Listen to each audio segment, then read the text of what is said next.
Are we live? Wait for it. Wait for it. Oh, there it is. Good morning, ladies and gentlemen. I hope you're having a wonderful day. If you're watching this and it does not say live at the bottom of the screen, unfortunately, you're watching the recap. The good news is we are live Monday through Friday, 30 minutes before open. Drop your thumbs up on the video. Make sure you're subscribed. You're on mobile. Press hot chat. X out the chat. Hit the thumbs up button. Second link for the nightly watch list and main channel. First link for the Scream Alerts boot camp and real estate course. But happy Monday, ladies and gentlemen. Even though Mondays usually end up green, we're waking up with another issue of bonds and the war, a.k.a. 10-year has hit above 5%. It went to 5.02, then came down a little bit, got a little bit of a rally. Markets kind of freaking out on that. You had more escalation over the weekend, and again, you are now still talking about a possible ground invasion in Gaza, and that's weighing on it, not to mention now you have the start of the Fed blackout period, even though we get Powell on Wednesday, and then you have a ton of earnings, big tech, all the way down to manufacturing. So, Chatadonia, I hope you're ready for it. I hope your weekend was good. I hope you got some rest, but already we have a very interesting start to the week. So, Chata, good morning, baby. What's up, Rami? What's up, Lori? Devlin, Juice Trays, Dan B, Joe Rides, William Anderson, Smarts, Laker, Jay. Oh, good morning, baby. What's up, PNC, 10% Candy Update, Benny Silverio. Good morning. Oh, the chat's going crazy. That's what I'm talking about. Jay Samuel, Skinny FX, Brandon B, Dizzle, Cody AC, Dylan Kent, Ari, good morning. The White Afghan, good morning, baby. Pear, how you living? Sarush, Skinny, Wild Style, Open Face Sandwich, baby. Good morning. Ray Aria, Ryan M, Joey, Kristen's Collection, baby. Mr. Malone, oh my goodness. Good morning. What's up, Alaskan Assassin? What's up, Mr. Denardi, Kent Sand, Robert Walker, baby. Young Ugly, Wavy Gravy. Oh, man. Ben Invest. Good morning. Solo, Nepal. Oh, how you living, baby? Oh, Najee Wolf in the house. That's what I'm talking about. Maria, Jerry, Monica, Carissa. Oh, my goodness. Good morning. Happy Monday. Oh, what's up, Daniel Harding, Ricardo Ruiz. Happy Monday. Yankee Rebel. Happy Monday, Chatadonia. Oh, living in San Antonio. Tell them, bro. Good morning, baby. What's up? No. T Blizzy, a Wise, Anti-Billy, Jeremy. That's at work, baby. Good morning. What about that Twitch? KJ Lemur. Oh, Chase. ROSK Logan, baby. El Coyote, good morning. Bay Bandit, Woodrow, Preforms, Braxton, Nikki on Smash, Angeles, Alpha Pool, Universe's favorite, Jake from State Farm Code, Dr. 369, Blowing Dough, Yunan, Ghost Load, Lightning Gang, Exotic Chaos, Robo Handtech, and Blazing Bob. Oh my god, that was a lot. That's a lot, baby. That's what I'm talking about. So, Chad, I hope you guys are living good. We will get to the news here, but I almost forgot. We need the random account generator. I have to move this account too, so let's see what we got. Where is it? Oh, yes. So bearish, it's bullish. So God bless you if you watch the watch list. I hope you are prepared. Again, very interesting week. Even a couple of weird headlines. I don't know if you're familiar, but Gavin Newsom, he is going to China today. I thought that was the funnest of the news, not to mention the 5% raise. It just keeps going up. But let's see what we got here. Lord bless it. Thank you for participating. And what do we have? God bless the call. Amen. Lucky soldier. Tell him. Good morning. Amen. Bless the Colt. Oh, Dash. November 10th. Out the money call. Okay. We're going to go with DoorDash for some earnings. I'll take it. The random play has sent us to DoorDash. November 10th. Out the money call for $100. All right. And then Israel, they just came out with rate hike decisions. All righty. But now, where are we? Now we get into the news. Like an Ernest movie. Oh, Brock, baby. Welcome back, as always. Never left. Global stock slump as Treasury yields hit 5%. Stock stage a broad retreat after the 10-year Treasury yield topped 5%, fueling concerns that soaring borrowing costs will erode economic growth. The yield on the 10-year jumped as much as 11 basis points to 5.02, the highest since 2007. European stocks index sank by 0.6, reaching the lowest intraday level since March. S&P 500 futures fell by 0.5. Copper, viewed as a benchmark for the global economy, tumbled to the lowest in nearly 11 months. The speed and severity of the bond sell-off is capturing Wall Street's attention just as earnings season gets underway, with U.S. data continuing to show a strong economy and Federal Reserve speakers reinforcing the need to keep interest rates high until inflation abates. Many investors are turning more bearish on risk assets. 5% is a purely psychological level, said Peter Chatwell, head of global macro strategies at Mizuho. All moves higher in yields pose the same difficulties for markets. A higher risk-free rate will encourage investors to reduce riskier asset holdings like equities, credit, and emerging market assets and allocate more into treasuries. Weaker earnings also hurt statements on Monday. Volkswagen retreated more than 3% after earnings missed expectations, and Royal Philips NV lost as much as 5.3% after reporting a drop in order intake. The UK's Vistry Group tumbled after announcing hundreds of job cuts. According to Morgan Stanley's Michael Wilson, the odds of a year-end rally in U.S. stocks are fading as investors face a multitude of risks, from elevated profit estimates to the Fed policy tightening. U.S. equities are set for their fifth straight session of losses, the longest since December 2022. Chevron agreed to buy Hess Corp in a deal worth $53 billion, latest major consolidation in the U.S. oil industry in an all-stock transaction. Chevron will pay $171 per share for Hess. Adventa shares fall the most since 2020 after people with knowledge of the matter said a consortium led by Permira and Blackstone is reconsidering the pursuit of Europeans' online classified company, threatening one of the year's biggest potential buyouts. Volkswagen declined after outlining weaker than expected third-quarter earnings and hedging losses. Europeans' biggest car maker now sees operating return on sales for the year as low as 7% from 7.5% late last Friday. Pinterest climbed as much as 3.1 pre-market trading after Stifel raised their rating to buy from hold, saying that there was a lot of room for growth to the upside outside of the company's domestic market.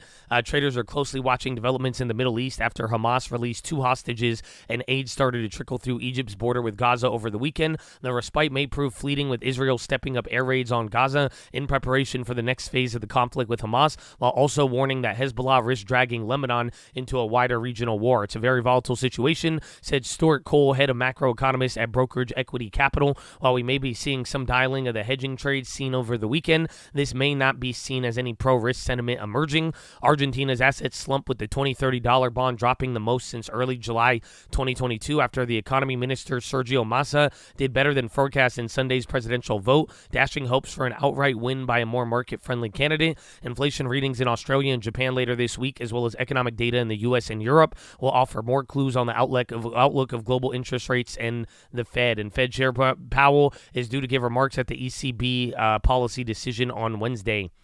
Or no, that is on Wednesday as well as Powell's remarks. So this week, Taiwan jobless rate and industrial production on Monday, Eurozone consumer confidence on Monday, EU foreign ministers meet in Luxembourg on Monday, Reserve Bank of Australia Governor Michelle Bullock on Tuesday, Eurozone S&P and S&P Global Manufacturing on Tuesday, UK S&Ps, S&P PMIs, and US S&P PMIs on Tuesday, UN Security Council open debate on Tuesday, Microsoft Alphabet on Tuesday, Australia third quarter CPI on Wednesday, German IFO business climate on Wednesday, IBM and Meta on Wednesday, South Korea GDP on Thursday, European central banks on Thursday, EU leaders summit in Brussels Thursday and Friday, U.S. wholesale inventories and GDP on Thursday, Intel Amazon earnings on Thursday, Japan Tokyo CPI on Friday, China industrial profits on Friday, U.S. personal spending income, Michigan consumer sentiment on Friday, and PCE, and then ExxonMobil earnings. Wow. Look at that. What an exciting time. What an exciting time, Chad. 5% yields. Yields on the 10-year Treasury crossed 5% mark for the first time since 2007. Treasuries have been seeing some of the wildest swings in recent memory, fueled by a surprisingly strong U.S. economy and mixed signals of the rate path by the Federal Reserve, meaning they have not lived up to the title of the world's safest asset. Market watchers see that continuing amid global tensions and a surge in global bond supply. Mega deal: oil and gas giant Chevron have agreed to buy Hess in a deal worth $60 billion, including debt, marking the second large deal in the U.S. oil industry in 2 weeks. ExxonMobil struck an agreement a fortnight ago to buy Pioneer Natural Resources for $58 billion. Both underpin a bet in U.S. major that oil and gas will remain a key part of the energy mix for years. Diplomatic efforts. U.S. President Joe Biden has talked with leaders from Canada, France, Germany, Italy, and the U.K., intensifying diplomatic coordination to prevent the Israel-Hamas conflict from spreading. Israel supports diplomatic efforts to get Hamas to release hostages from Gaza quickly and in large numbers, a move that could delay and possibly alter their ground war, according to people familiar with negotiations. Ba-da-ba-ba-bop. Where we got more.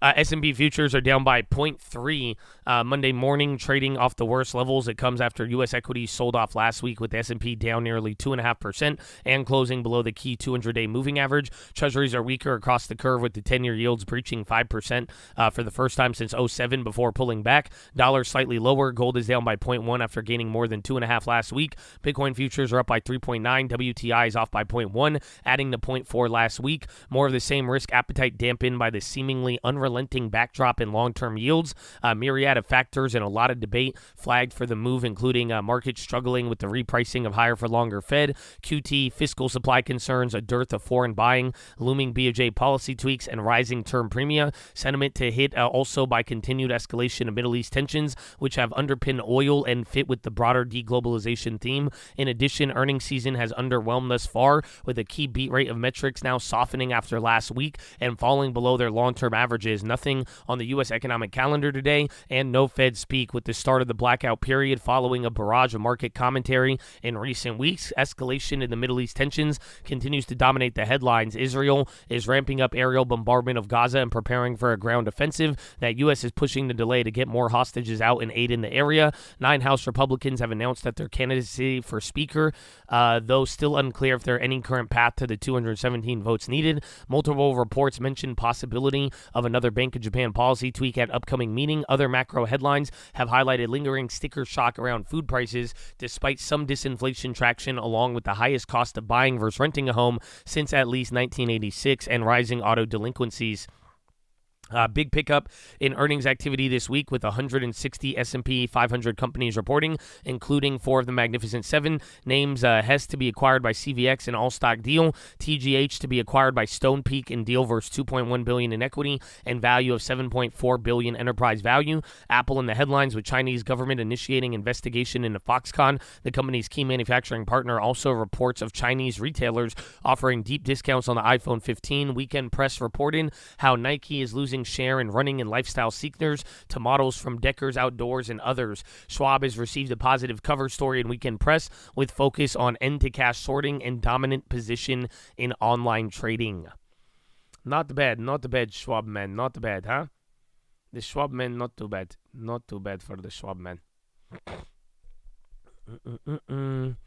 Bank of Japan emerging as a fresh source of macro anxiety as Ueda comes under pressure ahead of the 10/31 meeting to raise YCC ceiling, and JPY weakness and upward yield pressure globally. Japan Prime Minister Fumio Kishida pledged on Monday to compensate households for rising cost of living with subsidies and payouts, stressing his government's resolve to pull the economy permanently out of stagflation. Apple supplier Hon-Hai fell the most in 3 months after Chinese regulators reportedly launched a probe into parent Foxconn over taxes and land use. The move, alongside a series of arrests, have rattled foreign firms. Brussels is waiting whether to prolong an emergency gas price cap introduced in February amid fears that the conflict in the Middle East and sabotage of a Baltic pipeline could push up prices again this winter. Throughout the COVID-19 pandemic and then Russia's invasion of Ukraine, both U.S. and Europe have borrowed heavily. Now, with the emergencies in the rear view, a divergence has emerged. Even as the U.S. continues to let deficits rip, Europeans are on track to narrow significantly. Fears of the Israel-Hamas war can mushroom in a wider Middle East conflict rose on Sunday, with Washington warning of a significant risk to U.S. interest in the region as Israel pounded Gaza and clashes on their border with Lebanon. Biden and senior U.S. officials talked to Netanyahu's government out of launching a major strike against Hezbollah in Lebanon, as the Pentagon feels Israel would struggle in a two-front war and that such a conflict would draw outside parties. 9 House Republicans declared themselves for the speaker race, and then Chevron will buy Hess. Still more headlines, don't you worry. 10-year Treasury yield hits 5% for the first time since '07. VIX gauge sends near-term stress signal, flashes warning sign for equities. Fund managers update bond market models to capture new risk. Private equity markets face worst year for exciting investments in a decade. Investors demand highest premium in years to hold risky European debt. Investors snap up fixed income ETFs despite bond rout and higher rate concerns. Yen briefly breaches 150 per dollar, again raising risk of intervention. Israel fighting with Gaza and Lebanon intensifies. U.S. tells Israel to delay invasion for hostage talks. A drone flow from Lebanon triggered the sirens in North Israel, was shot down by air defense. That just came out now. U.S. warns American troops at risk across Middle Eastern amid rising tensions. Chinese retailers offering deep discounts on iPhone 15. Chevron to buy Hess Corp for $53 billion in all-stock deal. Roche buys Roviant's bowel disease drug for $7.1 billion. Fresh growth data likely to show U.S. expanded again in Q3, while European stagnates and China struggles. South Korea exports are up in the first 20 days of October on car shipments, but chip exports slide again. Central bank looks for lessons on inflation, whether QE should be used for firefighting, not stimulus. Bank of Japan said to debate whether further YCC tweaks and JGB 10-year yield approaches the effective 1% cap. Survey shows majority of economists believe Bank of Japan will likely tighten in first half of 24. ECB's 5.3 challenge is forcing a rethink of rate plumbing. Biden dangles border security cash in return for billions more in support for Israel and Ukraine. And 9 Republicans set to battle for House Speaker role. Wow. Wow. Chad, you get a lot. Not bad. Well, let's see. Do we have time? I think we'll go to the news, and then we'll get into the plays. We still got time. So, Chad, follow me on Instagram, @TheTradingFraternity. I hope your morning's good. Monday's already crazy. Again, bonds, headlines, as well as waiting for some of, at least almost half, just under half of the S&P to report, man. I hope you're ready. Follow me on Instagram, @TheTradingFraternity, and I'll be right back. Leaders also lending their support, saying they'll endorse the UN's call for a humanitarian pause to allow for the distribution of aid. Let's get to our team coverage for more information. Bloomberg's Oliver Cook joining us from Tel Aviv, and Maria Hordern in Washington, D.C. And Maria, I want to start with you. It seemed like all of the officials were out in force in the Sunday talk shows with a different tone, talking about U.S. military representatives who are increasingly under attack in the Middle East. Can you explain the shift in tone on that front? Yes, and we also saw a statement over the weekend from Secretary of Defense Lloyd Austin about how the U.S. is changing its posture in the region. One, it's moving one of the aircraft carriers. They did move to the Eastern Mediterranean, closer to the command center. They are also moving some Patriot missiles, as well as putting on alert a number of troops for potential deployment. Now, they're just on alert, but this is, you can see the U.S. changing how it's viewing this conflict in the Middle East. And one of the biggest takeaways over the weekend, whether or not it's on the Sunday talk shows or the fact that the president got on a number of phone calls, not just with Prime Minister of Israel, Benjamin Netanyahu, but with the leaders of Canada, France, United Kingdom, Italy, Germany, is that they want to make sure that they can contain this, Lisa. They do not want to see this conflict metastasize throughout the region. Ali, how much are the Benjamin Netanyahus and his entire cabinet listening to all of the international influence that's being pressured on as Biden comes there, as you see other leaders also join forces in Tel Aviv?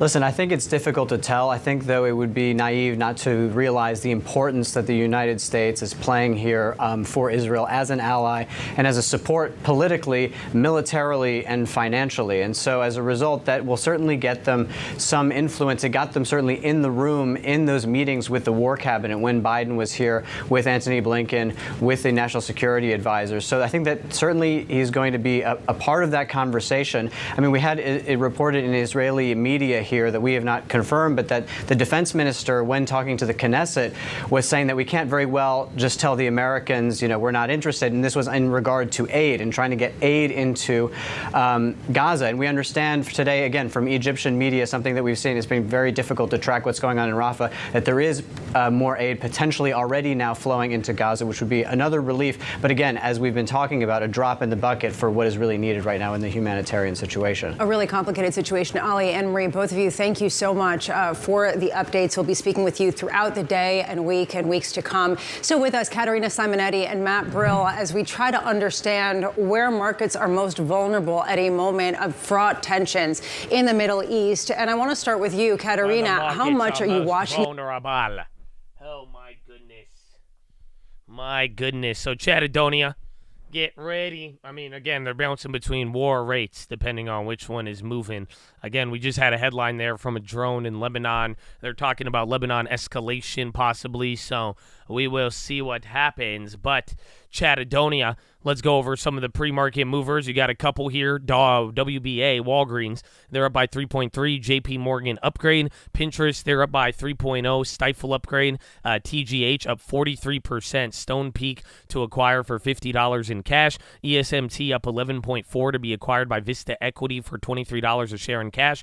Roviant up 6.8. Roche to acquire Televant for $7.1 billion upfront. BOH, Bank of Hawaii, is up by 3.9 off of earnings. LMDX up 279%. Strategic collaboration, NM, is up 16.7 to be acquired for $228 in cash. APLM is up by 14% off of nothing. HARP up by 12.6. Updated phase from 1-2 clinical trial of T-cell engineer HPN 328 at ESMO. Verve, VERV, up 12.1. FDA clears IND application for Verve 101. ARVN is up by 9.1. Interim data from the company's phase 1-2 clinical trial of bavdegalutamide. Bavdegalutamide?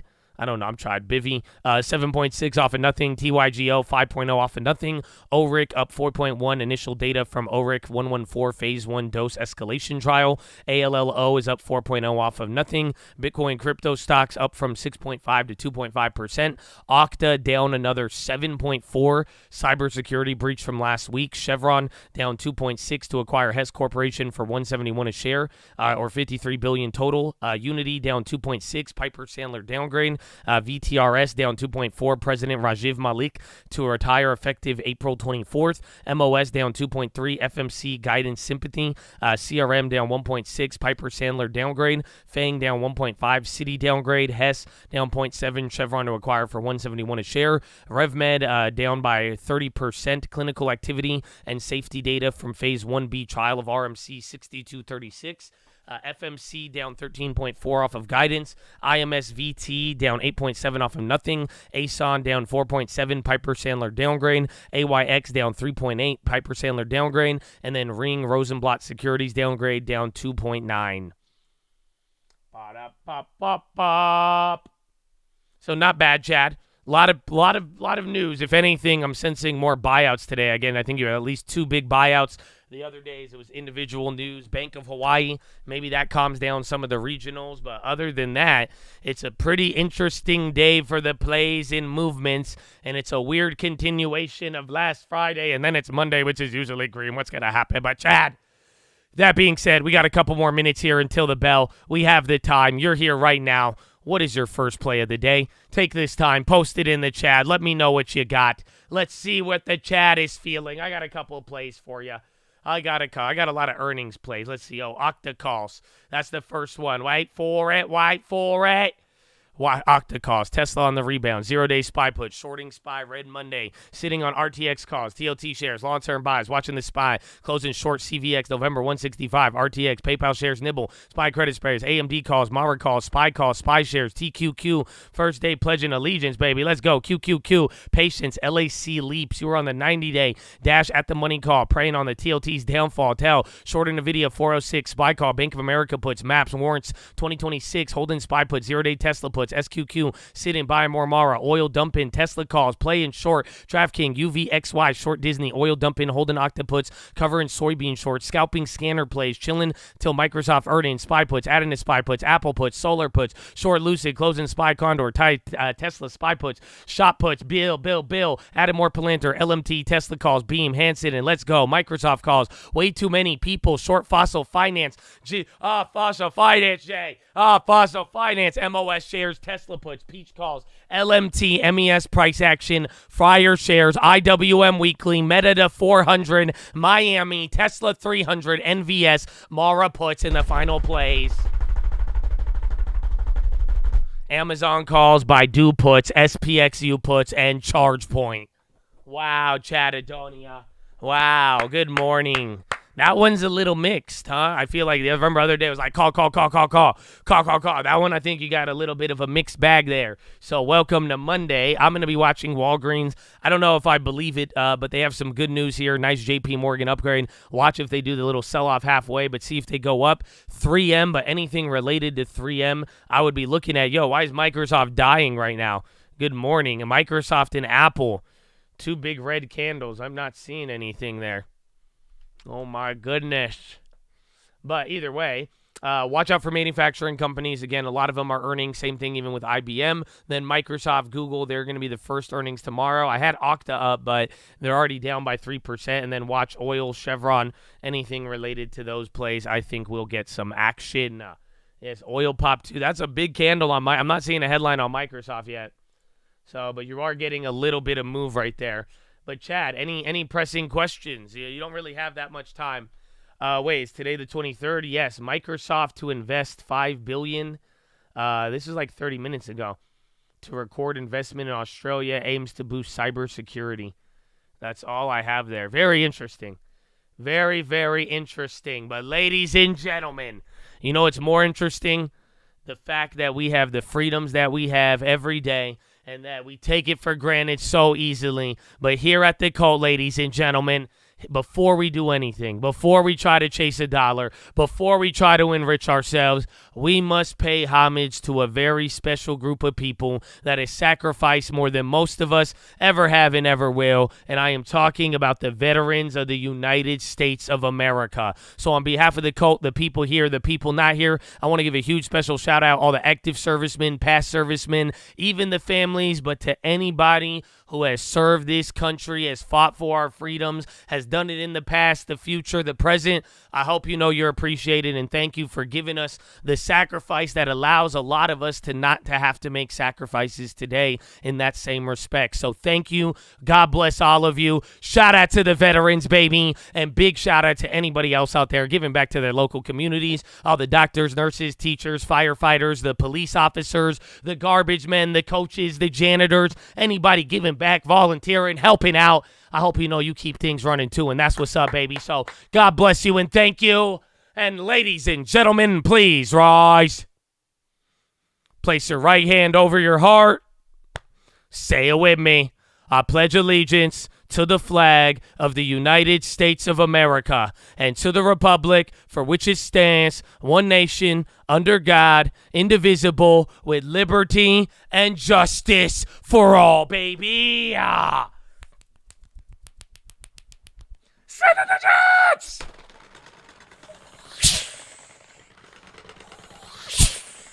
Oh, it's game time, baby. Horna, let's go.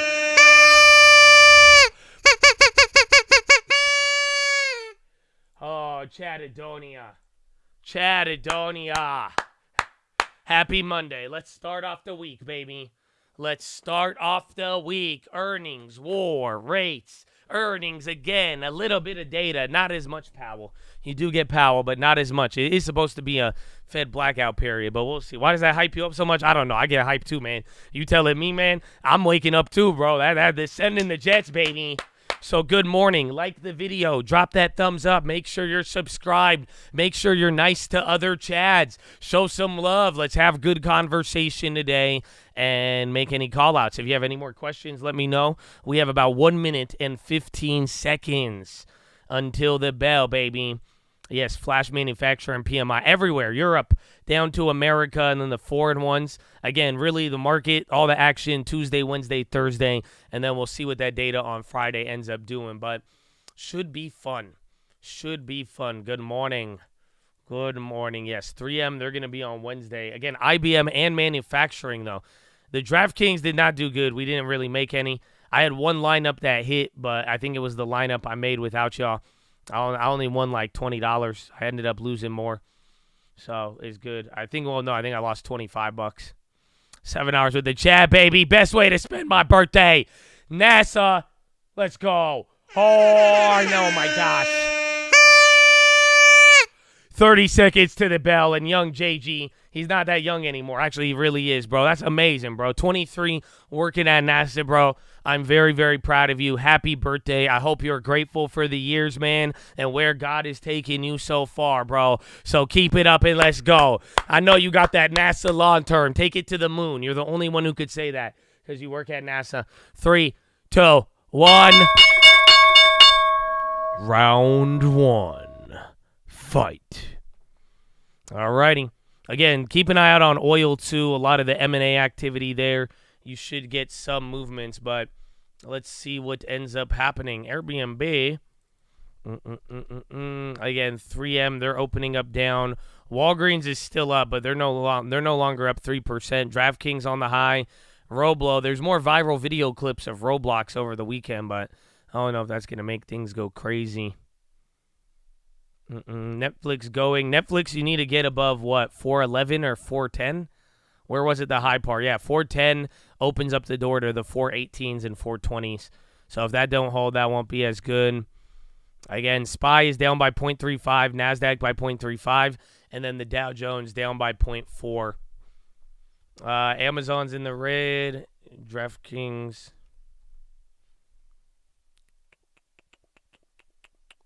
Okta's getting clapped. Yeah, Okta dropped another 7%, I'm pretty sure. Yeah, they're still down by 7.6. Netflix going 407. Kohl's is on the high. MGM and then Alcoa. Those are both moving up. Alcoa is down 1.6. Microsoft's coming back up. Again, they had that weird candle in the morning. KRE is green. Hawaiian Bank of Hawaii. They did good. So remember, Regional Financial on Friday was awful. It was actually hideous. And then Bank of Hawaii today was another smaller regional bank. They didn't do bad. And OVO halted up. Again, a lot of biotech data. Remember, we went over like 3 of them here in the morning that all had some level of movement or data release, something like that. Again, bonds are coming back down. I mean, pay attention to the pre-market. They were at 5%. See what the market does. Enphase on the high, then Cigna. And market's at 42.04, bro. So I don't know if you guys see it here, but 4,200 tests. This is a very big deal. You have not been this low since June 1st. So that June rally is now coming all back. Oh,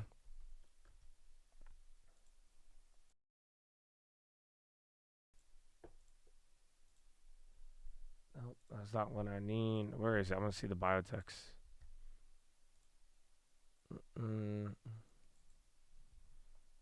So it's like LMDX, APLM, HARP, Verve, and then ARVN. Again, these are all the biotechs with some level of data.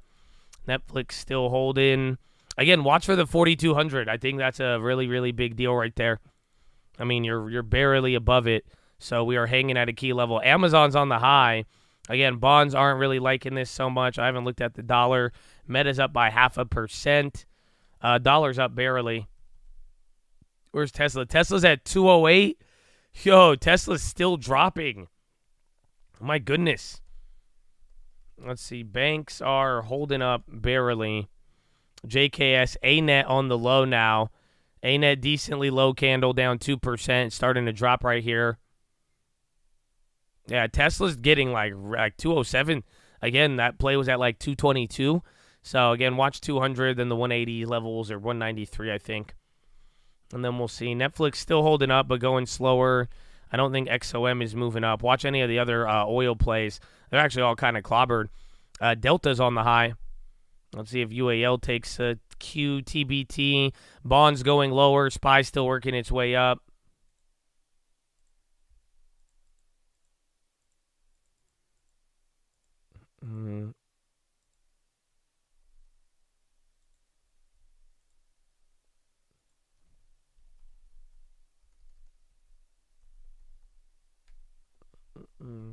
Why not? Nightbot keep clapping you, bro. I don't know why.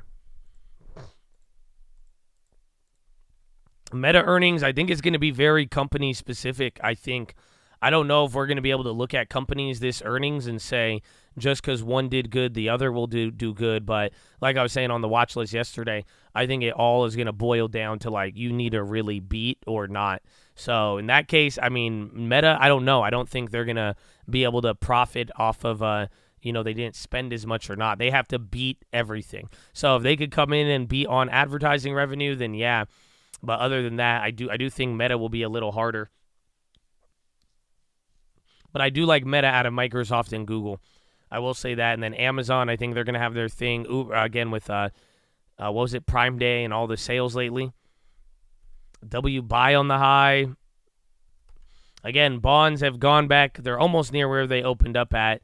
I guess like maybe a quarter of the way from the open. ChargePoint, I think they raised money. They had bad news the other day. SPY's going lower. Boeing is on the high again. Bonds still dropping. 419. I'm pretty sure you're breaking 4,200. You're at 4,201 now. 1 point, and then we will see what happens here. Bonds are trying to puke a little bit. I mean, this morning, they already did the baby puke. They were up by 10 basis points this morning. It was kind of wild to think about. No,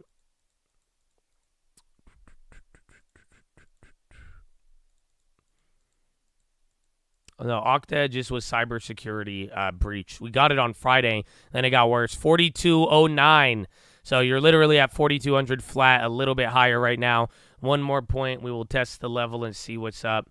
Yeah, watch ever. This is a huge level. If we can't hold this again, if you remember the thing I was telling you yesterday, if we can't hold 4,200 with this environment, a lot of people don't like it. Some people are saying that is calls for a hard landing, where we're sufficiently bearish if you can't hold up around here. Again, you could go below it for a little bit. They're saying, generally speaking, if there's a sustained hold below it, that could be indicative that the bearishness is weighing heavier. Yeah, Tesla is getting clapped. Again, even banks just sold off right there. They were holding. Tesla's down 3% right now. Even Netflix starting to go down. They had a $3 gain. Is that Meta on the low now? So that real quick just flipped to the low. That was just up 0.5%. Apple's even coming down. TSM's dropping. China plays were up for a little bit. Kind of a mixed bag there. NVO's down. TTX. Palantir's down as well. Where's the crypto plays? Yeah, those are all in the green. Those also dropped. DraftKings in the green. PayPal's on the high. MDT, then MSS. Mason Solutions, J&J. A couple of those bigger valued plays are on the high. Again, PayPal as well. Seen PayPal. PayPal is still in the red. Down Friday, down Monday. If we get this Monday red, yeah, but, I mean, no Monday is closed red, I think, in the last, 12. So we'll see. We will see. Yeah, so you're below 4,200. Again, if we can't end up holding here by the end of the day, end of the week, that is going to be a very negative sign. 3M and then Pfizer on the high. PayPal's still going. They're in the red. GE, they have earnings tomorrow. And then Nuval, Pinduoduo on the high. Now Merck. Now Domino's. So I think some of these value plays are the one. It's mixed. Coca-Cola. Amazon still barely red. I go back to the mountains. Nothing to see here. I think for a Monday, I mean, you're going to get your little back and forth, but I think all of the action really kicks off tomorrow. Tomorrow, Wednesday, Thursday, but really Tuesday, Thursday, those are probably going to be our biggest days in the market. But you never know. And then just watch the bonds. Just put alerts on the bond yields, and I think you'll be good. AXP on the high. Remember, they had earnings on Friday. Amara came now. Walgreens still barely holding on.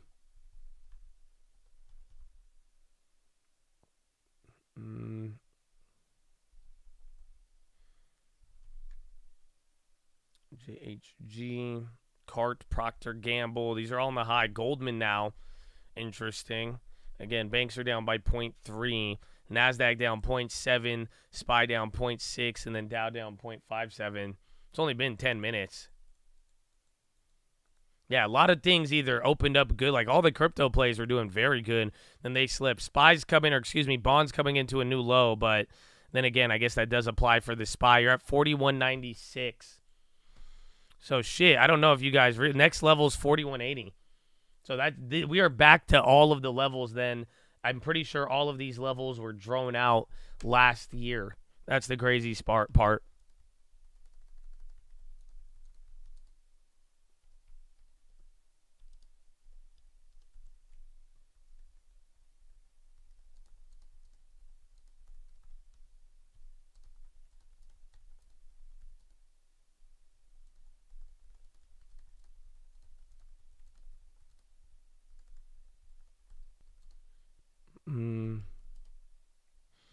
What's the next point? 4180.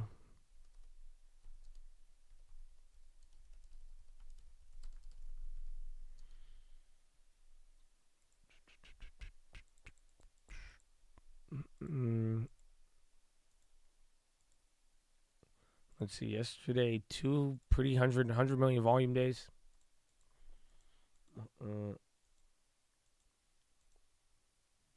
Yeah, I'd watch these two levels now, but we're firmly back into last year now, for the most part. You're getting close. You're a little bit higher than it, but I mean, taking you back to last July, this 4,200. This is where people were looking up, and then when we failed, I mean, again, every time I'm telling you, 4,200 is huge. So hopefully you see why people are talking about if you can't hold this, it's not going to be good for the hard landing or soft landing. But if you could hold it, I mean, that's more indicative of better strength than not. So welcome to October, 41.95. Next level is going to be like 41.80. And then where do we go after that? 41.80, then 41.73, and then 41.54. Google's on the low. SPY might come down a little bit more here. Again, bonds are already following. The dollar last checked was barely up. Okta's bouncing now. So, again, they're the cybersecurity play from last week. They got breached.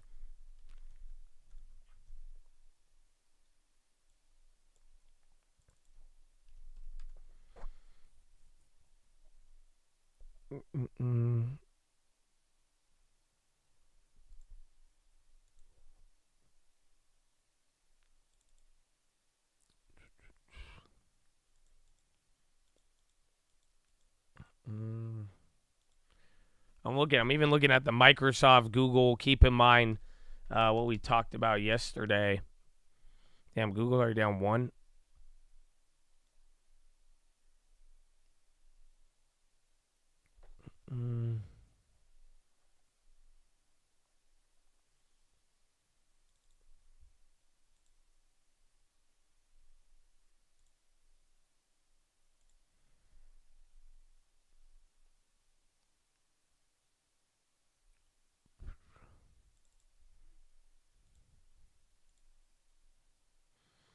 Okay.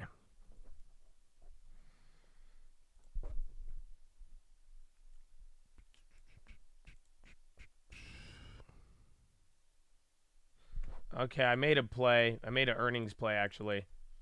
We're going to start off early with the criteria.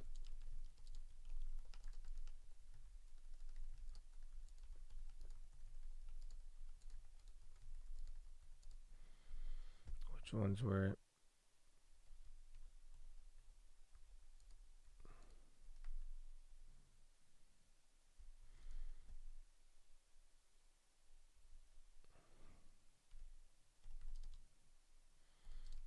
And then they're still going lower. My goodness, another one?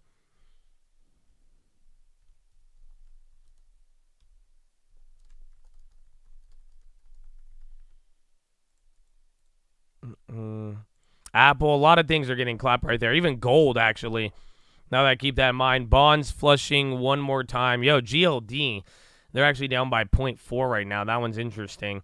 No news on this one. Again, Bitcoin and crypto stocks are up. I'm surprised they're kind of moving in their own. But if anything, it was the 5% in the morning. It's weird. Coin, again, I'm getting headlines on all the other crypto plays.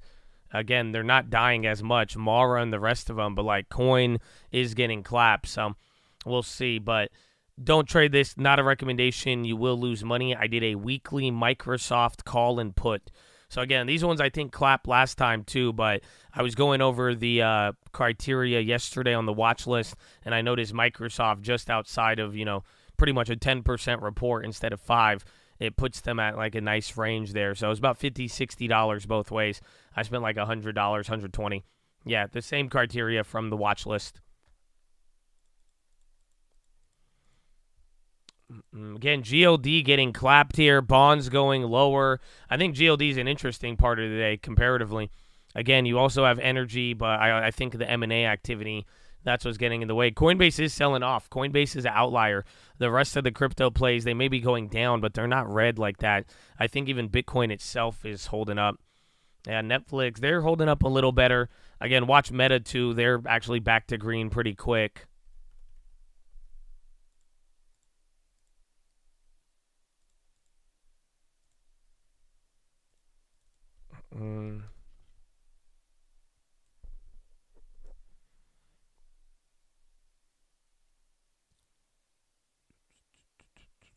Damn, Meta's pricing in 10%.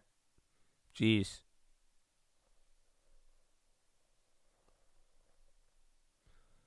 Kind of makes sense. Yeah, bro. Meta is literally pricing in 10% already. That is kind of the problem.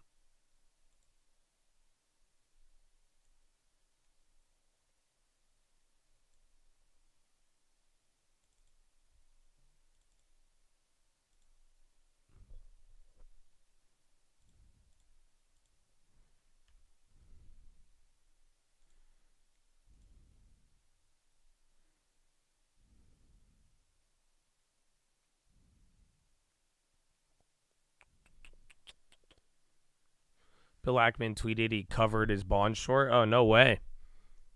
Kind of good news. That's interesting. So he took that for a little bit. I guess, no, like 2 months. 2 months and at least like 5-6% to the downs. He made a shit ton on it. At least like a half a basis point on every, or like 100 basis points.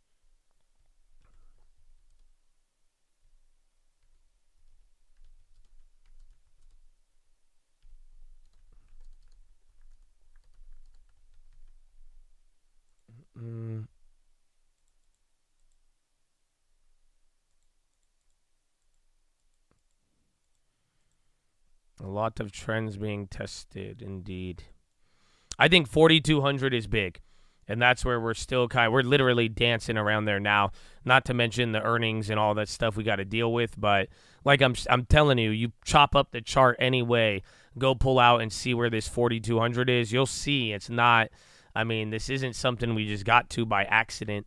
You know, anytime there was like strength or weakness in the market, you were above 4,200 or below it. That's why when we broke above 4,200, we went up another 10% on the SPY. If you're not familiar, we went from 4,200 to 4,600.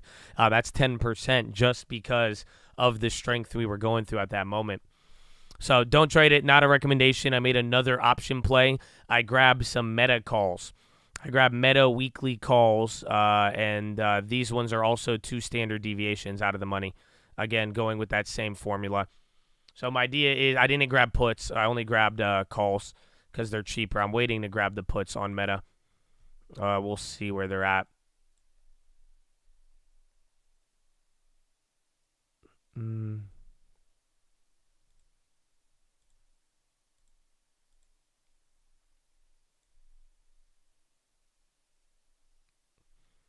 Meta is expensive. It's pricing in 10.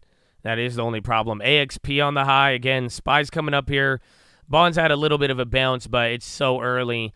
I mean, we don't know if this is part of the natural movement or if this was the brief touch above 42. That's going vertical, though. If this could hold up with bigger candles, you're not out of the woods yet, but again, you're back above 4,200.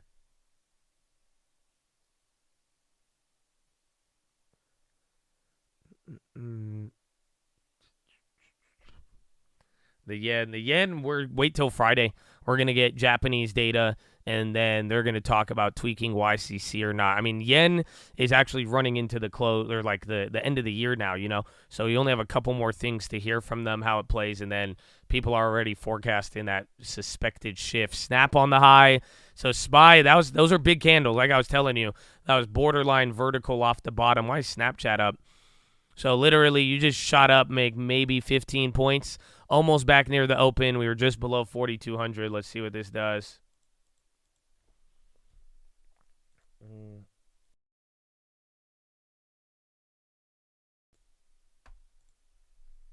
Honestly, that could be it. They're Bill Ackman covering the bond short. That could be it, man.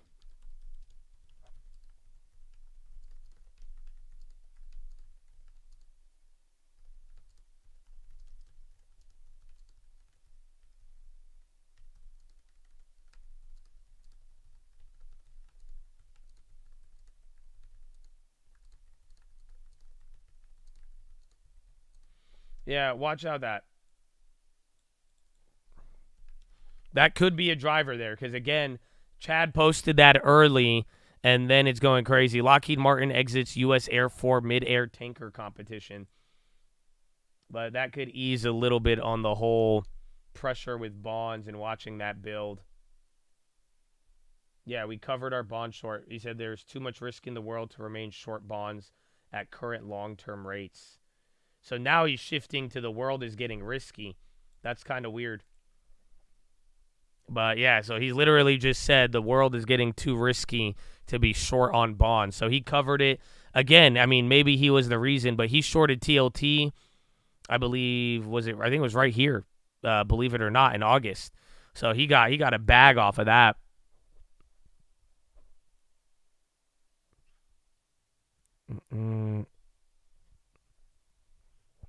Oh, I forgot. I need to get the random play. I forgot to buy that. But someone said out the money. I didn't do anything out of the money. Oh wait, no, my meta. I bought out of the money on all of them. I bought the what I showed you on the watch list. 2 standard deviations or double the expectations. If it's below $100 or if I could go just outside for under that price, I'm gonna buy them. That's what I've been doing here. So it's super simple. We've done last earnings. It played out very good. A lot of you learned from it. I did get clapped on a couple of the pre-earnings run-ups, but in general, if you wanted a decent earnings play that wasn't too expensive, and then if it beat and ran up, those were the ones where we got a lot of action.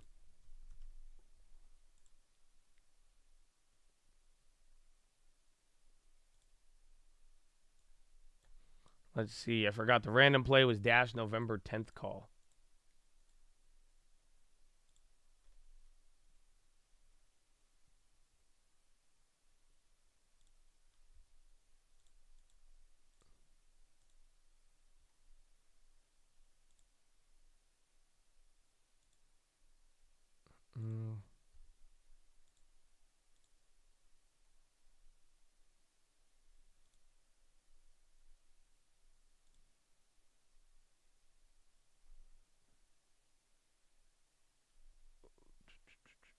Oh, shit. I was like, dude, the random account doesn't have any cash. I got exercised on the Groupon shares. I was like, what the hell is happening? All right, we made 280 on that. That makes... All right, that's at least good. I didn't know that exercised. I was like, damn, bro. And then Spy, bro, that Bill Ackman thing is causing the move. Again, I slept on it for the first minute, but then after watching the bonds, and like I was telling you, that vertical on the market, that was pretty big there. It doesn't mean it's guaranteed, but in the short run, I think Bill Ackman lowering the bond short and covering, again, that means he's literally buying bonds. And then his reasoning is that the risk is too high in the world. So to be going short on bonds. Yeah, so literally, I think single-handedly the Ackman tweet is what's driving this. Yeah, I can't buy I'm on the cash account. I can't buy the random, unfortunately, because of that exercise. Well, that's unfortunate.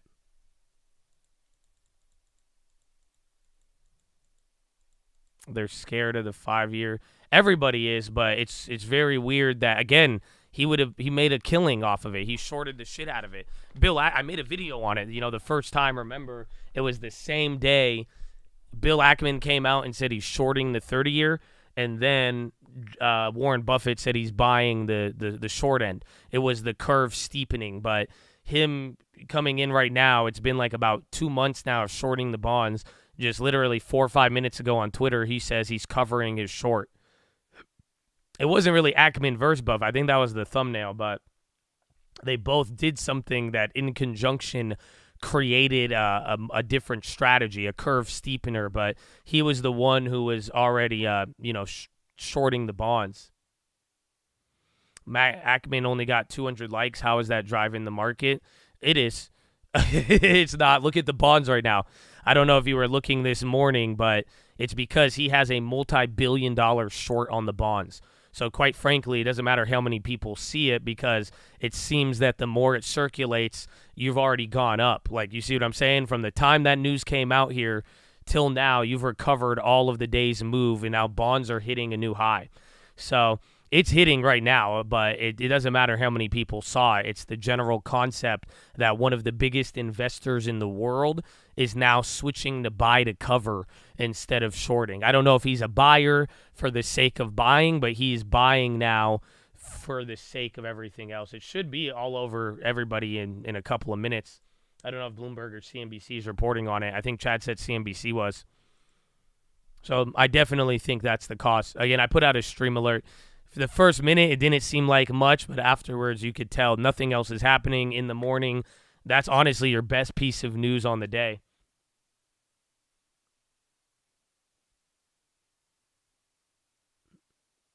Don't you think by the time he already tweeted he's covered? Yeah, 100%. If not, it's the sentiment. You see what I'm saying? Remember, when Bill Ackman said he was shorting the bonds, this is what happened next. It was one of these moments, but it just kept dying. So it's not like sentiment-wise, it's good to hear a billionaire who's already put $1 billion into the short. You want to hear him covering that, especially if you're wondering when the bond carnage is going to stop. New Ackman, the economy is slowing faster than recent data suggests. Yeah, that's why he's literally saying there's too much risk for the world to remain. And you're telling me, so again, I have the tweet. This is before even updating it.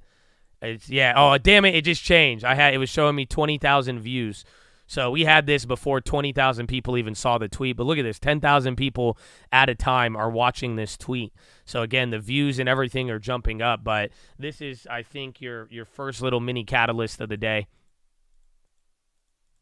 That's why you listen and watch. Fastest news in the market. Amen. It was the Chad, bro. Chad posted the tweet here, and then we started going it. But that's why I was like, after 60 seconds of that, I definitely think it's the Ackman driver. So shout out to the Chad, baby. Way to source that, too. It was PSC, baby. Hey, man, let's go, man. Good work. Ackman said the economy is slowing faster than data suggests. Either way, bond relief. It don't matter what the hell he says. As long as the people buy the bonds. I'm telling you, even after waking up at 5%, watching one of the bigger shorts go, I don't think it's the end of the story. We could still see a little pressure, but for the most part, that is your best news to start out.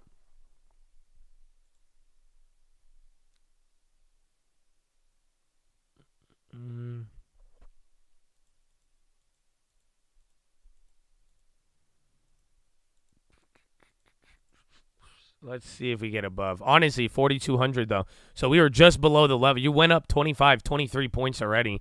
It's kind of start. It's like kind of small. You mean long-term sentiment changing towards the bonds? That would, but then again, that's not really. It's kind of ironic because now if Bill Ackman closes his bond short and people start feeling good about the long end, that will shit on everything Powell and the Fed have just communicated in the last couple weeks. They're hoping that if the long end rises, it will tighten up the economy for them. So otherwise, but like we've been talking about, if we don't hold 4,200 and 4,200 doesn't hold, like I'm saying, there's a lot of people who really think if you can't hold 4,200, you're going to get a hard landing. That's it. The market is bearish right now. Rates are bad. There's a lot of bad things, but in their mind, if you can't hold up 4,200 in this environment, that means things are a lot worse than we expect, and we're in store for a hard landing. So we'll see, but my goodness. So far, today is being driven off of that news that just came out.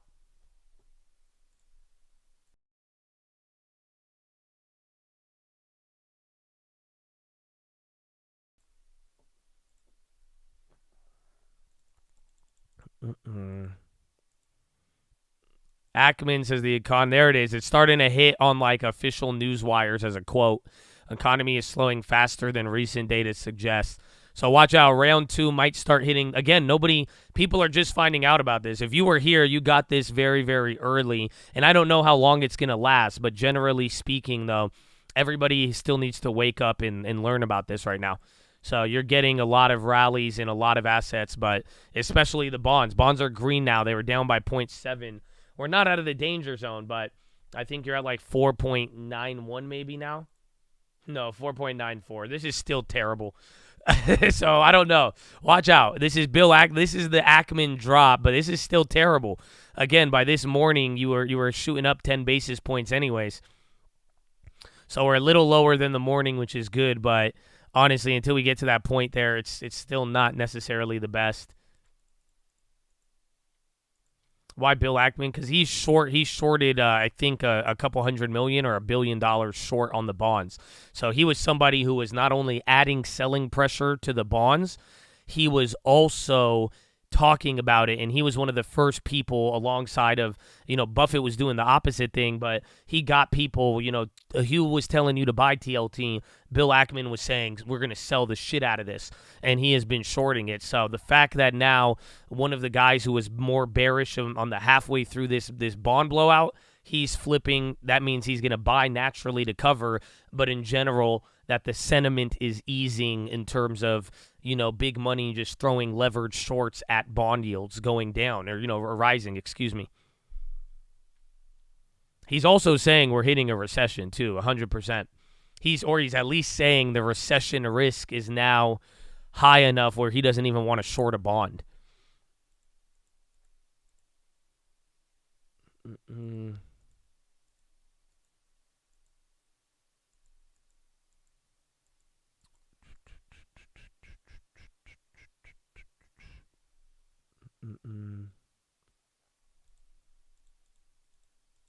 Netflix giving up. I think if the market's green, it's going to do the opposite. But yeah, let's see. Meta came up, so that was a nice buy on the calls. The Microsoft calls went up more than the Metas. Scammers. Oh, I'm a business, baby. Good morning. Hope you're doing good. I didn't give you the horn warning. I'm just too hyped, baby. God bless you, Mr. Business. I hope your weekend was good. The market, Bill Ackman covering bond short, I will say temporary relief. I don't know if Bill covering a bond short is going to get you back up 100, 300 points. You know what I'm saying? But I think temporary, very big emphasis on temporary until we watch it. But for the most part, bond relief by Bill Ackman covering. Bill Ackman covering. So who knows if it'll stay, but like I'm saying, it's a good sign. But in a world in the last weeks of a lot of pressure, it's not there. And some of what he was saying does insinuate another issue, more or less. Was out in Florida, baby. Oh, Michael Fowl. Welcome back, baby. I hope the Indiana project's been doing good too, man. Good morning. Yeah, temporary bond relief, but I'll take it. Again, that's how you know. That's how you know I'm. What's the word? What do they call it? Like, is it thirsty? That everybody in the bond market is thirsty, bro. We'll take anything right now. We'll take any sort of relief off of whatever. But like I said, I don't know if stability is the new ripping, because if the bond stays stable and the market drops, it's not good. But, they're just really thirsty, I feel like. So like I'm saying right now, I wouldn't call it gullible. I don't think it was a lie. I don't think you have to believe anything. But at the same time, the question is it enough? You know what I'm saying? One guy shorting it, I don't think Bill Ackman brought it down. I think he can influence a lot of people, but the real question is this enough to calm down, the extra 0.25%, 0.5% that's probably going to be right around the corner. So as of now, we're getting a little bit of temporary relief, but I'm not too sure yet if that's going to be the all clear for the bond market. But it's a start. It's a start to get people calming down. Apple's on the high now. Is that FL or FI?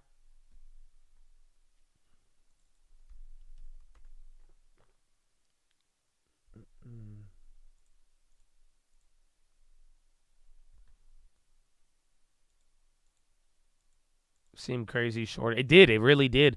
I was already short there I waited, And then I got my other short, but that play worked. That was, again, I made money on my /ZB. I closed mine and tried to buy it earlier before Ackman, and then it went down more. But for the most part, I mean, even if it was later, he did good on that trade.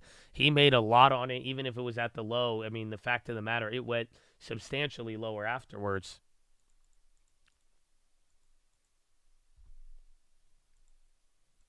And then 4217, you're about to fill the gap 5-6 points below it.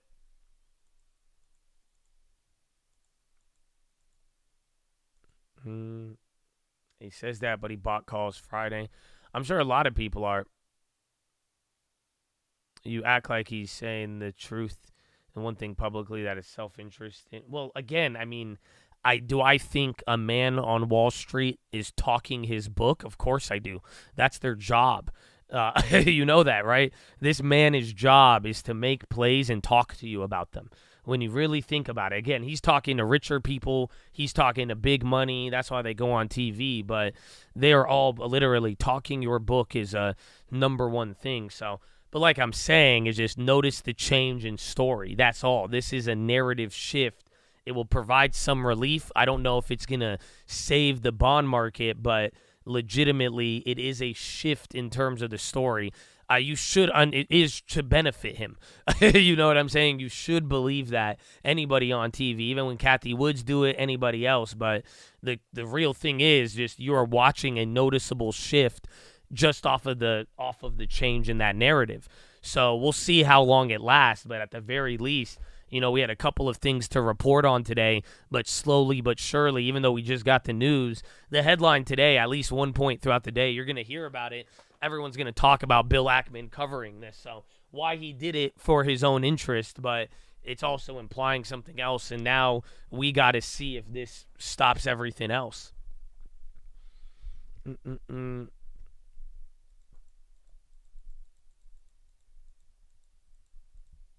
Ackman had more influence on the bonds than the Fed. No. AT&T on the low. Our new baby Chad has arrived. 8 pounds, 11 ounces. Add another one to the Jacksons, baby. That's what I'm talking about. Congratulations. Wow, welcome to the world, new Chad. Get him a long term. Amen.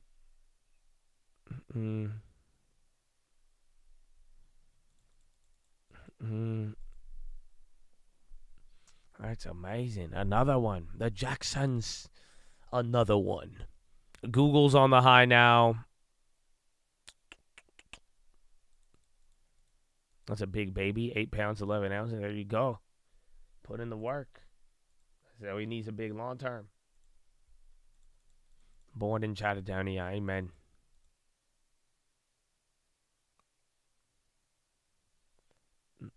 Google's starting to run now. Again, Apple's still red. Google's at least in the green. SPY's still holding. So we had about 20 minutes here of bond rally. Some of you are even saying take note of the market, and that's something too. Right when this started, the market went with it. So we'll watch how this plays out. But otherwise, we got a lot of work to do. We're closer to the danger zone than not, no matter what, unfortunately. Apple dollar went red, but barely again. Remember that 29.81. Palo Alto Networks on the high.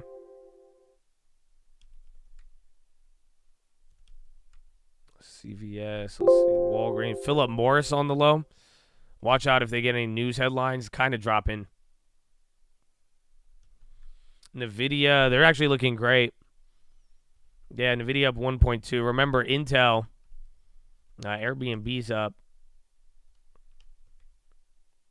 Intel's barely 34. It's still expensive, I feel like.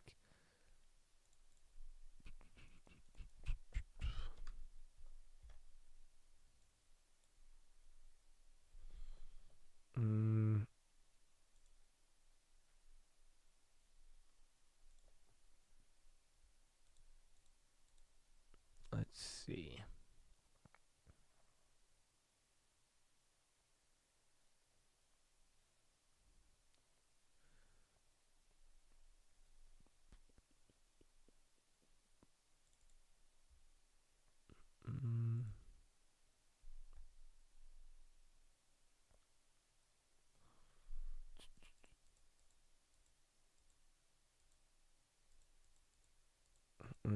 Question for the long term. Give me a second. I'll get to that in a second. I kind of want another one.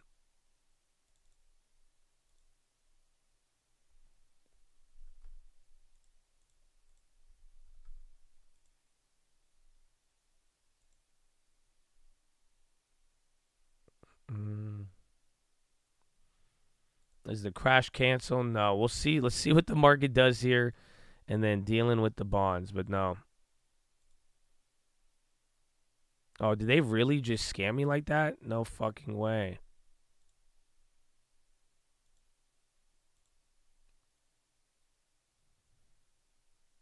Oh. All right, you'll get a better deal on this one. I got scammed. Oh, man. Shady. Apple, I don't know. There was the China stuff, the Foxconn stuff in the morning. That's what it was. Remember Foxconn got investigated by China or something?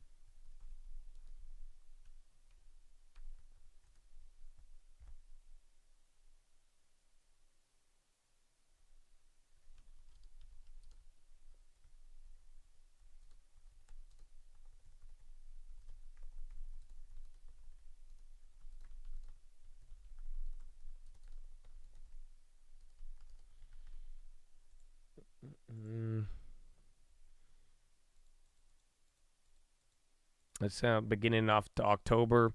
We got to get through this week. I mean, that's it. This last week is going to be very crucial. I mean, we're either going to be well below 4,200 or not. So then, again, whether we bounce off of it end of October, I mean, all of the theories are lining up. They're making you wait on it. So we'll see. No, I put in 2 orders and they raised the ask 20%, and then I went for it. But I grabbed an Intel weekly, 2 standard deviations. I grabbed like 30 of them. Kept it. It's like $300.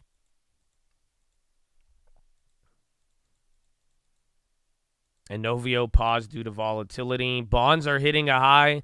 SPY's kind of slowing down. Again, bonds is still only 0.17. Until the bonds are up like 0.5 or 0.7, then we have a problem. You officially can't watch YouTube now. Why did they cut it off at your job? Is that why some of you have had to migrate to Twitch Adonia?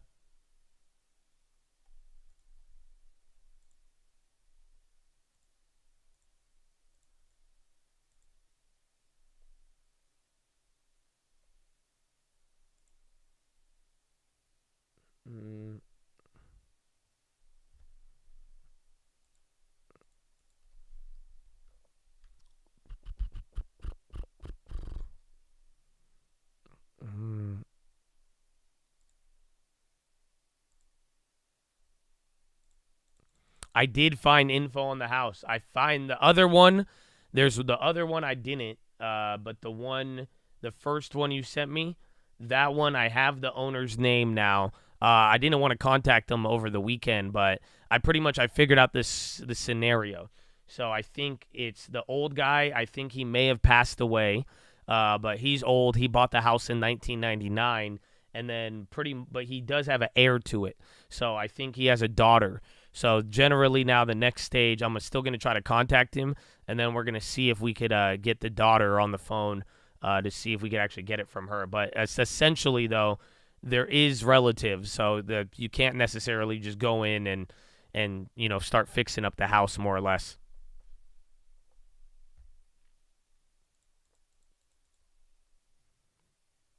So let's find out more in the next day or so, but definitely a lot of progress. We know way more now. Because remember, I was telling you it was like 07. The other one, I can't find anything on the other property. That one's a little weirder. But this one still might have a shot. And then bonds are going up here still. Again, Meta, a couple of other names are moving. But generally speaking, bonds are now 0.3. That's doubled up the gain so far. So like I said, we'll get 0.7. Yeah, once I get a hold of the owners or the relatives, if they're in the area, and then once we're able to make process, that's where you're gonna come in. But I'm gonna let you know what's up with it.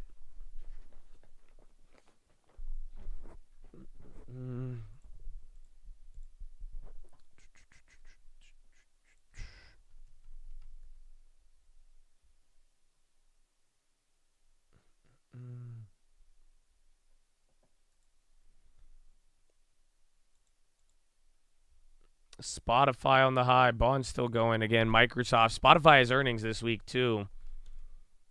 We did Intel. NVIDIA's running. Qualcomm.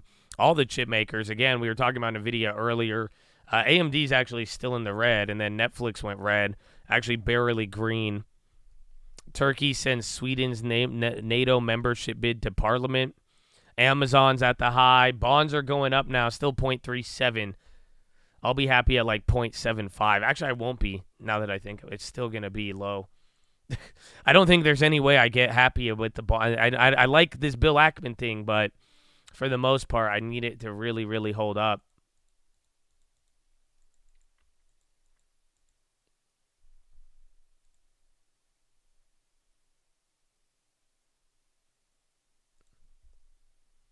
The Ackman put. It's just very, I mean, the bond market is a beast. So just like we've seen, how many times have we seen the bond market be green, and then by the end of the day, it'll just end up where it started. Just there's a lot of supply. That's the problem. So like right now, Bill Ackman covering, it's creating whatever demand it's creating, but we have to make sure by the end of the day, once the Bill Ackman hype dies down, will that be enough to keep the bond bid in check? Otherwise, not so much.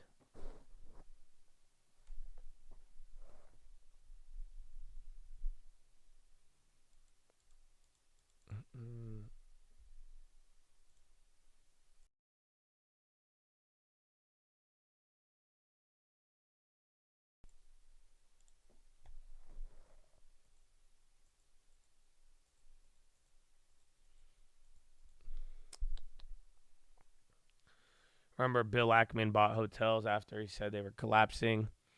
I mean, the only Bill Ackman thing that was like, what the F, man?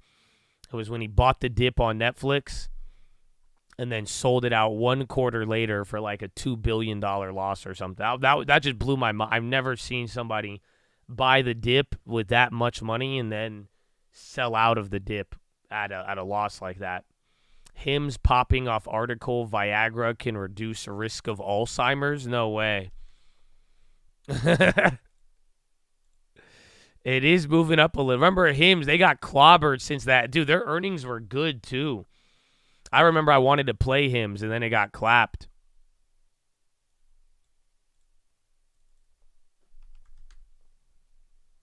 Yeah, that's wild.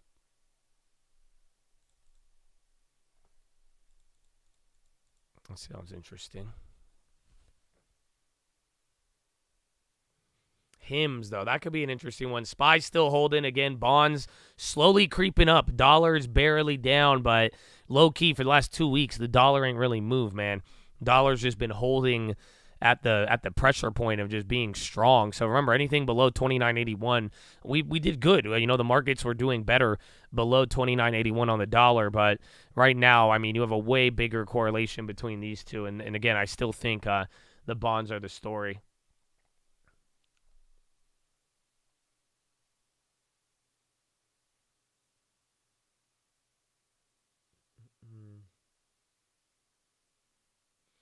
Stellantis, UAW, 6,800 auto workers joined UAW stand-up strike at Stellantis' largest plant. Any wedges not level? Oh, no, I don't know about the wedges. But levels-wise, I do get behind it. I'm not too much of a technical trader, but just linking it in with everything going on, I do believe that 4,200 is the major line in the sand. I mean, obviously we could go below it for a little bit, but essentially if we cannot maintain 4,200, I do kind of agree with the mentality that it points to a hard landing or more volatility. Why? Because this is where everything started. 4,200 is where rallies came to die or where rallies bounced from all throughout the last 2 to 3 years. 4,200, right when we broke past it, we went up 10% on the index. Again, same thing even in March of 2021 or 2022. So that's why I'm just like, man, it's a big level here. So I think that is the major level for the most part. And then again, tying it into the story, even what we're watching today, it's about the bonds and that adding pressure or not as we lead into earnings. So this is definitely it's a big one here today because we broke below the level, and now you have a catalyst that's calming down bonds. I mean, who's going to win? It's a nice little tug of war here.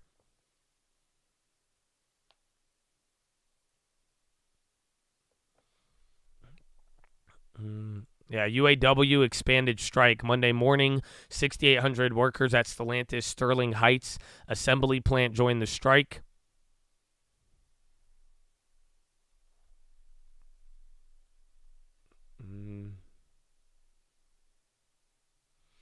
I'm telling you, I mean, the pop, if it's good, we're going to continue. But if it's not, we're dead from here. That's the funny part about this, is that the bounce is all the while still in play. But, like, you're not, like, that's it. You've ran out of time almost and points. But it's just, if we don't hold up, I mean, this will be hideous.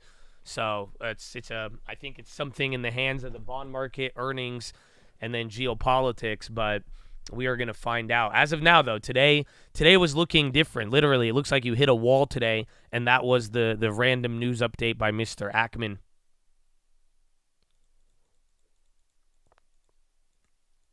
Oh, where's Tesla? Dollar's still going down there. Dollar's dropping a little bit more rapidly. Bonds slowing down 0.5. Like I said, I want a bigger run up before we start feeling fine and dandy.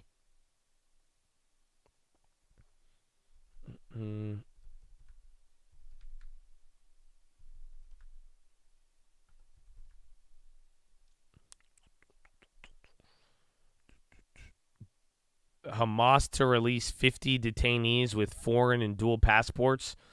Reuters may be old. Yeah, again, the headline's been quiet there. Keep that one in mind. See if you get a confirmation. There was a lot over the weekend, so sometimes they'll just like redrop it. I don't have that one yet, but you never know.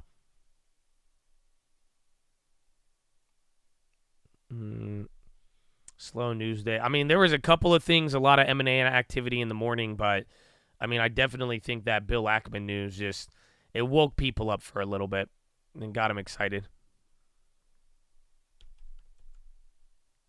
VKTX, TLT on the high, so as long as that's working up. Again, dollar help. No, this is going to flatten the curve a little bit, but not too much. That's my problem, is that in general, all of this so far, these developments are good, but like we've seen the last couple of days, good don't last in the bonds, and we don't quite know. So right now you're getting the flattening again, but it's still pretty bad. I mean, remember, we did a lot of uninversion in the last month or so, but today it went down a little bit by the yields coming lower.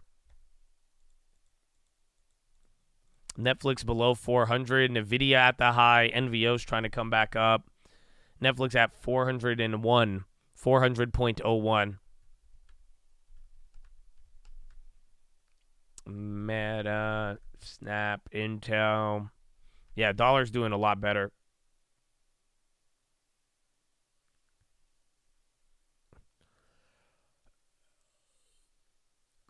On our meetings, 2 stream alerts for earnings, I assume. Yes. So I went with Microsoft, Meta, and Intel. So all of those are earnings plays this week. Microsoft and Meta, I did a call and a put. Or Meta, I only did a call. Microsoft, I did both ways, just literally 2 standard deviations.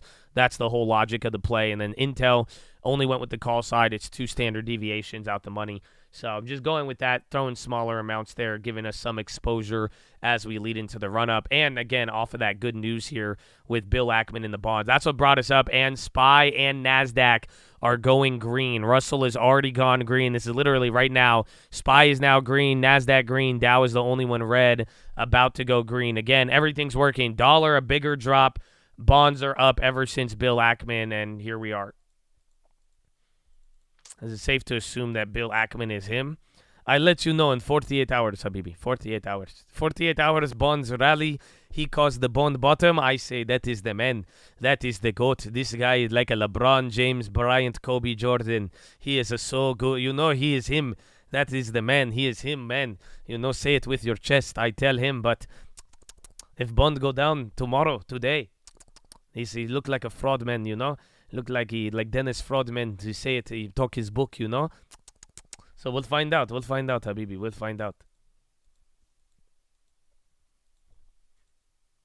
Man, it's Himothy. It's Himothy.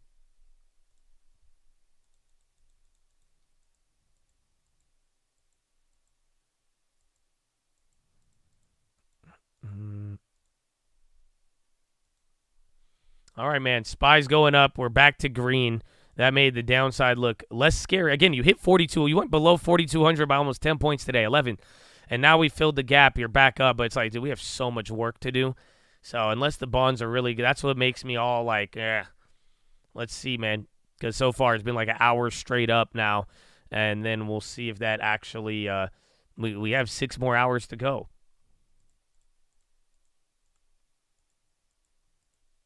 So much work. Dude, yeah, bonds are still far, equities, but let's see if that was enough for sentiment. Again, dollar's still going. Meta now on the high. Intel, NVIDIA. Intel's not on the high. NVIDIA is. MSTR. Watch a Coinbase. Zion's on the high. Coinbase did recover. Remember, crypto was leading in the morning, and then they all gave up there.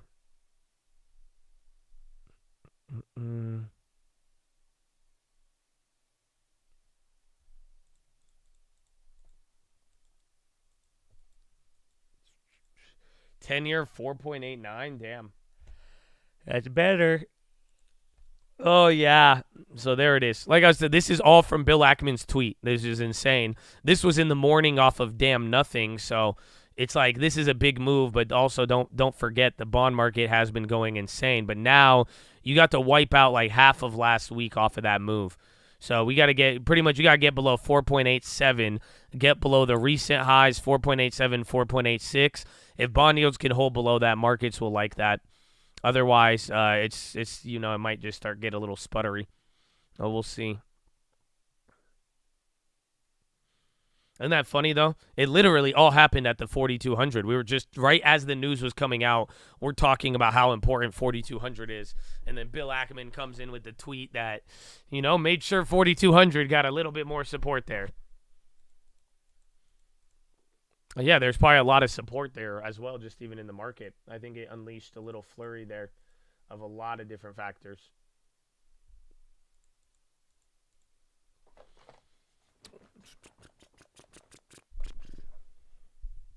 Bill Ackman saved the market. Well, we'll see. It's been maybe an hour now. So again, all of that stuff came in at like 9:47. It's about 10:20. It hasn't even been an hour, but first hour has been a very positive reaction from it.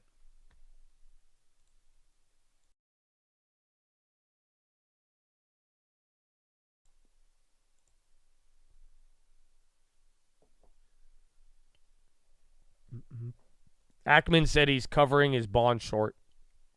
The big one he took on the 30-year about 2 months ago. No, I think Netflix is falling when the market goes up. That's until we know we're all going to rally in tandem. If you haven't noticed, market goes down after earnings. Netflix was up. Market goes up. Netflix either goes down or stays the same. So I think it's just kind of waiting. But Netflix in their earnings was great. That's the crazy part is like no matter what happens with the market right now, at the very least, again, having a good earnings and knowing what they said, I mean, it says a lot. So it's like I don't even think, regardless of bonds and that, I mean, Netflix, they bought themselves a pass till next quarter pretty much.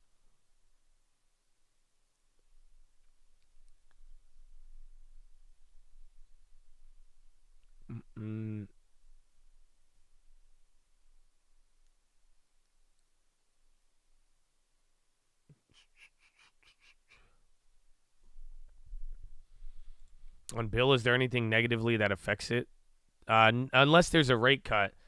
And what was it? Somebody asked me a long-term question earlier. I forgot. What was it? Somebody said, I don't know if that was you. I forgot the name. Someone asked me a long-term question. I said, hold on. I made an Intel play.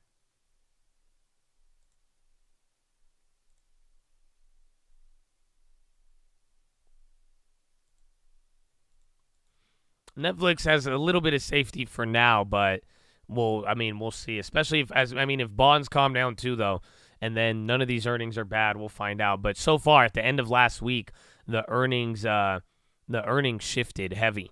It went from mostly beats to by the end of Friday, you've now had more misses this earnings season than beats, which is quite interesting. Yeah, TLT. I mean, it could be a short, but this is still tiny. That's what I'm saying. It's like Bill Ackman news is good. He's covering. Maybe there's a short squeeze, but like this is, you're back to where we were at 2 days ago off of nothing. So it's like this is meaningful, but it's also meaningless if it doesn't lead to sustain bond buying or stability.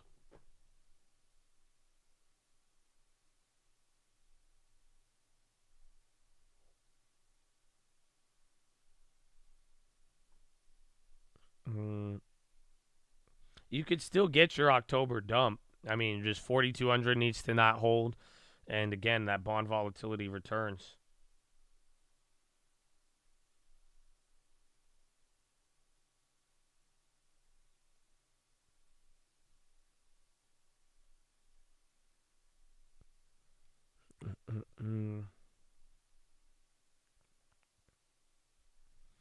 Covering short, two possible scenario, things get better or shit's going to go down bad. Well, that's what he said. He did say that the reasoning he said he covered it is he said that risks are too high. So he said right now risks are too high in the economy and he thinks things are worse than what it's showing, so he doesn't want to hold a bond short. AstraZeneca, something about no new safety concerns, a drug, datopotamab deruxtecan, did not demonstrate progression-free survival benefit in patients with squamous NSCLC. Again, another update on UAW strikes.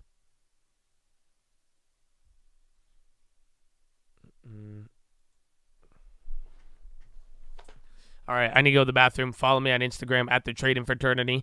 I love you. Good morning, and welcome to the Bill Ackman pump so far. As we await all of the earnings and data. The how of how Israel goes about this is critically important, particularly if, according to Gazan authorities, we're talking about more than 5,000 people that have been killed since the beginning of this already. So, Nick, bring that perspective in. What has the U.S.'s role over the last 48 hours been in trying to shape what the next leg of the conflict looks like? Well, I think, early on you basically heard from Israeli officials that they were going to go in no matter what, disregarding the fact that Hamas has about 200 hostages somewhere in the Gaza Strip. And now I think what you're seeing, given that you had 2 Americans released on Friday, there has been some tentative hope that you could have negotiations through Qatar to free some more of those hostages. So you have the U.S. and the EU and others basically saying, listen, let's put the brakes on this or, reshape what the ground invasion might look like so that we can focus on getting those hostages out. You have seen an uptick in airstrikes again, so still very much Israel determined to go in at some point, but it does appear that there's a great deal of sort of back-channel diplomacy happening right now to ask Israel to at least delay and maybe, as we're saying, reshape what the ground invasion looks like to go for those hostages. Ollie, do we know how many people are still at the northern end of the Strip and how many people have gone south, how occupied that area is now? You talked about the level of casualties just a moment ago. People are moving south, have moved south.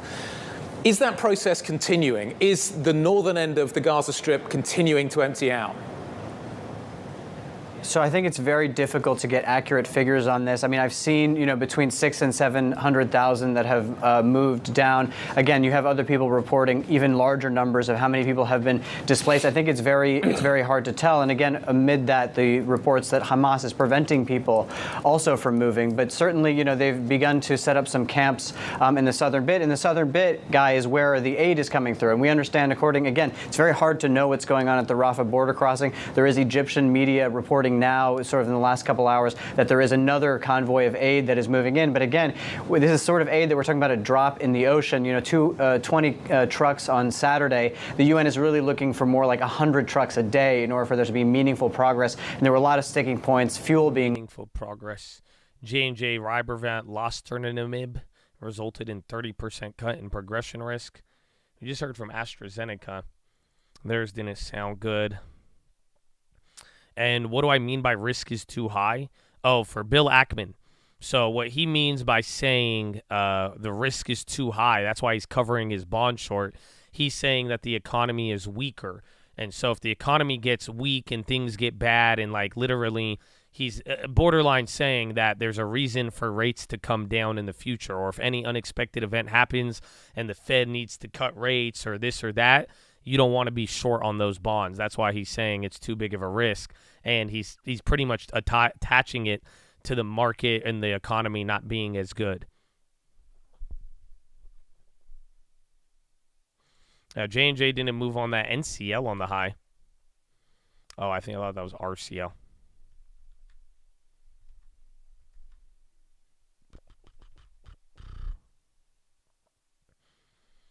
Abivi's on Friday. Okay, you're coming back down. Markets moved down way more than bonds already. I don't know if you guys noticed that. Dollar came back up too, right below the 29.81. But, I mean, bonds came back down to 0.45, 0.47 green. But SPY went from little green to now back down to a quarter. NASDAQ, Russell, Dow, all of them are down as well too. General Mills is on the high. GIS. Interesting. Intel, they're all coming down. Bill was lying. Well, this is Bill Ackman, not Bill for the bonds. But I'm bummed. Thank you. I'll be here all week. Fitch Ratings, European EV supply chains continue to depend on batteries from China.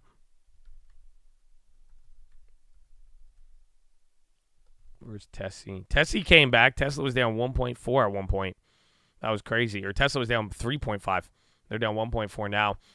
So bonds still holding 0.5% gain. That's like a 1% bottom to top move on the 10-year so far. But let's see.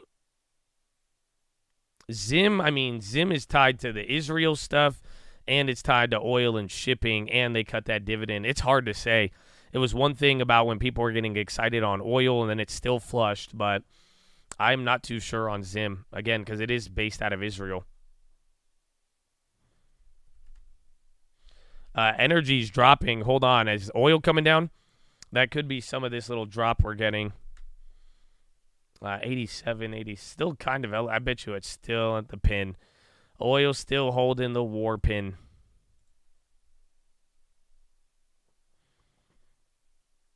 He's saying the recession is near, or there's an event that could cause the Fed to pivot. This is what we were talking about when we first saw the dot plot.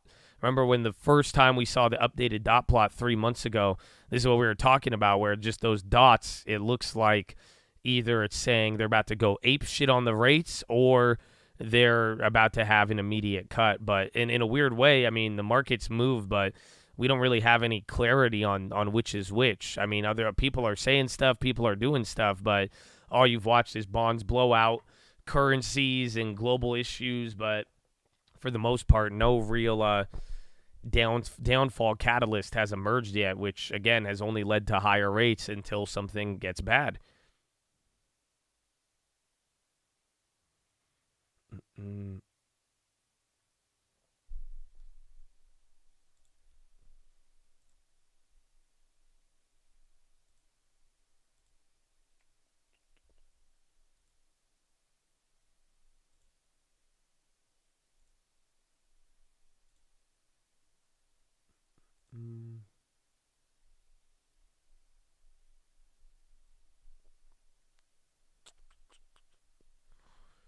So let's see. Microsoft.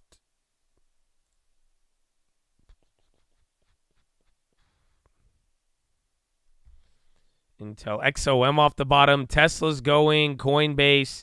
Market just took a candle. RELY. What's this? REMITL Global. Remital. Roku's on the high. Again, you just had DraftKings win and then Tesla pop up there. Yeah, Tesla's going. Comet. Welcome, baby. God bless you and thank you. Hope you're having a good morning.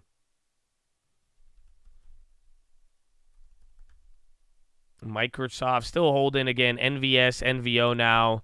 They're going up, but I don't know where healthcare's at. Healthcare's actually barely in the green. Financials are barely red. Again, NASDAQ's back to green.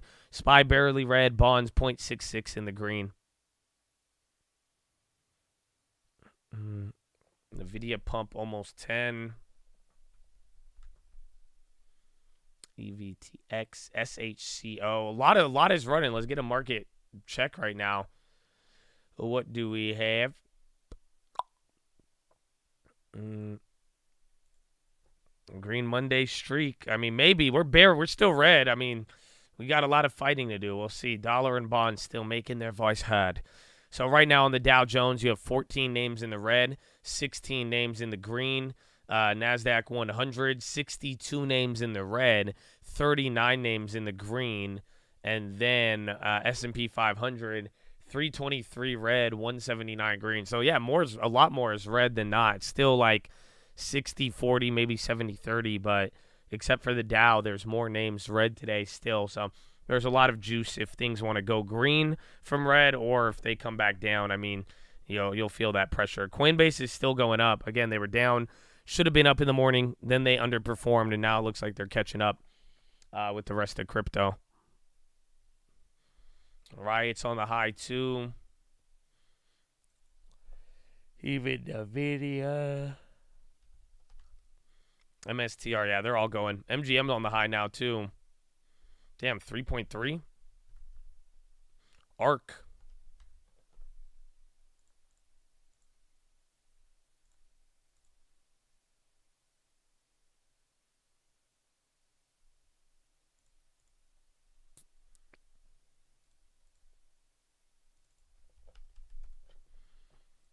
Tesla's running. So another high on Tesla.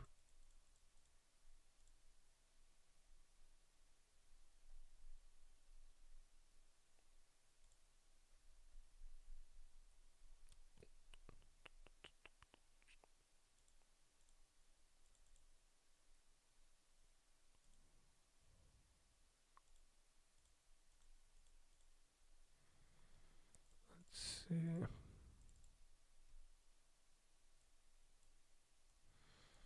Oh, there's only 3 months of time, huh? Till January.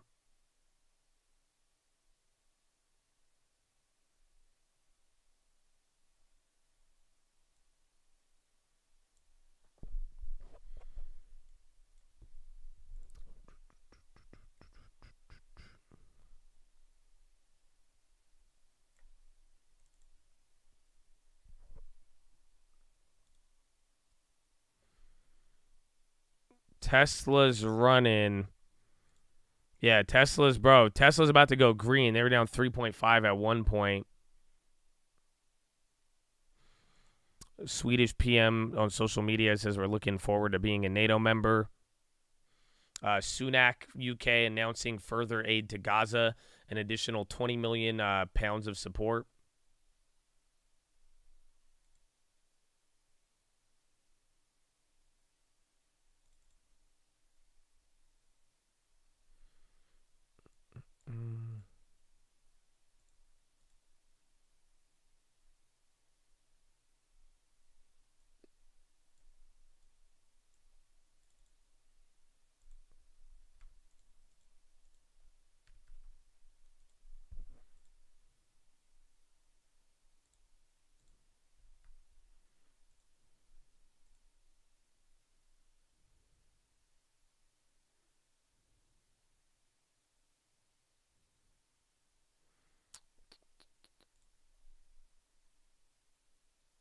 Okay.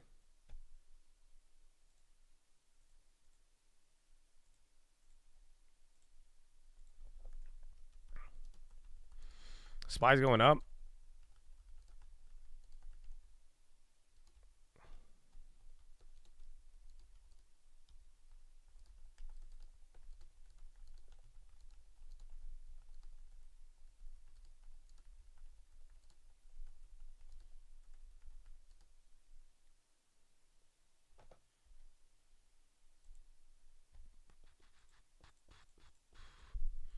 The sell pressure versus the rebound of glory today.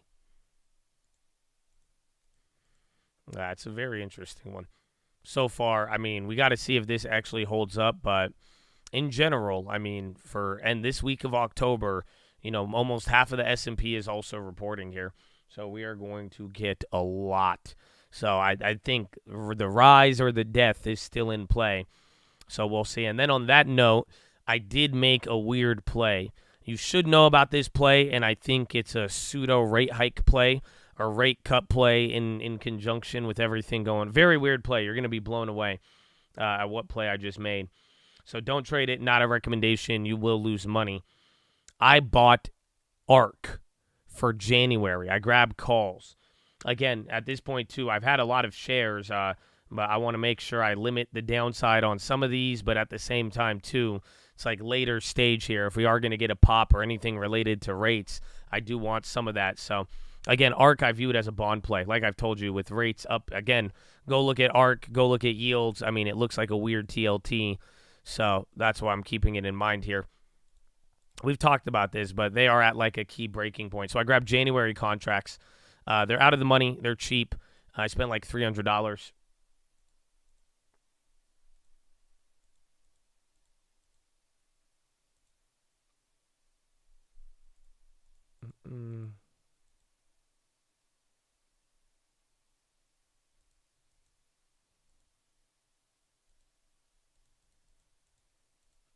Interesting. ARKK. Yeah, we'll see how it plays out.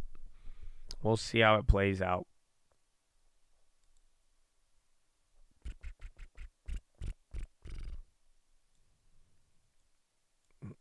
300 not cheap. Well, the amount I put in, but the contracts themselves were cheap. I bought more than one.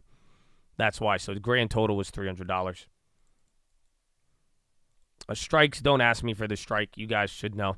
Again, we're not here to pump any plays. I don't want it to be that culture. I'll go over it on the watch list or if you have the stream alerts. Other than that, though, I'm hoping you could read into what we've been doing and certain things, but I want you to make your own decision. I'm sharing with you my info. Out of the money, again, spent a little bit per contract, 300 in total.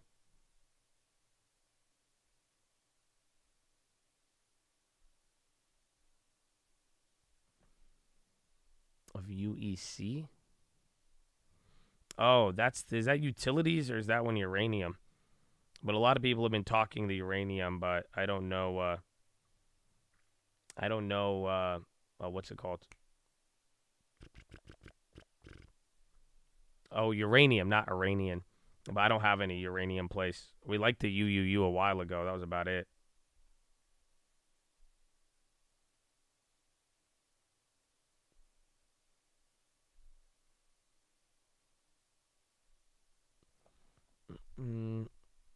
How far? I went out to January. That's why I was like, they have time, but they don't. But then again, January is the only where you could go on the chain where it's like it runs deep. But then if you go through the option chain, you'll notice the really deep ones have a wide spread. So I went with one with a much tighter spread, still far out the money up till January, but not too far out where, you know, you're watching last trades kind of come in higher and lower than the ones above and below it.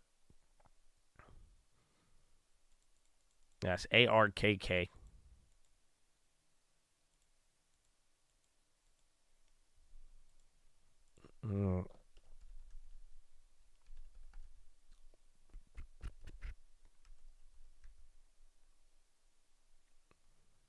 CRISPR CRSP. Tesla's going up round 2 now, and coin still high. Bonds are at 0.78. I mean, nothing has developed for the negative as of late. So again, you had that little pop down. It's been about an hour, 48 minutes. So not too bad. I guess Euro close is creeping right around the corner. Beto, crypto's doing good. Crypto's looking actually really good right now. Again, Coinbase was the weirdest one in the morning. And then Tesla too, man, 0.27.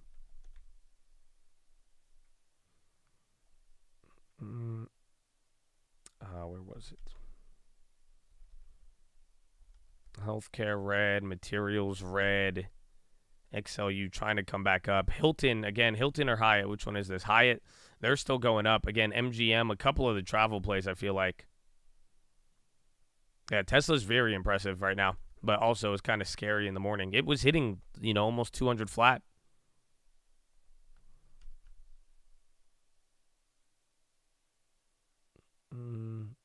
Roblo.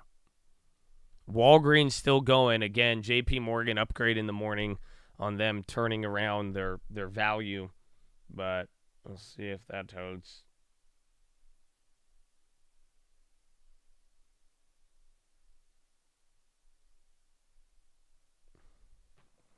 Good morning. Thoughts on AMD? I mean, I think Intel earnings is going to lead into it. All I know is AMD is like the only chip maker red here. Not the only one. I mean, TSM is like red, but it's literally at break even. But it is weird. Swedish government confirmed that Baltic telco cable between Sweden and Estonia damaged external force or tampering.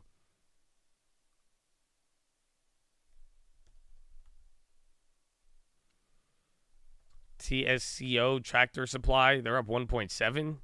Well, Deere is up again. A lot of manufacturing and industrials this week. I woke up in beast mode. Netflix $3.99 now. Is that its first time below 400 since the earnings? No, I went, I guess, 393 on that day, 397. But yeah, seems like the first time it's been under 400. I appreciate what you do for free. Well, God bless you, man. It's the least I could do. The chat is so amazing, man. I mean, most of them, but like I said, just keep up the love, bro. Keep up the respect towards each other. I mean, I don't think we haven't entered into a heated discussion already today, but just as a reminder. But thank you, my friend. I appreciate it. Amen. Cyxtera in talks to sell swath of data centers to Brookfield. I don't know if that's old. Thanks for being here, man. I hope so. I hope it's a help. And we still got, many hours. I think, 4.5 hours?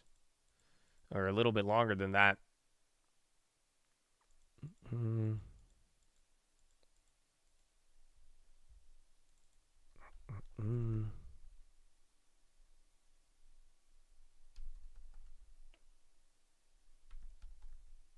NVIDIA. Again, Dollar General. A lot of these, like retail plays, retail and industrials, I'm seeing a lot of here today. Macy's is down. Again, MGM, some of those hotels are still going. Tesla, once again, you got Walgreens on the high. SPY is going to hit a new high here ahead of bonds. So maybe if the bonds don't go with it, we don't hit a new high, but we'll see. Oil might even bounce here. It's still been holding. You're above 3 points above the gap fill, 2 points, 3 points off of the daily high, and then like another 50 points off of the previous high of where we opened on Friday. So you didn't even fill this gap. You still have another 50 points for the second gap fill. Oxy, are they on the low? Duke Energy, I'm seeing energy names on the high. Nike, Pepsi, Oxy off the bottom, Pfizer. Hold on, a lot of oil and then just Dow names literally coming up right now. Another AZN press release. They had bad news on one of their drugs. J&J had good news, but that's it.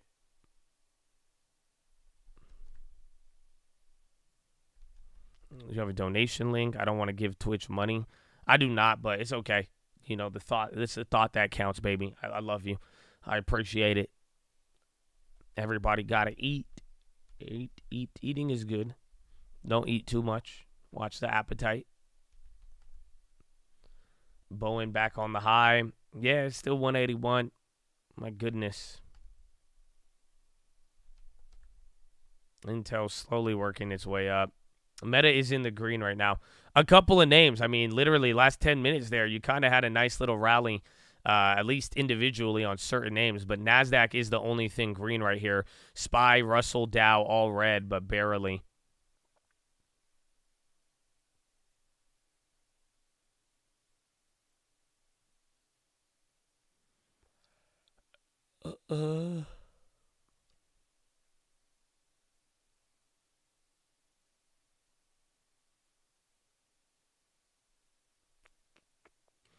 Listen, on the road every day. That's good, man. Drive safe out there and make the most of it. That's good. You gotta get a good drive in there, clear the mind on the way to work. It's a good, man. Driving's a good time for thoughts. I mean, I don't know if you have utilized that opportunity.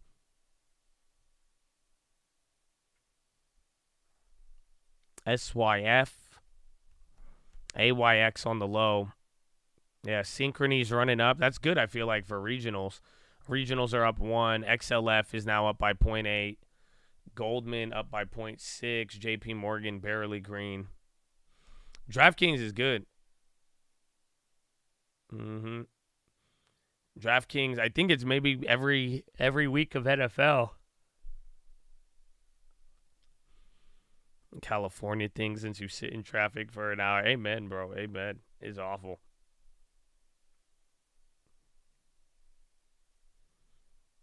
That's why, like, I just realized it. Like, it messes with me. I've already known it, but I didn't realize it because when I changed the watch list schedule to early, I used to do them later. But, like, bro, I realized the last week by doing late watch list, it saves me a lot of time. Just because if I try to do anything else after hours, bro, and then I'll have to get in my car, bro, it gets hideous. You listen during work. One day you'll be able to trade. Hopefully, get the long term, man. Get the long term. Long term in the crib. It'll open up a lot of doors. Swedish government says relevant Swedish authorities are investigating the situation in cooperation with Estonia. Synchrony, I don't know for the long term. They're not bad. I mean, I think they have more like higher yield debt. Isn't Synchrony part of like GM or is that Ally? Ally, I think, was the spinoff. But they're not the best. They're not the worst. I think you'd really have to look into them. But I mean, I think you could get better options in both finance and lending. But I also don't think it's the worst name possible out there. They have more history. They've been around. But I think it's the composition of the loans that they hold. Is it part of GE? I think Ally is the spinoff of GM. So again, a lot of times, some of these even credit companies, they're just a result of spinning off from a big company that started them to fund their products pretty much.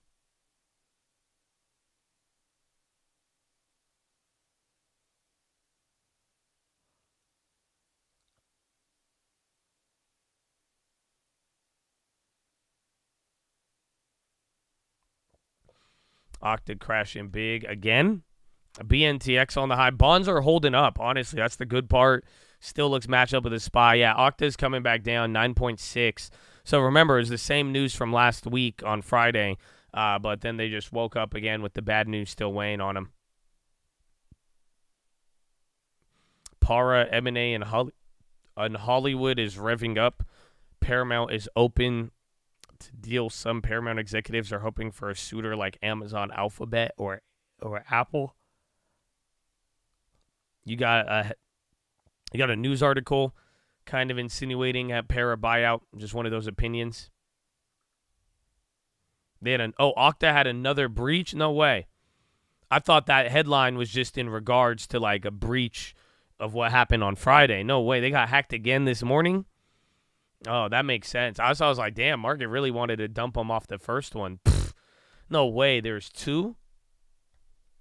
Oh, that's awful.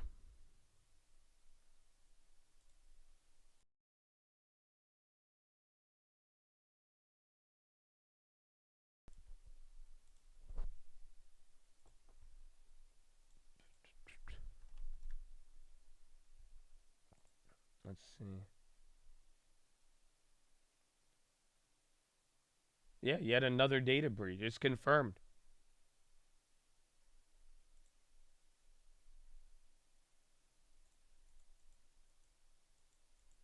Yeah, they dropped Friday after the identity breach. They disclosed yet another one.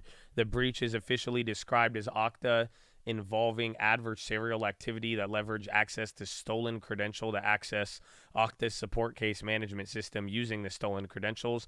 The threat actor was able to view files uploaded by certain Okta customers as part of recent support cases. They noted that the support case system is separate from production of Okta, which has not been affected. The company's Auth0 CIC case management was also not involved.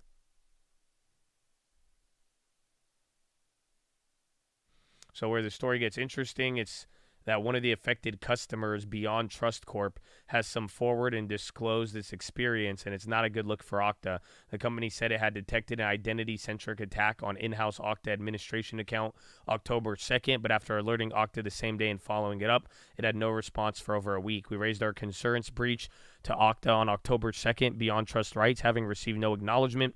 We persisted with escalations until October 19th, when Okta's security leadership notified us they had indeed experienced a breach, and we were one of their affected customers. Cloudflare came forward on October 18th, saying they discovered systems attacks on their systems that they trace back to Okta as well too. They were targeted by the Lapsus hacking group along Microsoft in March 2020. So, yeah. That is crazy. So, even it's leading to even Cloudflare. Google's on the high, Amazon, XLY. A lot of things are moving. SPY might go. Bonds are near the high. I think they just wicked into it, but we'll see if it goes with the market. Amazon's hitting another one. Coin just still running up. Para didn't really react to that headline. Where is it? Meta and Google and Intel, they're going up. Microsoft too. What about Apple? Apple's still in the red. Travel still going. CGen's on the high. Where's Pfizer? They were up 2. UVE. Again, bonds are still hugging this 0.8 though. I want to see them do round 2. And then honestly, market just like hugging where we opened up. I mean, this is still kind of, it's early, but it still doesn't like look the best. Pump in Euro close. We got 30 more minutes, maybe either before or after.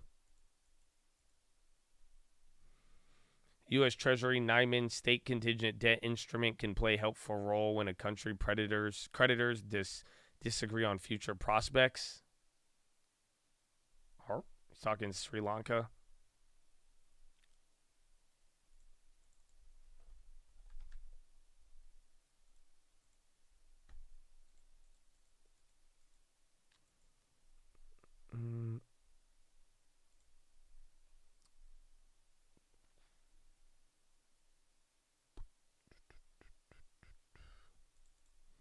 Invasion news on Gaza hit the news. Does the SPX meet Raul? Maybe, maybe not. Again, I mean, as weird as it was, I told you, I mean, it's the same situation, sadly. Do you guys remember during the Russia-Ukraine thing, I gave you a phrase called buy the invasion, believe it or not. And sure enough, that worked. As far as the markets go, there was volatility following, but it's pretty simple. I mean, I do think that we don't know what's going to happen. I think oil will go up, but I do think the invasion news, in a weird way, might give us some relief. I know that sounds weird. It sounds awful, but the stock market likes knowing what's going on versus not. So in a weird way, I don't think it's there, but like literal escalations involving other countries, getting involved with oil and trade disputes, that's where you're going to see things get a little bit more negative in that situation. But I don't know if again, they're bombing stuff right now, and I don't know if the invasion stuff per se is going to, make people freak out as much as they would for a little bit, then say, okay, at least we know what's going on now. ARK is still going.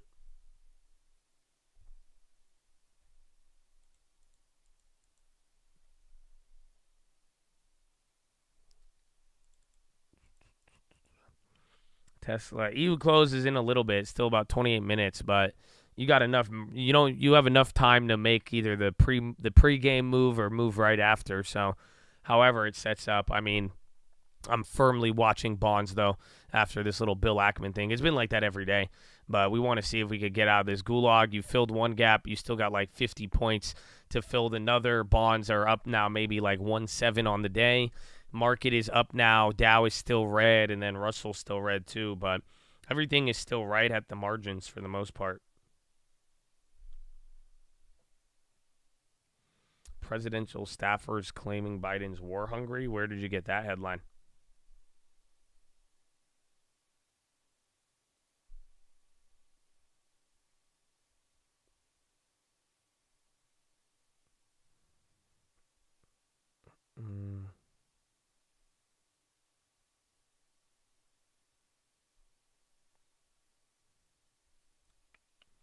Netflix 401 fighting the 200. We fought off 4,200 flat. So we'll see. Tesla's still going up.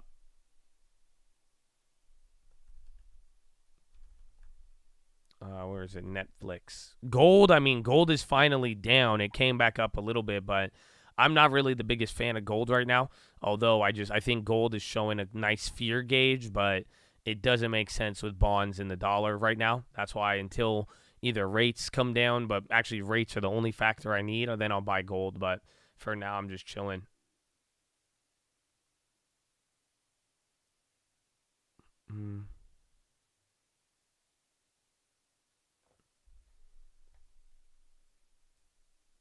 Crystal and Sager? Oh, I don't know. I don't know who that is. Post the source, though, if you ever have headlines like that.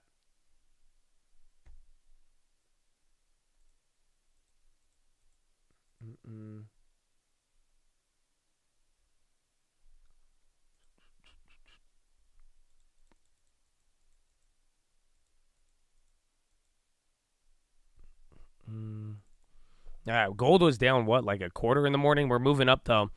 Get ready. Let's see. And then where's dollar? Dollar's right back to the low, still below 29.80, 29.81.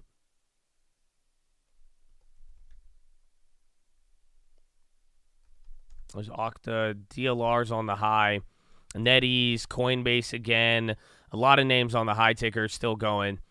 So I think that's a new high. It's crazy. The market's not really going that nuts, though. This is still like, what, 10 points, 12 points in this little hour. But even between here, this is like 3 points. Yeah, the gold short on Friday. Didn't really move too much, though, did it? I forgot that. We were talking that on Friday. So it's kind of at the same spot. It's a little lower. Remember, we wanted to play one of those early lows, but said we'd wait.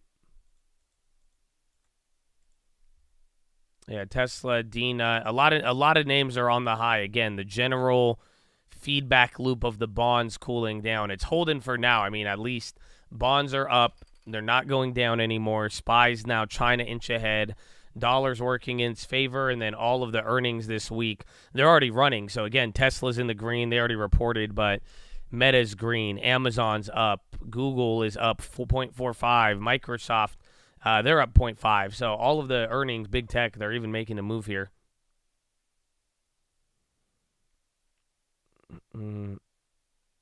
Slow melting up. Confirmation to EU, then back into no man's land. Possibly, because we are still moving slow. But as long as bonds can keep the pressure off, I think market could do its thing. But at the same time, I mean, it's been a lot of work to really not really go up that much. We gapped down. We did all of this event. It seemed like a lot, but you're barely above Friday's lows.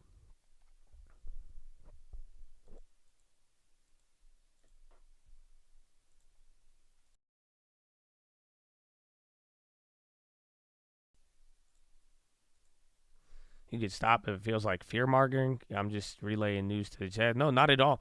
Like I'm trying to help you get better at it. Like we said, you know, we could share info. This is a great place to do it. Even this morning, how Chads were sharing info. So try to just add the source. That's all. Just all in the same message, you know what I'm saying? So that I don't have to go back and forth with it. Or if it sounds like you see it, if it sounds wild, this is the first thing people ask. They're going to say, what is the source? Oh, my gosh. Do you have the source of the peach? Oh, ladies and gentlemen, boys and girls, Peach Nation, get your ass up. Bradley Frizzle and the peach has arrived. Oh, nah, let's go. Oh, my goodness. Amen. Amen. Thank you, Bradley Frizzle. The consistency, it's pure, perfect. I'm telling you. It's like a fine aged bottle. You know, you don't know about people talk about consistency in many ways. I'm telling you, the peach is perfect. God bless you. Thank you, my friend. Shout out to all the birthdays out there. Shout out to the new Chad babies being born. Everything else in between, baby. God bless you, Chad. Good morning. May the sauce be with you. May the peach be with you and the sauce be with you. That's beautiful. All rise. Get your ass up. Amen. Shout out to Consistent Chaz. Tell him, man, you're an inspiration. You're an inspiration. That's a good role model. Amen. Amen. We need to get the peach marketing deals. I feel like the peach would be a better role model for society than a lot of the other role models we have now. You know what I'm saying? The peach is a good role. I can see the peach on a Wheaties box. You know what I'm saying? The peach, like, at, like, sporting events is, like, telling you, like, don't do drugs. Peach is telling you just, like, get the long term, hold it down. Oh.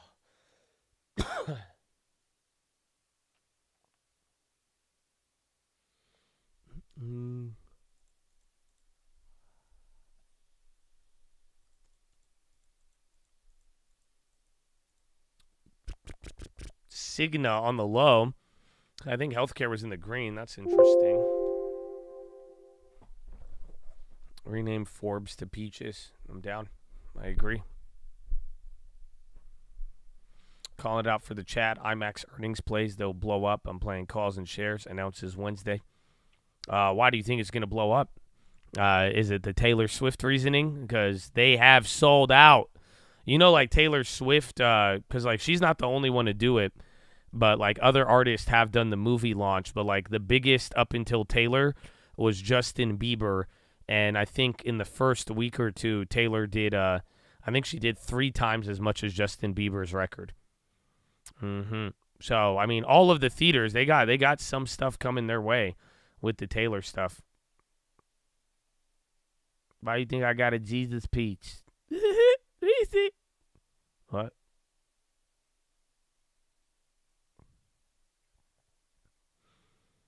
They talking Santa rally on Bloom already? Damn. Then we are getting bare. Usually you talk, you could talk that like maybe like November-ish. They already talking Santa rally?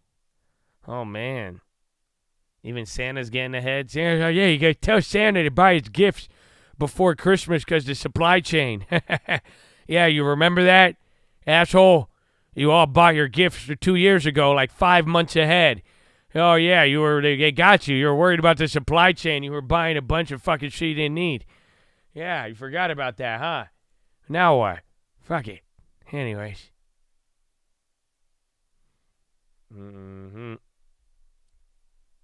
It's not even Halloween yet. Yeah, you can't have Santa rally. I think you need to end Halloween before you talk Santa rally. What the hell? It makes sense they're trying to push it. Well, here's the thing. Are you ready for this? This is tinfoil. So, like, because at one, it's not like a lie. The supply chains were overworked. Now, I'm sure there was other weird stuff as to how it got there. Bonds popping right now. So that's what you needed. Round 2 leading into Euro close. But are you ready for this? Here's some tinfoil. The world's supply chains cannot handle 0%. So after giving X amount of trillions of dollars pumped into the world and then zero credit, maybe just maybe the supply chain can't handle low rates. That's some tinfoil for you. Meaning that if we let's say they lowered rates back to 0, I don't even think the supply chain could handle it. In the sense that you would get backups in shipments and the China issue and then the oil and energy and all of that. You would just run into a whole nother world of inflation again because it's not set up for it. We have too much money and too much demand. The world systems cannot handle 0% supply chains and rates. Ta-da. TLT got a little pop there. That was good enough. Let's see what the market does. Not good enough for the day, but good enough to kind of justify a slightly higher high here. But let's see again if the bonds just hold. We moved about almost 2% bottom to top. So don't forget, bonds gapped down today. Look how low they were. You were at 82.31. Now you're at 84. So this is bigger than most of these days. This was 80. Yeah, this right here is bigger than at least all 3 of these days. Let's see in the last week. It's probably one of your biggest bounces off the bottom. It's as big as the drop that we had a couple Thursdays ago, which I believe was off data. Baba's on the high now. Best 10 I've heard all week. I hope so. Objection, if we go to 0, the economy is completely crashed. Moreover, supply chain issues due to lockdowns. I think if we went to 0, the economy would crash if they only went to 0 after they waited and things got really bad. But even then, if they go to 0 and they push out trillions of dollars again, I don't know if the supply chains could handle that. You can't have there's just too many people in the world, and if you give them all money and credit, I don't think you're going to be able to demand shipments the way we do.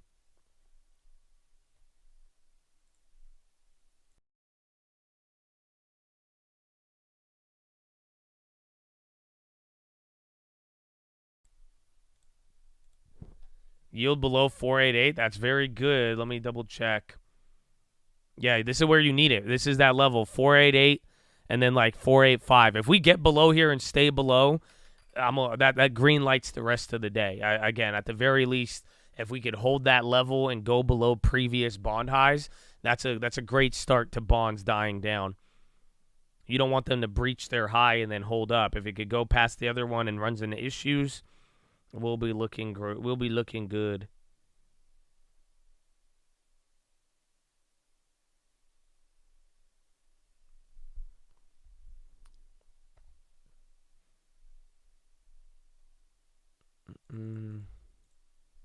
Tesla breaks 215. Bonds are still going, so this is that spot right there. This is kind of important. So again, just pull up a 10-year chart on Trading Economics or wherever. But like I'm telling you, at the beginning of October, that was our first freak out again when rates kept going up. And then we hit 4.8, came down. You hit 4.85, and then that started the 2 weeks or the week of bond recovery before continuing it last week. So now you're right you're right at the first high that was set at the beginning of the month. So if we could get below these, that would be nice.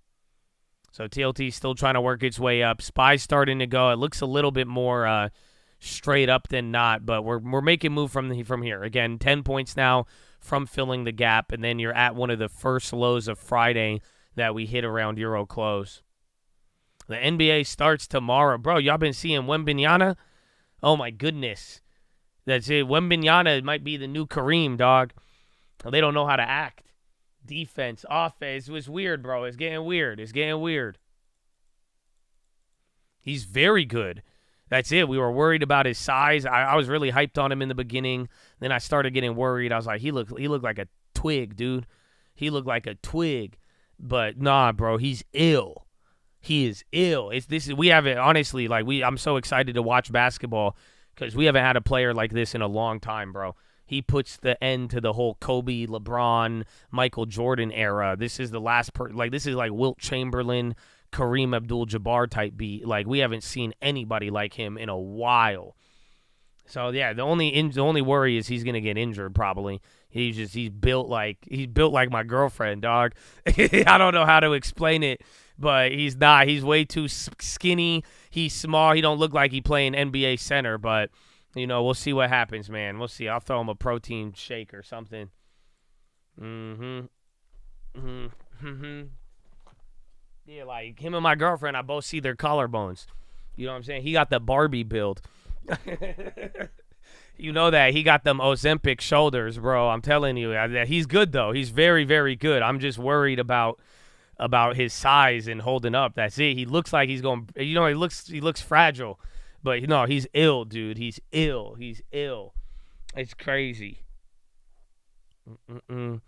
Bill Gross tweet, regional bank carnage and recent rise in auto delinquencies to long-term historical highs indicate U.S. economy significantly slowing. Recession in fourth quarter. Best investments are ARBs, CPRI, SGen, VMware, and Longshot. I'm seriously considering regional banks again. Bill Gross says he's buying SOFR futures. So he's buying the short end. Bro, what in the world is happening? Now you have the other bond guy, again, one of the other bond vigilantes. Now he's saying he's buying the short end of the curve and saying that he's also saying what Ackman is saying, but he's also bringing up recession in fourth quarter and then just says buy the plays that are arbitrage, that are bought out already and you're waiting to close.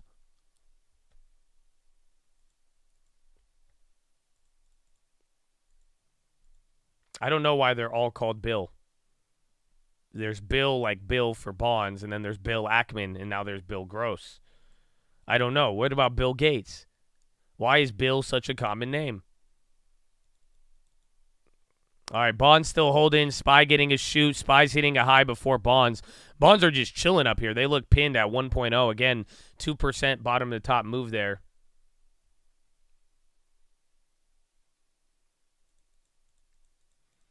Billy boy.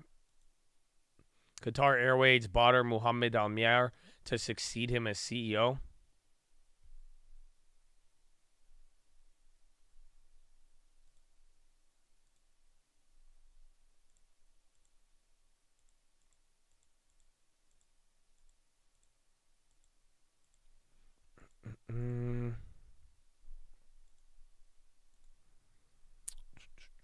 Shout out to the Williams.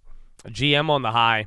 Again, Stellantis, they extended or they got drawn. They were even up off the UAW strikes. Wind starting to go up. MGM, all the casinos are killing it actually right now. And then SPY still trying to hold on to the high here. Until Meta went up. Microsoft. Meta's actually killing it, but I don't think those contracts went up that much. Yeah, bro. The Meta, we bought them like right here. And they're still, the Meta contracts are actually down.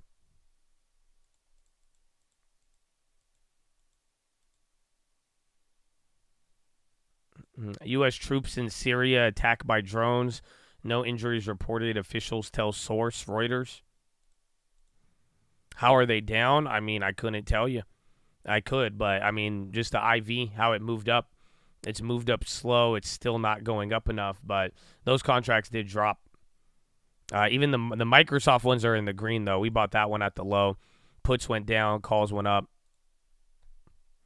This is what happened last earnings. I went for the 2 standard deviation. We hit them when it was a report and they did good, but all of the pre-earnings run-ups, I mean, I think I only got 1 pre-earnings run-up last 3 months ago. The other ones, it was like hit and miss or like we were selling out at like break even right before.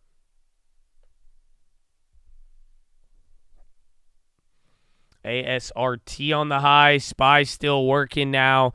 Bonds ticked into another high. You're at 4235. So again, from one low to the next low of Friday. This level has a lot more support. So we'll see how that plays out. But then we still got a decent amount to go before any of this changes.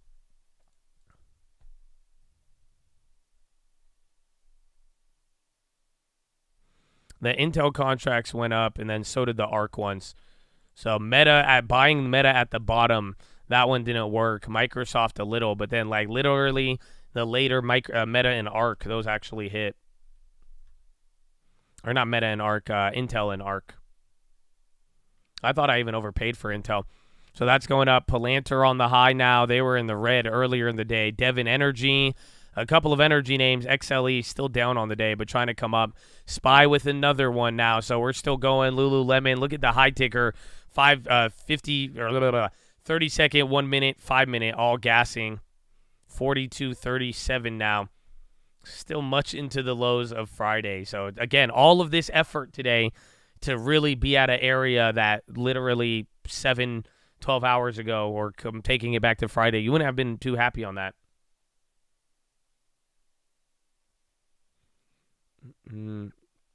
It is refresh. It's still really early, but I'm just worried that there's so much time, and then it's like we need a lot more recovery. I mean, the last couple of weeks, bonds recovered like 3 days, 4 days. That's why I'm saying if bonds go up here, you could wipe out what happened last week. That'll be good, but just take a look at where TLT was to start off last Monday, and now look at where we're at here today. Same thing. Last Monday, you had a gap up, and then you died. Today, we gapped down and then got the bid, but for the most part, we did all of this. We're moving even 30, 40 points, and we still have a lot more ways to go. So, yeah, we've already moved like 47 points on the day, and then you're still another like 40 points from filling the gap.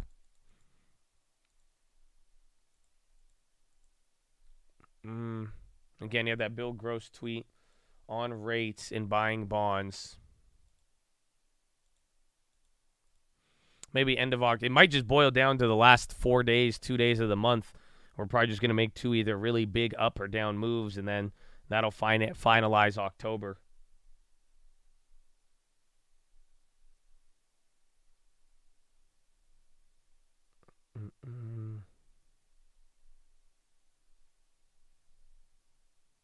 UEC. We've been like that one. Is that uranium? What is the industry with UEC?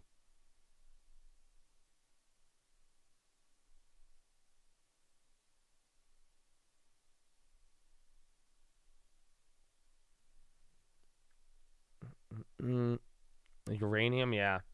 I remember seeing that with all. Maybe an ETF, but I think the uranium stuff depends with all the other war headlines, and then again, we have to just see how it's going to play out. We don't have any real guide in terms of what risk assets should be on.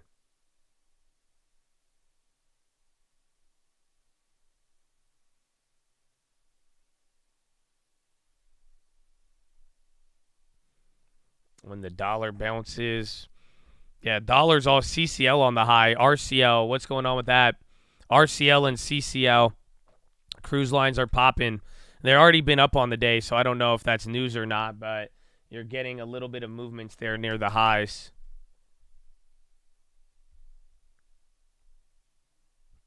Cohere is maintained overweight at Barclays.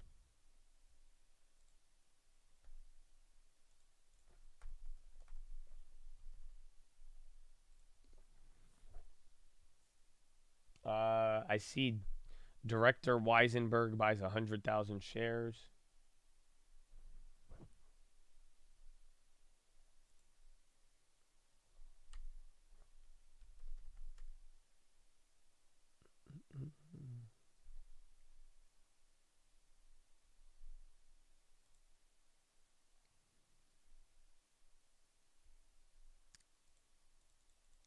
Bill Hicks? No. CCL Insider buy 1.1. Iraq. Yeah, that's what it is? Okay. I have that. I didn't know if that was causing it. It looked like something else, but that may be it. Pool is on the high. SO or SQ. Again, PayPal is running. Whoa. New York Times. I don't know if they're legit or not. Hamas may release another 50 dual. Oh, wait, no. That's the reiteration of this morning. So they said that this morning of dual citizen hostages. So literally, though, New York Times is now publicizing that. So you might get a little bit of hype on that. Could be more positive news, but we did have that in the morning. We already heard about that today.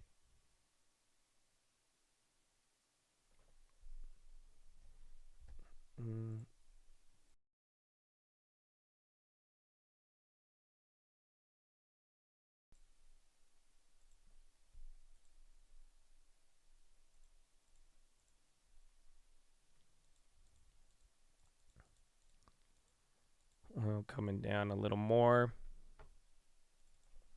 Spotify. Oil's been interesting.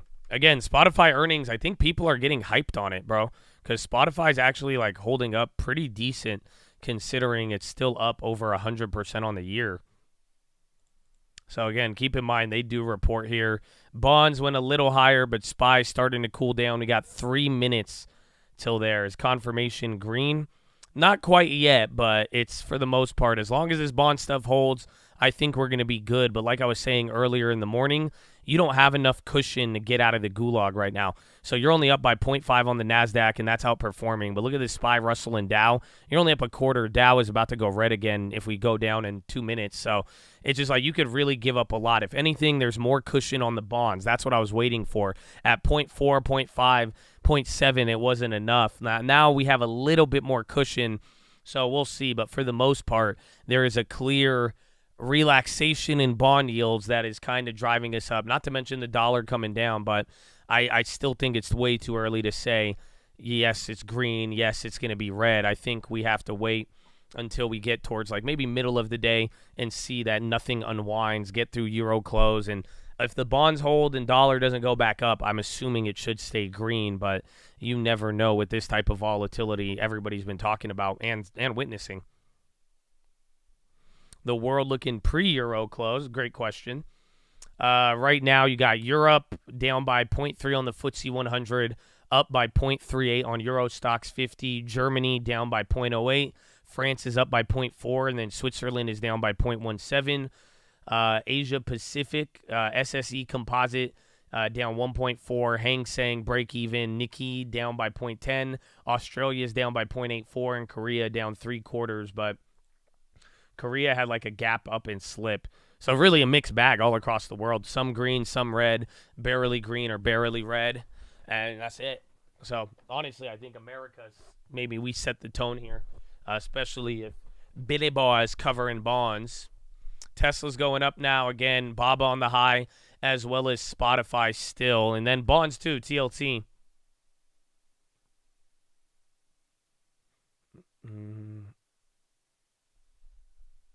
Tesla. Apple was the one that needs to go green. Yeah, Apple is about to go 0.03. Finally. So again, Apple was the one really in the gulag compared to any of the. They don't report. They report next week though. So again, Microsoft, Google is tomorrow, then Meta and IBM on Wednesday, and then Amazon on Thursday. Spot palladium. SPY's still kind of slowing down, though. Again, bonds are the thing that are getting you the cushion. You're right below 42.40. 42.50 would be nice. 42.60. You spent a lot of time there last week, if you don't remember. I guess before. Oh, no, that was 43.60. Excuse me. I'm 100 points off. I forgot. It was a wild week. 2 weeks ago, though. Or 3 weeks was the 42.50. When you go long now on TLT or short the dollar, I'd be down to flip it. I wouldn't after the 2% today or whatever this is. Wait to see where it's at. But for the most part, I mean, it's speculate, but not for the long term. Not for like, oh, yeah, I'm buying TLT because I know it's going to happen. No, it's like literally if you want to play, you know, the little baby relief on the bonds, yeah, but you still have risk. But I don't think it's the time to buy TLT like everybody's asked every day of the last 3 weeks. Bonds go down to 4, then you wait. But I wouldn't. I mean, again, I think you play the shifts. But if bonds go down to 4, I until we get the real things changing, I'm not down for the TLT play. I think we should play TLT how we've played it every time it's profited us. Buy it a week before something happens. So that's kind of where I'm at on it again. But we could do the TLT discussion again if you guys would like, but it's the same thing as last week, the week before that. Regardless of what changes, you need Powell in the we need a real Powell or economic data to really confirm something. Otherwise, we're still playing that game. I like 3M. I don't know about the calls. I do think, though, this will be a pivotal earnings for 3M or any of the industrials. We need to know what happens.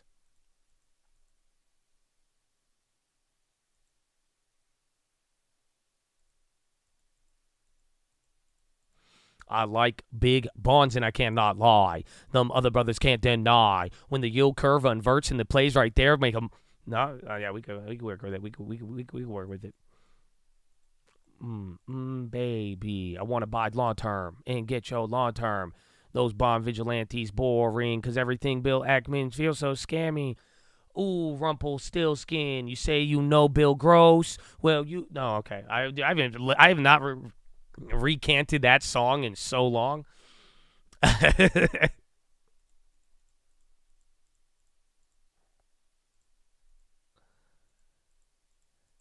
If you have the long-term alert links, we do. It should be a first link, or if Nightbot puts it up.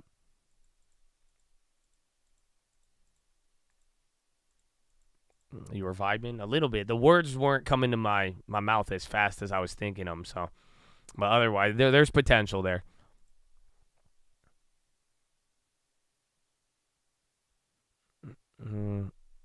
Yeah, 6-month, 3-month bond auctions coming out. I don't think anyone's going to tweak out too much. Meta's still moving up. That's crazy. Those metas are down. Like, what the hell? Where was it? I bought those at 946. Dog, I literally bought the damn bottom. And those contracts went from 60 to 49. Every other one did good, though, on the call side. Again, Microsoft calls barely up.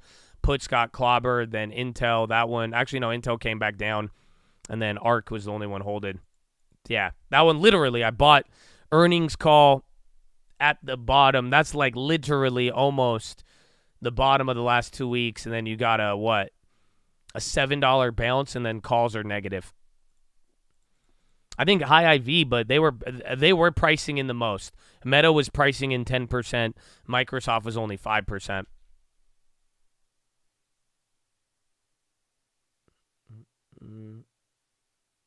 Don't jinx it. Well, as of now, the contracts are saying that wasn't the bottom. So we'll see. We'll see. SPY's still holding up. Again, another run on the high ticker. All of those names are going up there. And bonds, 10-year, still trying to climb again. Right now, too, again, I still think the same breakdown. Remember, there's more names red. Now you have 17 names green on the Dow, 13 in the red.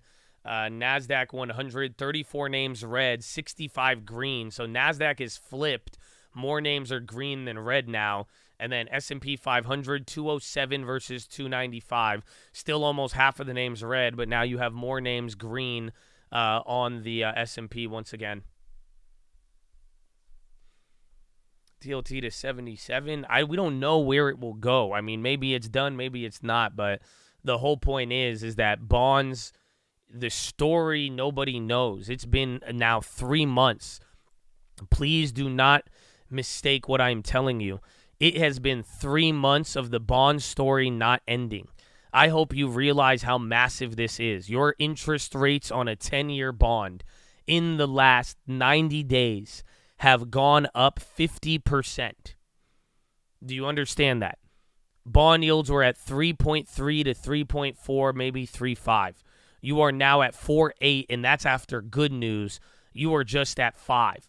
So from 3.4 to 5 in 90 days. And like I'm saying, most of it was literally the second half here, right? And that's like 60 or 45 days. The bond yields have absolutely just gotten destroyed. So that's where it's like, in the midst of all of this, this is the real story.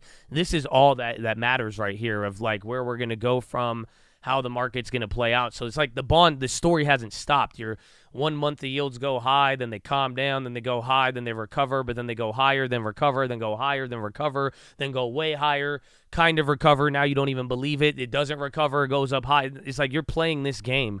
So bonds could go really low or really high right now, but the whole point is you are not having that upside. So it's the reason people are buying TLT, because the risk to reward is too good to pass up. It's not. That's the whole point.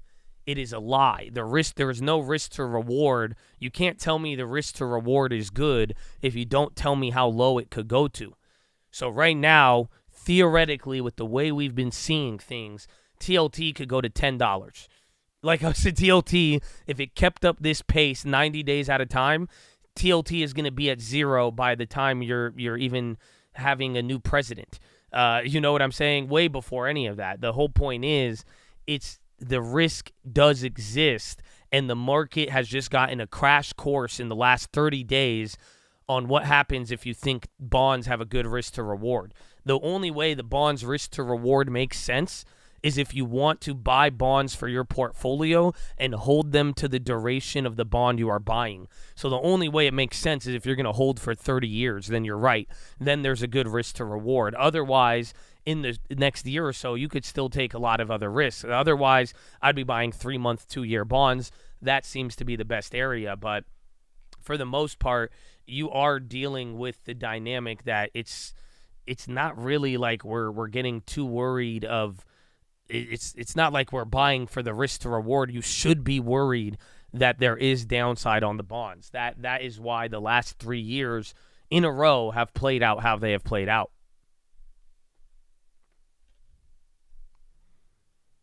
With record outflows in money markets, volume TLT, and yields getting crushed, there's a good chance that this is the bottom for long-end bonds, billions and billions flowing into it. I don't think so, unless we get it confirmed.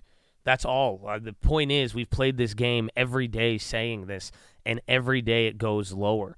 You know, and one thing I would show you with it is that, just quite frankly, these 90 days, these last 12 weeks, has also been record inflow of bonds. Michael Saylor's $4 billion bet on Bitcoin back in the green at current price of $30,000. The Bitcoin bet is green by about 1,000 per coin for a total gain of 160 million. CoinDesk is the source. Thank you.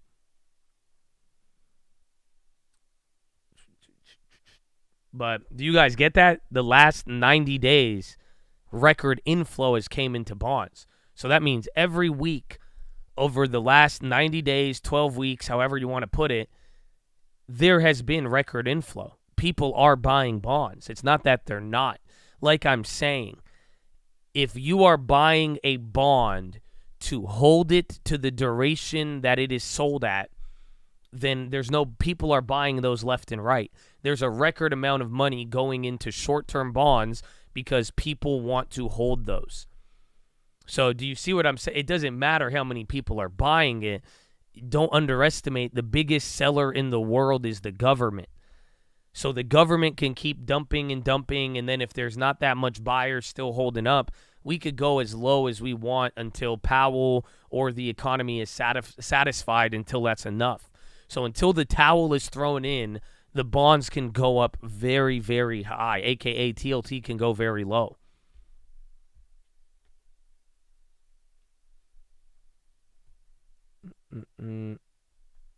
So that's what I'm saying. I mean, you don't have to agree with me. I'm not saying this like you must agree or you're wrong, but like I'm trying to explain, I've definitely been fighting back against the whole just buy TLT blindly idea, and I think it saved some people throughout this last year. But I'm just trying to let y'all know the crazy phenomena we've been through in this last couple of weeks and months right now, and it's kind of related to one big factor. So this idea of what we buy or not, just keep in mind, like I really hope you have learned something in the last couple of months, because it's just telling you, it should be a wake-up call that there's no such thing as just buying the bond curve waiting for your big trade to hit, because there's pain in that process.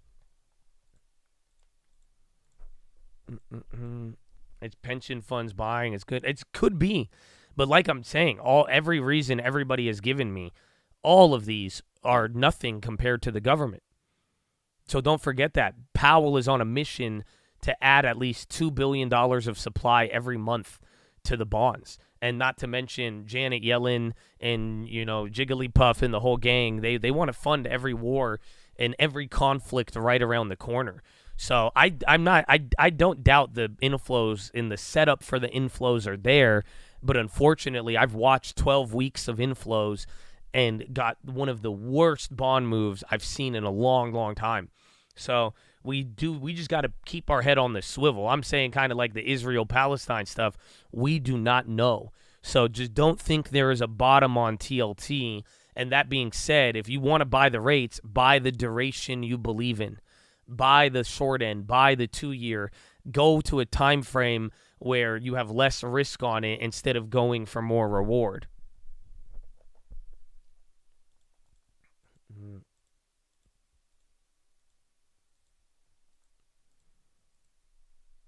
BTC price target 2024 is 100K. I got bad news. My Bitcoin price target would be that high the next year. You have the halving occurring in April, but maybe it plays out like 2015 kind of did, and it takes a couple of months there. But even then, the way I've watched the drain this last 3 months of just names that held up and then just instantly died, I think crypto falls into that category. Again, until we get a resolution on rates, I don't think I'm ready to buy crypto, but I am looking for bullish factors after the halving, but it may take some time.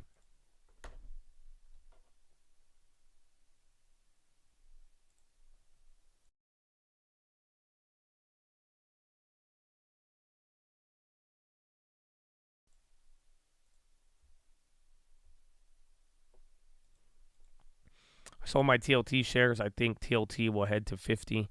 The yields could head to 7, in my opinion. I think it's possible. That's my problem with everything now. My realm of possibility has opened up. That's it. That's what I learned the last couple of months, even this year. But the realm of possibility, it's not what you think. It's just like, how much lower can it go? It could go lower.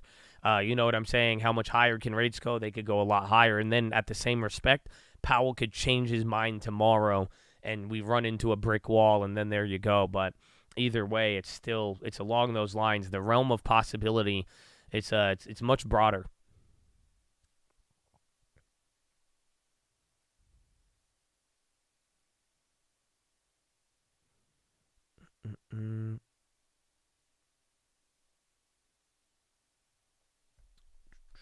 All right, bonds and wait, we're 13 minutes after Euro close.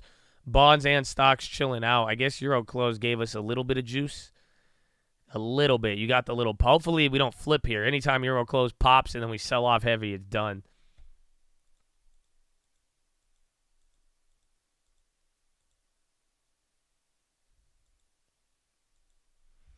XLF, where are they at? Again, Spotify's been great. I'm surprised XLF is still green. Again, they were red earlier.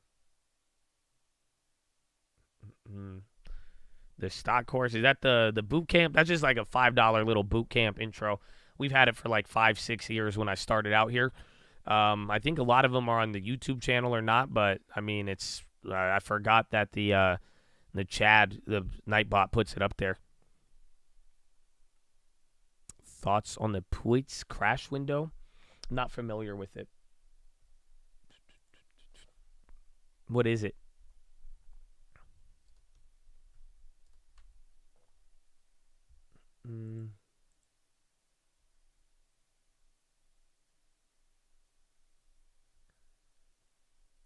Is this, yeah. I mean, I believe in a lot of stuff, but I don't know if I just Googled it.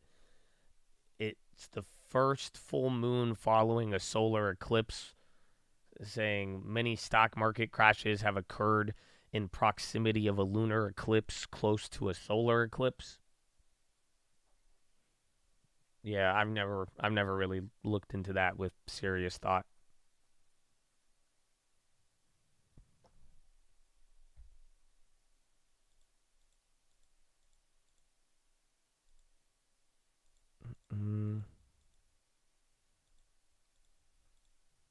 It's funny though, over the weekend my mom was talking to me about the Jubilee. I was like, Mom, my mom was asking me if I know the Jubilee. I'm like, Mom, of course I know the Jubilee. And then she was explaining, I'm like, Mom, do you realize how many people bring this up for the stock market every couple of months? At least once a year? I was like, man.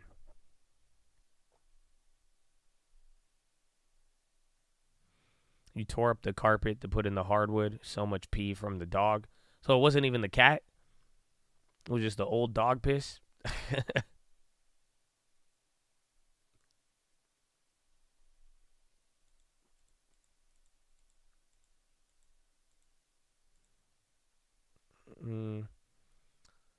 I mean, traders using the moon to make trade. I mean, were you guys not here in the morning? Like the video if you weren't here in the morning, but I don't know if you, like, literally about an hour ago, I've never seen that many Black Monday comments in my life. Even when we were flash crashing.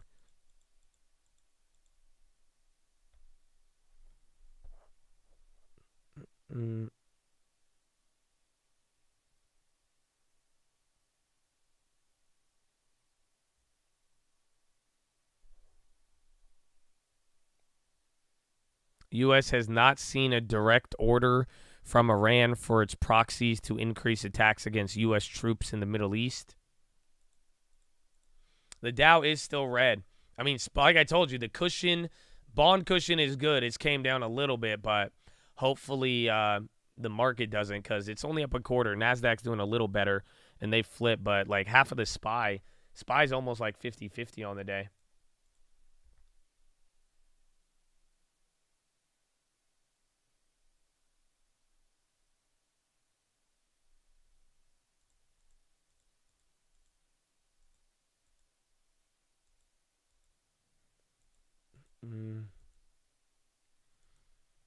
It was going to be a Black Monday. It would rally first like this, but people talked about it. I mean, I'll tell you what it would look like. I think you actually have a great indicator to watch. If you want to know the flash crash, all you need is, where is it?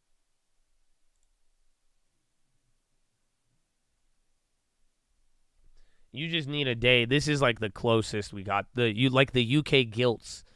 You need something like repos, bond yields, 10-year, 2-year, whatever. You need something to just rock it up overnight. That's how the flash crashes are. Again, even in the 87s, you got to realize what happened. It was, as the panic set in, it's finally when orders and certain things show up and don't show up to the market. When a lot of sell orders show up, or again, kind of like the gilt situation, we woke up to that problem, and overnight you woke up, the gilt shot up 0.5%, 1%. You woke up and there was no buyers anywhere to be found. That's how the flash crashes feel, and then it's just like a dominoes effect. Again, that's how it was at least 2010, 2015, the ones I've got to witness. It's more so like there's a catalyst, something happens, and then you wake up in the day, and then there's not like it's just pretty much you're missing out on some buyers somewhere, a big portion, and then it messes up liquidity, and then the lack of liquidity causes a massive waterfall effect of people reacting.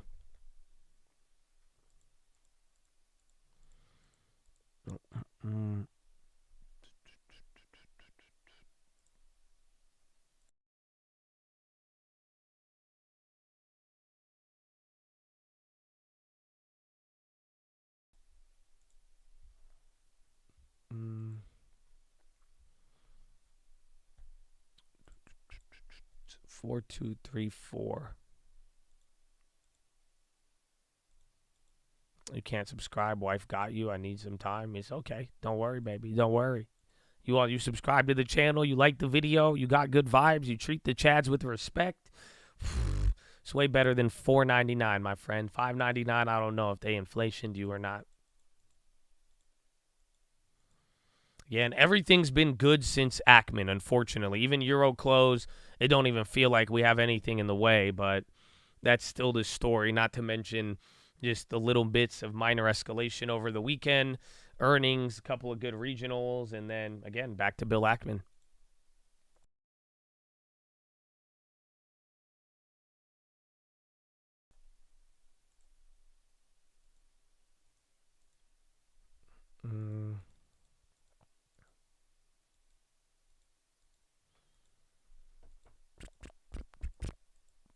Have I put the positions on screen ever again? No. I have not since last year. And then you guys got a members-only ban before we even had that opportunity.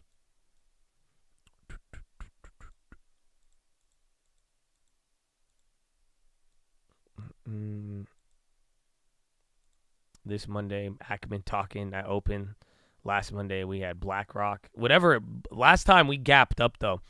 So last Monday, the bonds gapped up, and we felt good the whole day like today, and then we just died every other day. But now this time we gap lower. We felt worried, and then that turned into a buy off of Ackman.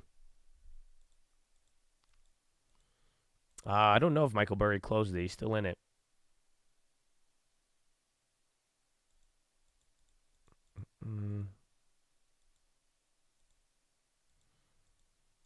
Just remember he was wrong on Netflix. His Netflix play was surprising, but even the bond play, again, you don't really hear about Bill Ackman in bonds usually. He's been making a lot of comments lately, so we'll see. Thanks for never switching up on the chat and keeping memberships inflation-free. I don't know if YouTube may have raised them, but we've kept it OG from day one, baby. God bless you. Horna! Mr. PNC, baby. And good call out today.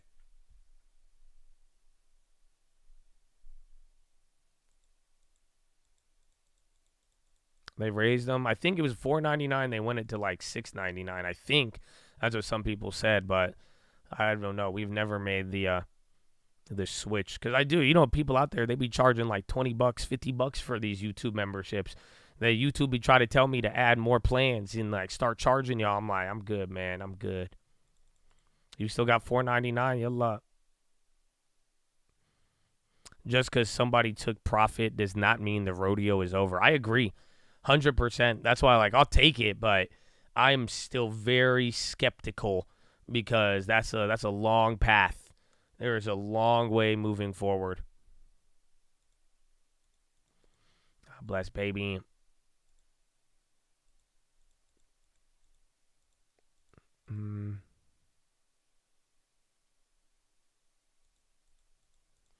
Thanks for all you do. Thank you, my friend. And like I said, man, any of the chats, don't ever trip on anything. I mean, the best thing you could do, contribute, treat other chads with respect, and be in the game. And get a long-term, too. That'll make sure your commitment is fruitful.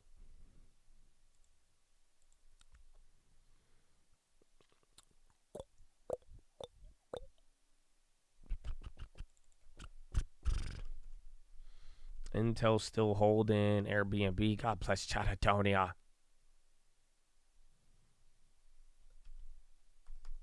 TSM. I can't type. Qualcomm, AMD. Richard Luis, baby. Oh, the man, the myth, the legend. Always show him. Richard, you've been showing a lot of love, man. God bless you. Or nah. Other horn in the morning. I wasn't even giving you guys warnings. I was just blasting it. He started off on Monday. My long term is down. I'm late in the game, and I'm depressed these days, but I'm lucky I'm still alive and kicking. Trust me, man. I mean, ask any depressed Chad from end of last year. This time last year, it was worse. It sucks because, like trading-wise, I could see that, and, like, we've even taken L's on the long term, but, like, we still have a lot of year-to-date gains on the long term, but, like, overall, don't even matter whether you started early, late, or not. The long-term plan will always prevail. I promise you. You're going to have good plays, you're going to have bad plays, but in the long run, bro, you're going to prevail. And literally, it was sad. Last year, it felt a lot worse. The numbers were way lower. Like, again, our long term was at a much lower price just from lack of gains, everything just going out the window.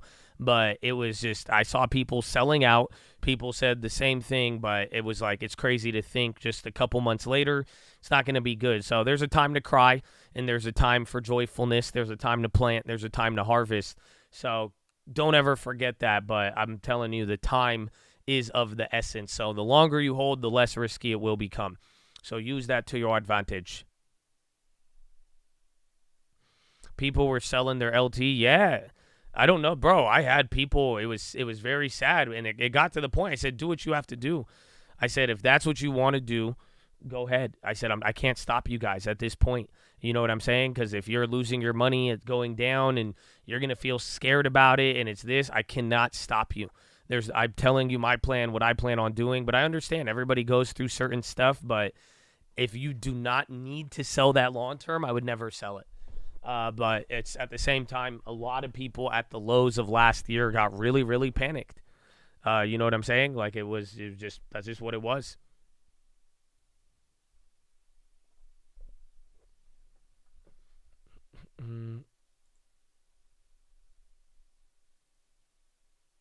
So many ambos. October was dirty. Don't make the mistake. Put your long term on margin. That'll make it where you can't hold it. Yeah. This was the meta below 9. It was like meta, but it was like right after meta where the market was like still trying to bounce, but it was still kind of rough. So like we were like in here. So like every down day, you know what I'm saying? And then it was even the end of the year, bro. I'm telling you. Even up until the end of the year, you had that MDT gets approval for extravascular defibrillator. Might be old. They're up 0.08. No reaction so far.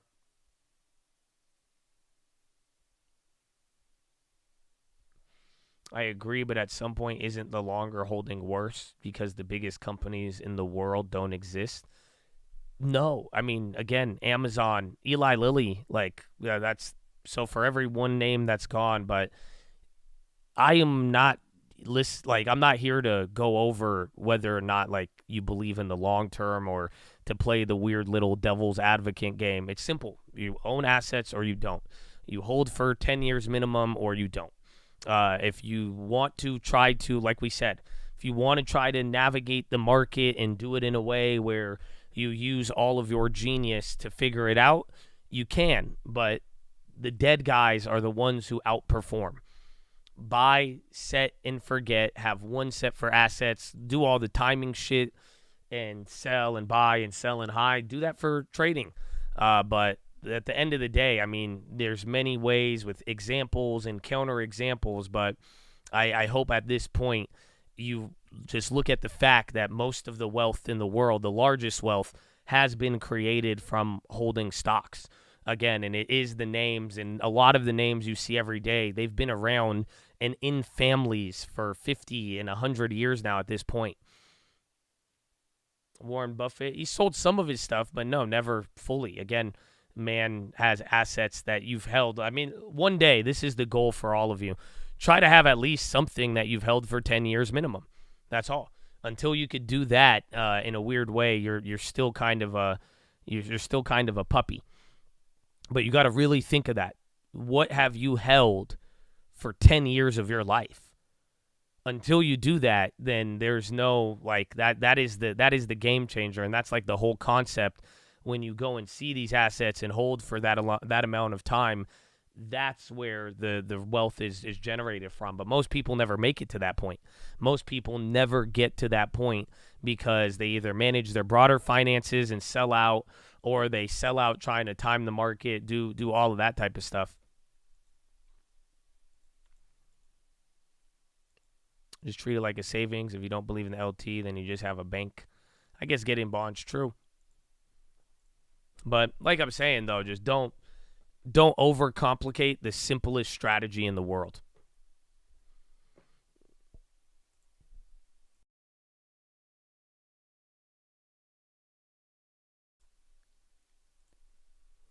What the hell? Flights at China's Shenzhen airport disrupted by flying object?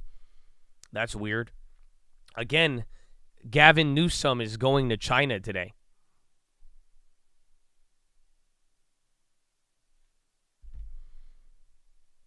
What would you tell someone starting out in their mid-40s in terms of investors? The same thing. You're a little older, but, I mean, God willing, you should have another 20 years under your belt.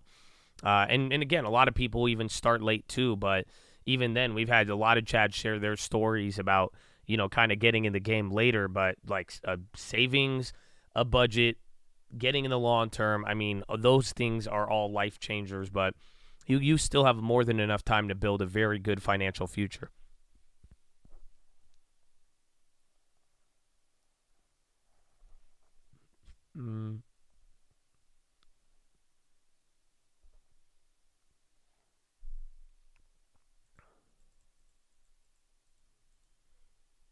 Don't get greedy. We're not talking about trading. I mean, that's the whole thing. I'm telling you to eliminate greed from the whole equation. Don't look at the prices going up and down. Who cares? What do you own? That's what I'm saying. Get 10 years under the belt before changing your mind. Again, get 10 years before determining something was good or bad. How do you know if something was good or bad? You could say a lot of different things, but ultimately it is time. That is what we're looking for. But you want that ownership. It's not about being in profit, being in loss. It's not about getting sad when you're down, getting excited when you're up. It is about knowing that you own a stake in these companies, that you own equities, and that with enough time, if these things can mature, you should be able to determine a good or a bad investment off of that.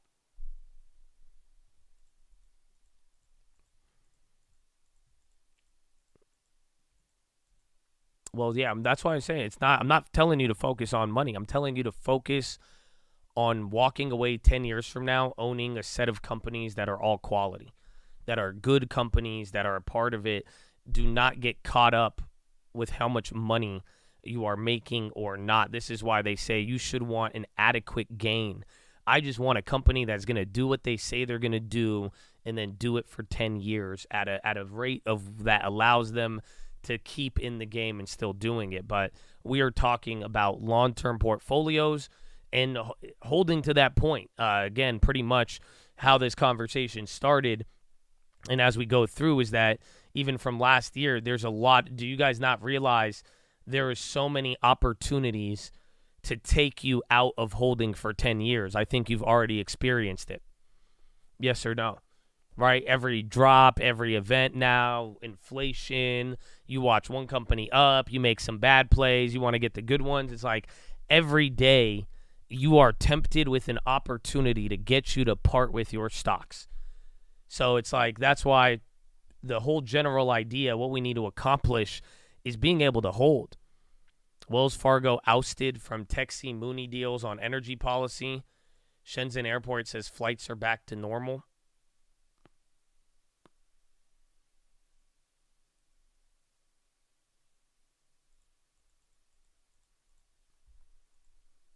But the long term. But like I'm saying, though, too, I mean, that's my plan. That's my strategy. It's been used by literally millions of people. I'm not saying just the people I shared it with. Just this is a plan that came before me. But at this point, I am saying, like, figure out what you guys need to do. I mean, I said it last year. I'm never going to try to fight you to stay into something. You know what I'm saying? I will succumb to whatever your desire is because that's the name of the game. It is your finances. It is your money. So you guys got to be able to make that determination on your own. And if you have a way to do things and you want to do it, feel free to, but just understand it deviates from the strategy. That's it. And if it does, I mean, whatever happens after that, there's no guarantee of what is pretty much offered for the long term. Are rates affecting your job? Disney Hasbro partnership. Disney's up a little bit. I feel like Hasbro might move more. Yeah, Hasbro is popping off of that. Disney, not so much. Snap on the high still again.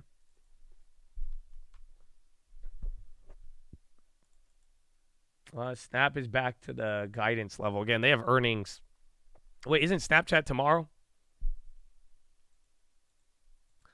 SMG or FNC. I think once we know what's going to happen with like oil and all of that, we'll be able to make a better play on them.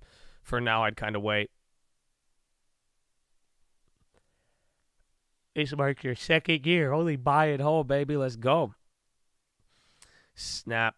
Snap is up because of last week there's a guidance leak about full year numbers, so they're just back up to that price. Other than that, it's going to be about their advertising numbers, and then people are going to use them as a sympathy for young Meta.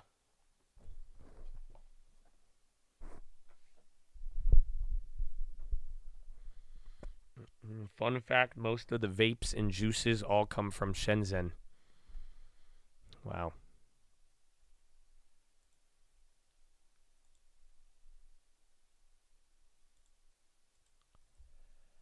Bro, Palant, I think went from red to green real quick. Amazon, Nvidia going up now. Amazon's up 1.3.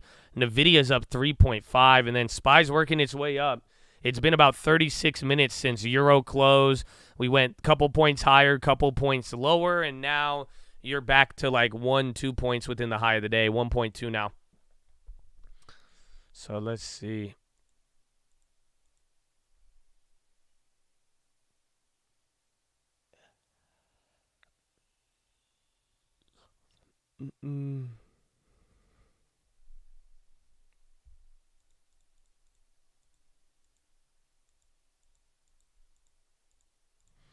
Important Yellen and bond day dates for the rest of the year.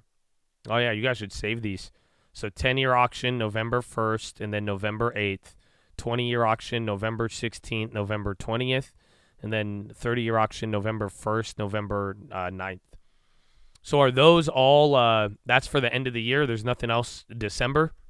Or is that just for November? It could be the same dates, but that's actually important. Microsoft into the highs.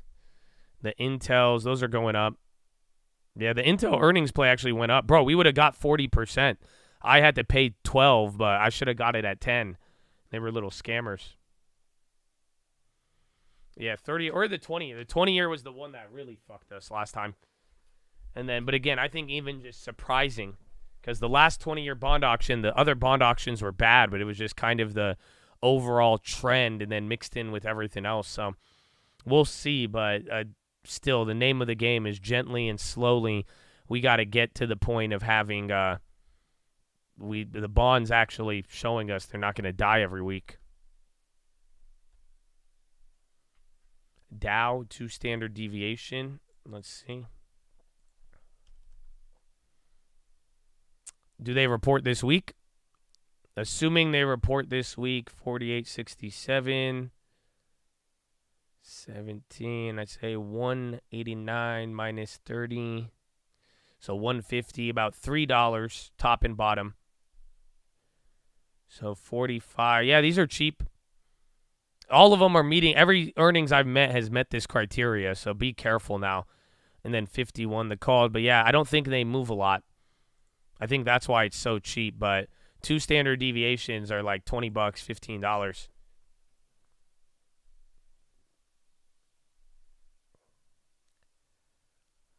Those are the last big ones. Everything else short funding, but nothing in December. So then that's it. The calendar goes dry for December. If that's the case, that will be even bigger. But if we got to deal with December, You know, we're very finicky market. We pay attention to the auctions and then we don't.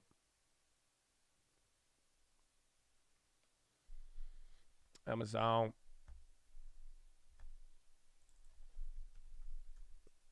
ARK is going up. I'm still shocked those metas did not go up. That's wicked. And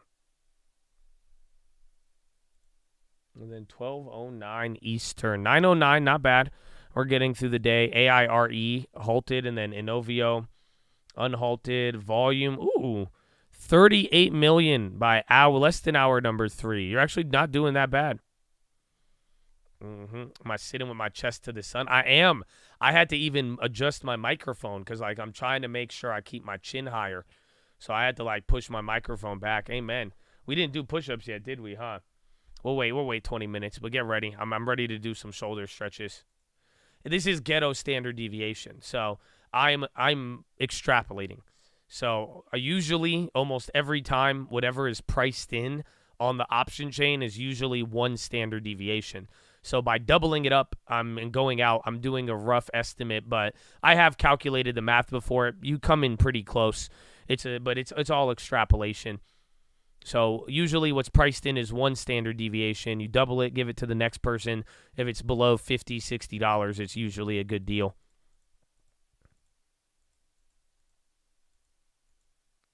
Jan 1st. Then no, it could be. If that's all for the end of the year, that's going to be wild. But then again, but then think about what that's saying. After November, no bond auctions until the end of the year. That might clear up a lot of the pressure. Yeah, we're just holding 42.40. Again, these are both like levels and bounce, like where you crashed into and bounced from on Friday. Standard deviation is just like the statistical expected move. So this is a concept from statistics. It's built off of math. I mean, you could go watch the original video. It's called How I Turned $160 into $2,000 on Tesla. And I go over all of this, but it's telling you if you took a random sample of events, what would happen every time. So one standard deviation is saying that this is what will occur. You know, most samples would fall into this category of moving like this or so. So it's just a general mathematical probability of what should happen over and over and over again if you repeated the same sort of concept. Doubling, give it to the next person. Amen.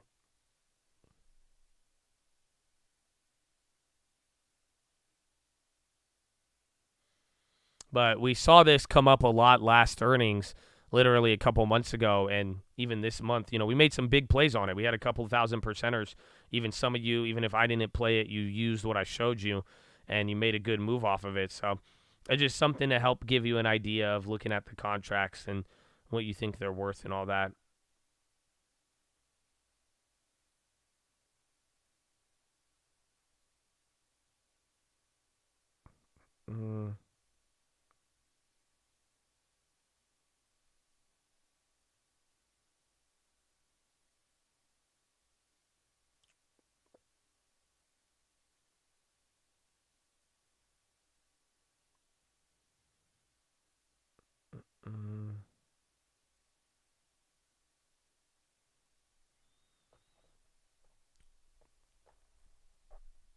Do I have permission to use your quote? It's up and down, and it sounds like progression. I mean, assuming it's not used inappropriately, yeah. Why not? What's up, Gage? How you living, baby? Good morning.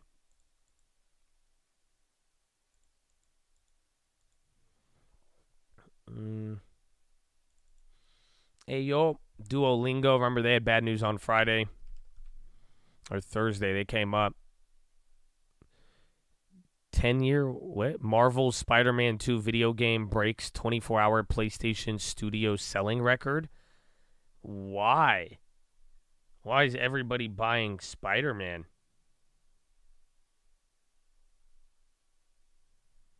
No shit. Is that going to be the most played game? Even more than, what's it called? Even more than, Roblo? Because Roblo was like top 3. No, it's a Spider-Man video game. What? Yeah, you guys are all like, it's the best game ever. It'll be game of the year. What? Whoa. I didn't even hear about this. Maybe I've been playing too much 2K.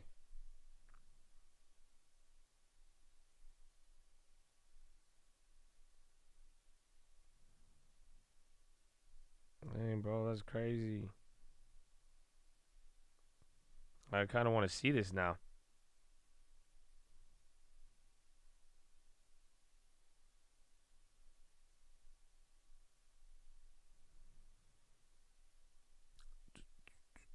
Play it? You want me to play like the game, or you want me to play like a trailer? But dude, that's actually a wild stat.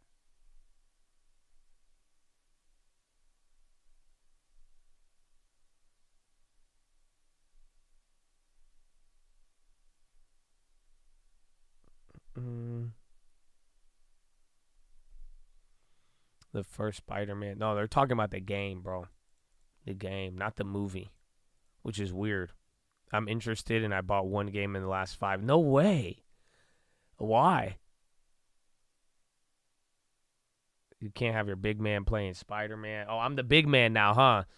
You like that? I went from small forward. Mikey played like 3 games of me hitting triple doubles as a center. You know, he's like, that's my big man. That's not my president, but that's my big man. Right there. Any chance CVM will hit $3 today? Oh, I don't know. Oh, this is already up 70. I don't even know why it's running, so I'm going to have to look a little bit. But, we call these a game of musical chairs, especially as of late. I mean, if the music keeps going, it could go wild. If it's a biotech, if you get the right market stance, you could do it. So what do they have? They released 5-year head and neck cancer survival increased from 45 to 73, cutting risk of death in half. That sounds very good, actually. That's biotech cancer drug efficacy. Maybe they might be able to run up, actually. That one's actually surprisingly very that doesn't sound like a pump until they actually add more shares. That one could be interesting. So possibly, I don't know about putting a $3 target. You were close to it, but that news, it still applies to musical chairs, but that's better news than not. Yeah, that sounds actually really good.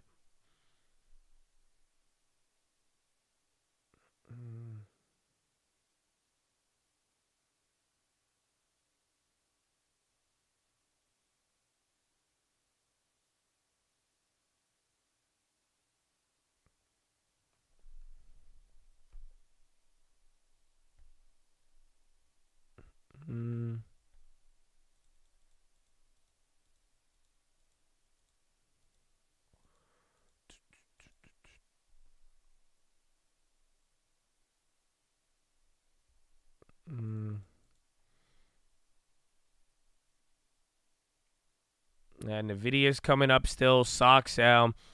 Keep an eye on CVM. That one's going to be, but again, if it's just low liquid, easy to get trapped on that, but also if that one gets exciting, it could be fun.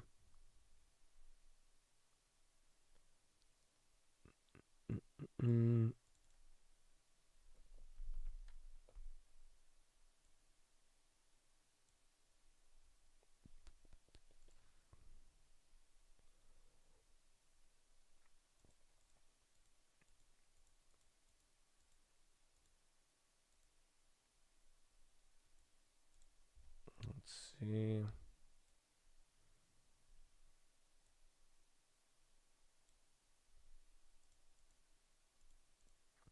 Oh, where is the dollar?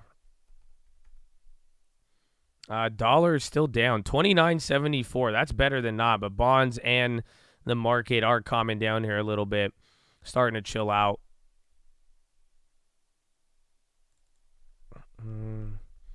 Microsoft's still going. Intel's still running. Again, I think that was the best contract on the day. The ARCs are still up. The Intels did good, actually.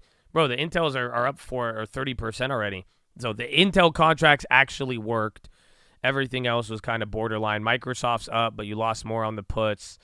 And then Meta, even though we hit the bottom, you're still down. A little less, though, now. You're only down 10% on Meta. City dying. Well, Snapchat had really good numbers the other day. They're going to come into earnings tomorrow, and hopefully they could confirm it. But that little leak of the Snapchat numbers had a lot of people excited.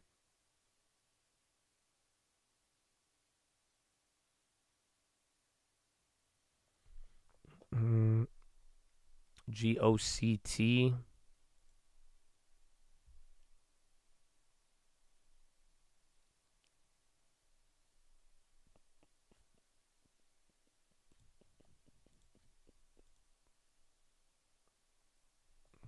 Okay.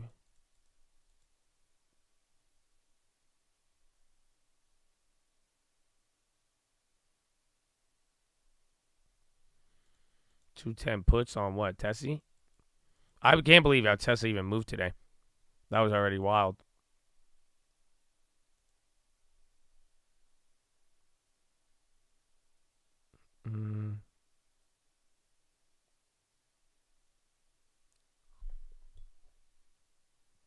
SPY downside watch.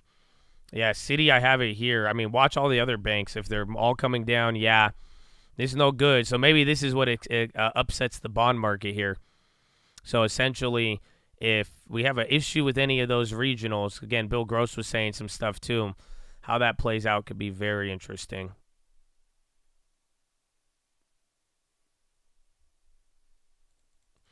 Coca-Cola, Dow, How earnings, two standards both ways for the weekly. That's good.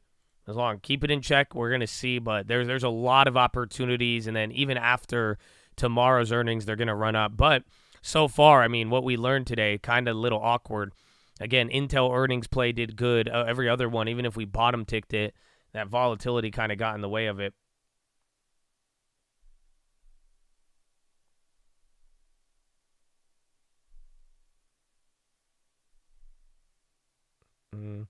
That's a cool question. You said an NFT question. Does anybody know if you can mint an NFT where all the NFTs are coded, so each must be for sale at all times, no expectations? So you can't just hold it without the risk of someone buying it. I do. That's crazy.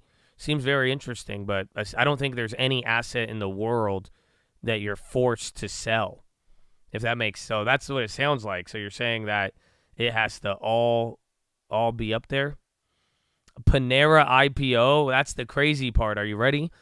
Did you know that Panera used to already be a publicly traded company? So I used to hit 1,000% options on Panera earnings. I used to love playing Panera stock. But believe it or not, all the way up until like 2016, I believe, Panera was public. So I don't know if they are going to IPO. It would probably be the company that bought them and took them private. I don't know if it was like Bain or somebody. I've heard they bought like the Kroger people too, I think. Somebody just bought them out. They took the company, they paid for it, bought it out, revamped the menu and some other stuff, and then that was about it.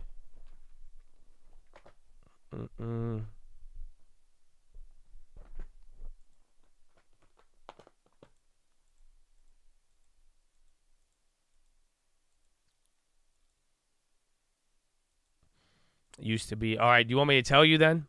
I don't want to listen. How many likes? I'll blow up this spot right now. Let me get my 1,000, bro. I'm just looking for a dub.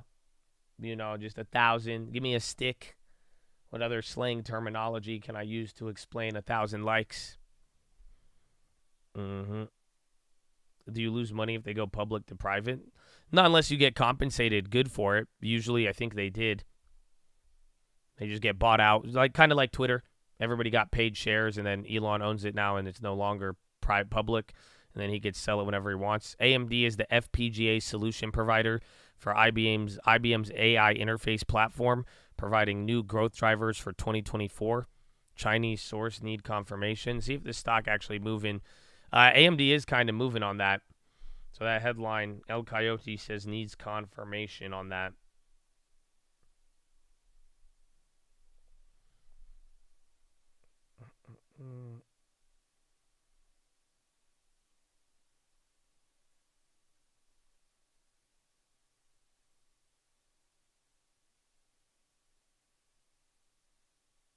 Let's see.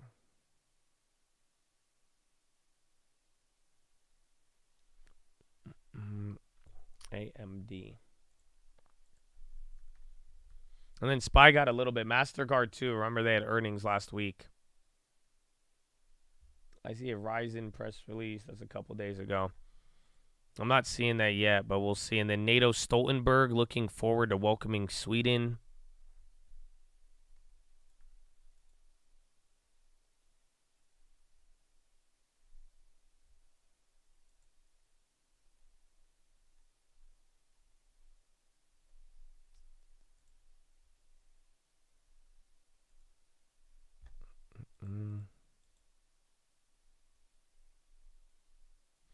All right, are you ready? I'm going to tell you. All right, Troy has that AMD news, so that's getting more confirmation. Same Asian source, it looks like. IBM's kind of moving, but now it's related to Panera. I'm about to put you on game. Are you guys ready? Panera got the best breakfast. I don't know if these are new. They sold out of them the other day. That's why I don't want to even tell y'all. Because I don't like to eat breakfast a lot, but when I do, if I want one of these and they sold out, bro, no, I'm not capping. I'm going to go order it right now. Fuck that. I'm going to DoorDash this shit. Fuck you. I'm going to go get it right now. Bro, I'm telling you, it's like an Asiago like sausage thing, and then there's like a spinach and bacon souffle. Bro, I'm telling you, that souffle go hard. If y'all ain't never had a souffle, bro, have that Panera souffle. And I don't get paid to tell you this. I don't even want to tell you because I don't want supply chains to make me run out of them. It's so good, bro. Order me some, I'll tell you. Too late, y'all. You were doubting it beforehand. I said I'm going to buy it for me instead. You should have opened with that. That would have got you. I was down.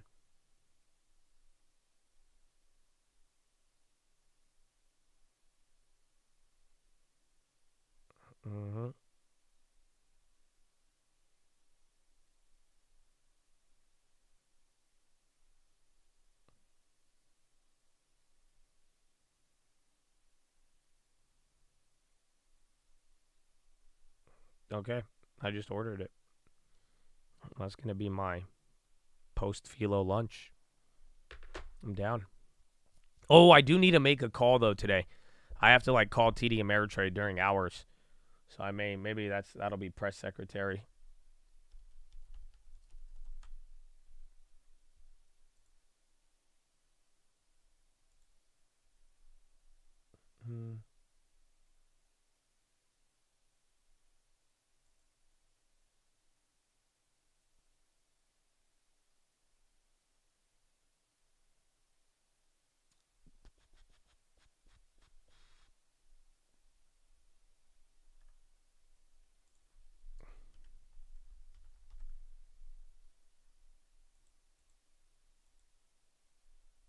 Let's see.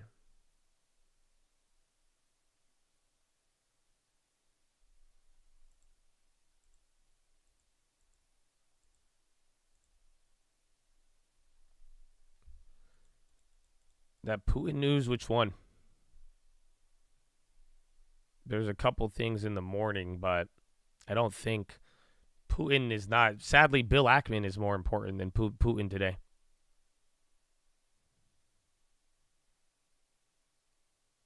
Off-duty pilot arrested for allegedly trying to crash U.S. passenger plane before being subdued by crew. What?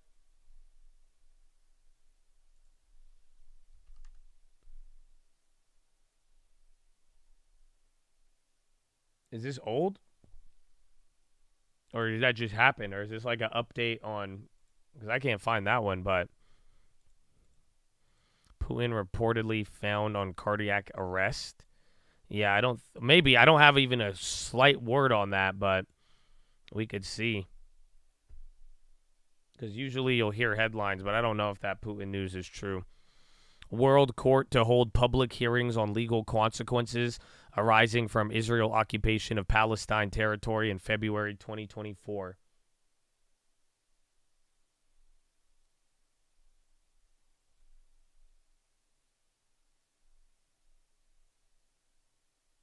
Yeah, this shit's fucked up. So, like, if you look for it, I have news from, like, 4 days ago, and then 2 days ago, and then, like, a week ago, and then there's articles coming out now, but nothing, like, legit.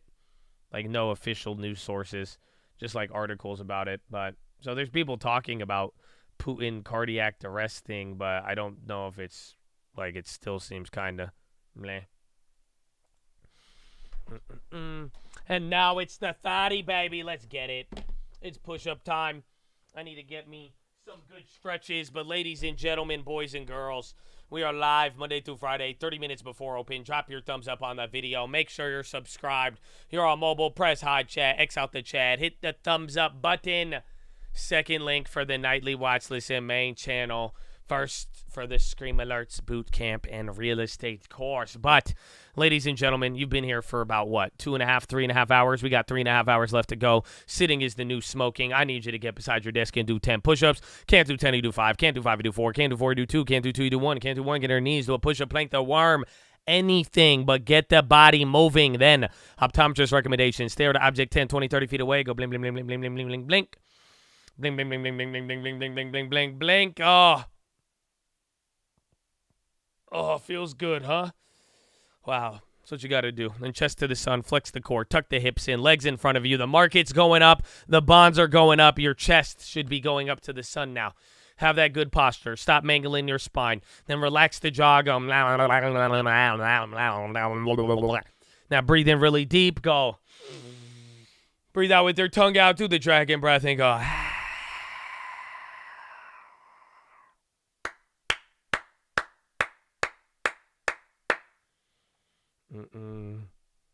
They stopped selling breakfast at 10 a.m. Eastern? Where? Well, yeah, I mean, everywhere. It's 9 o'clock for me. I got it in time. I got it in time, bro. I got it in time. But, yeah, let's go, baby. Move around. Get the body. I'm going back to the stretches. I hope I don't worsen out the rotator cuff, but we'll see. SPY still up. CRM, they got a downgrade. They're up today. The World Court. They said, we will deal with this war next year. 2024. Sound good, Habibi. Yallah.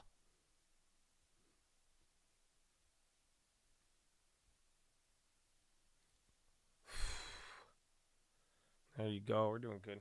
I'm still doing my workouts. These things hurt, though, bro. These are like little like hand workouts, and they hurt.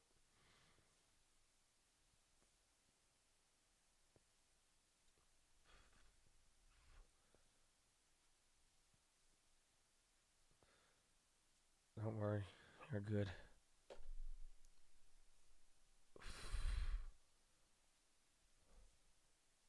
Okay, it doesn't hurt as bad, but my shoulder still clicks. Making progress, Chad. Making progress.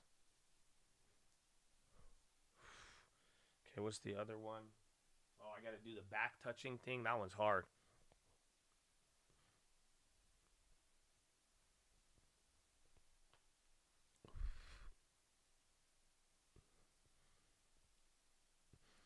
Goldman went downgraded 175. Yeah, and then remember, Bill Ackman sold them off too. But a lot of people did. Everyone hated Netflix. So, like, even, you know how much people hate Netflix? I'll tell you how much people hate Netflix. People don't even bring up when we bought it. That's how much they hate Netflix. Like Meta, they're like, oh, $90. Wow. And people, but Netflix was so hated that even then, even now after being up like 150%, you still have a lot of people who don't even like care about it. Like it's still kind of in like disbelief that it did what it did after that. But again, just a lot of people don't really like it.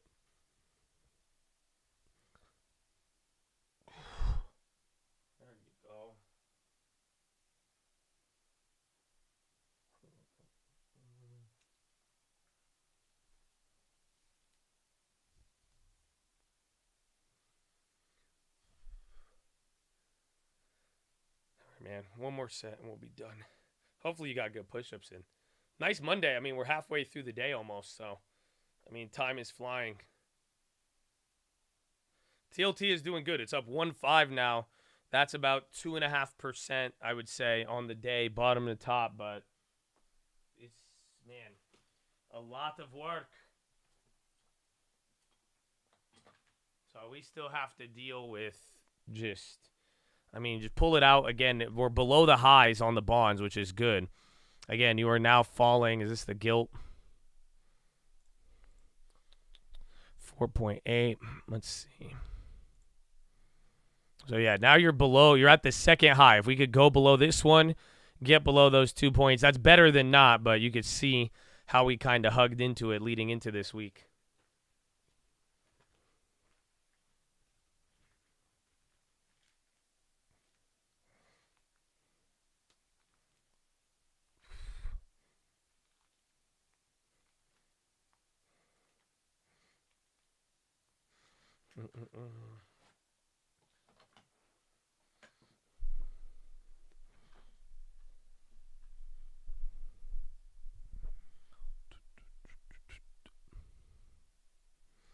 All right, push-ups out the way. Good workout. The arm kind of hurts a little bit. It's good. Oh, whoa.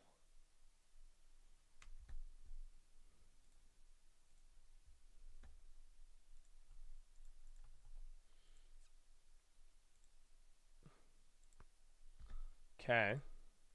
So this gets good. Oh, yeah. Oh, Chad, we have a problem. Oh, yeah. It's crazy, though. What happened? We rallied, though, last time. That sucks. We got a big and a bad signal right now. Again, it should be higher, and I've told you about this. Shout out to Mr. Malone. But you've heard this. Dude, the Naira is going absolutely insane today. So it's finally starting to hit. They just had another surprise weakening. Again, anytime the Naira weakens, it is a problem. But like I said, in June, it had a big one. Market was kind of low, but that was SVB. And then the only other times was like April and then 2020, bro. But for the most part, the Naira is higher, but that's not a good signal. That's another global currency getting clobbered, tied to oil, and then usually they move the puck ahead of time. That's the Nigerian currency. It's a weird one. It's a very, very weird one. It's at 1,000, though. It says 800. We've talked about this. That's why it's interesting how it's showing up now. But for the most part, we are trying to figure out, what's going on with it. Like, it's usually when it moves big, we have a problem. But last time it moved really big, the market rallied, which kind of made it weird. But for the most part, maybe with Bill Ackman and other people are getting worried about imminent slowdown. I mean, the Naira shooting up like that, yeah, we're probably going to have a big problem with oil or something else.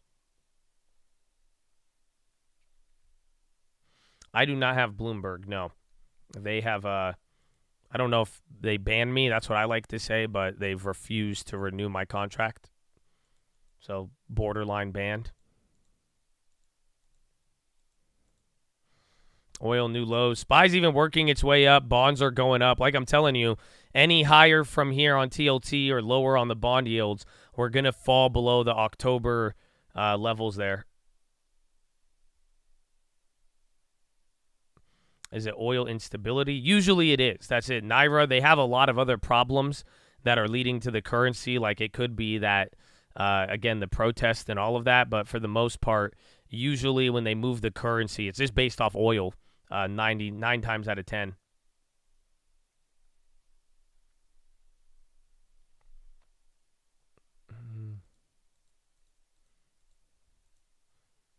What do you think would trigger World War III? Iran and Saudi Arabia going against Israel. All right, new high on the SPY. 42.42. About to hit 42.43. I mean, maybe we get up to 42.50, 42.60 will be better, and then we'll see if we fill the gap or not.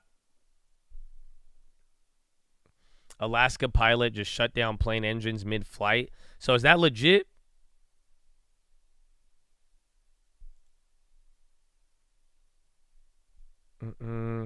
That's interesting. So some other people are getting a report on that. Remember, we just had that headline. We weren't able to confirm it, but yeah, Alaska airline flight diverts after jump seat passenger attempts to disable engines. Was diverted to Portland after a jump seat passenger inside the cockpit attempting to disable the aircraft engines. Alaska Flight 2059, operated by Horizon from Everett, Washington, diverted on Sunday after the report of a credible security. It's always out of Everett, Washington. Remember that one guy jacked the plane? Wasn't that at the same location?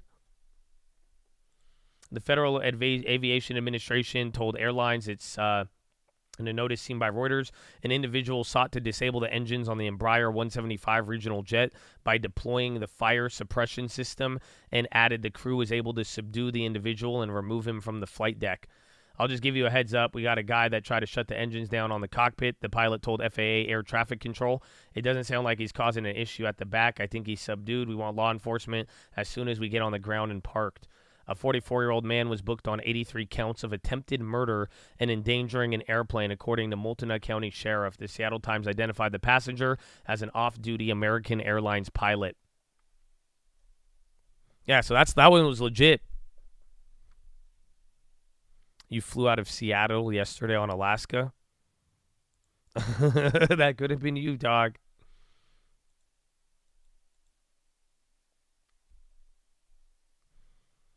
Yeah, the barrel roll guy. Wasn't that Everett, Washington? Like, dude, I feel like a lot of weird things happen out the Washington airport.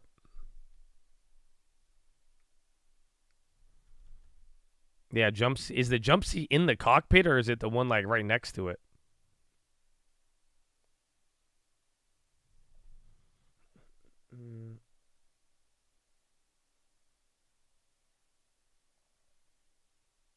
That's so weird. Why did he want to, like, because the one guy in that same area, I don't know if you remember that, there was a flight, and one of the maintenance crew, he literally stole a plane, and he just took off with it and stole it and flew it around, did barrel rolls, and then he killed himself.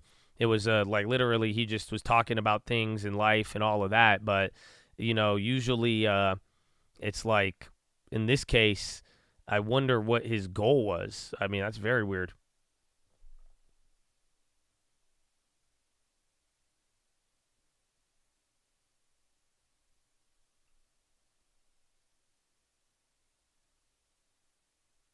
That was at SeaTac. Yeah, okay, maybe it was. This one was Everett. I thought it was the same airport. So I'm like, no way. You got all these weird events coming out here.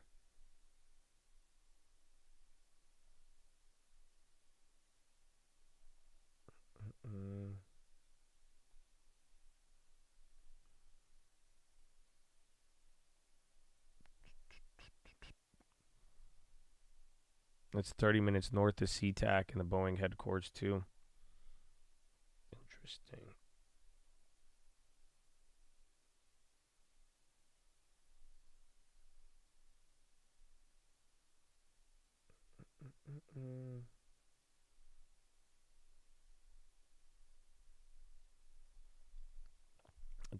Tech. Oh, yeah, dying. T-Tech. T-T-E-K. Tetra Tech. Down 2.2. It's not loading up the candle. Should be in the low 150s. No, the Putin thing, that there's like reports of that over the last couple days. It's kind of like weird.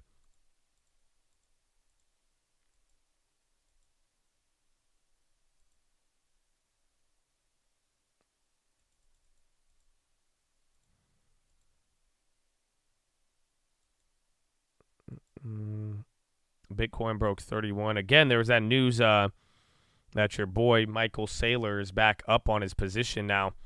He has $4 billion of Bitcoin. UUU's going up. MSTR is running. Again, you guys are talking about the uranium plays. Those are actually all going. MSTR on the high. Edward Margalato.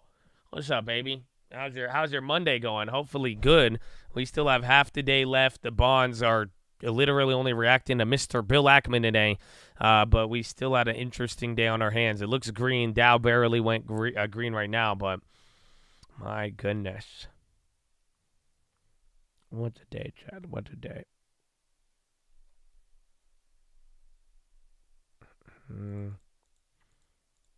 First time since July on Bitcoin? No way.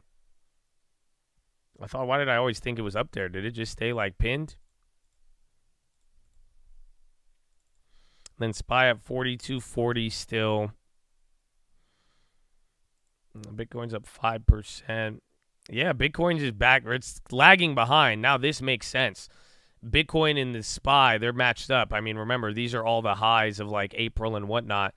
So NASDAQ, when SPY was up here, June to now, the SPY ripped. NASDAQ ripped, but Bitcoin didn't follow along. Very interesting.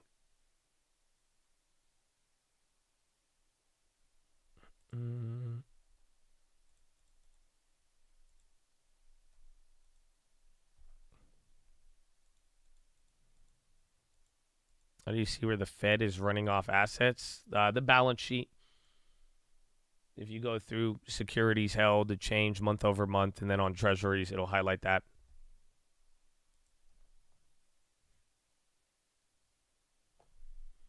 If oil dumps, that would mean it costs less dollars to purchase things, making it more valuable. I mean, the price of oil it says stuff about the dollar and purchasing power, but like we've experienced the last couple of months here, the worry with that is that it could say one thing or the other, but don't forget other currencies and how they move around. That changes up everything. So it's like it may make things more expensive or not, but then what if all the other currencies in the world get weaker and then the dollar goes up in value because of that, or vice versa?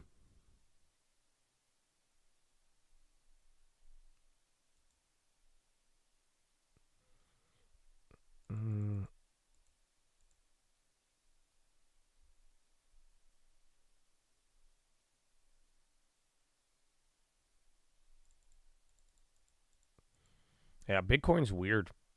I don't know. That Bitcoin is I've said this before, like the second half, like this is what I was just showing you. The market had the rally here, but when like Bitcoin stayed pinned, the market just did its own thing. And then now Bitcoin at the high while we're coming lower.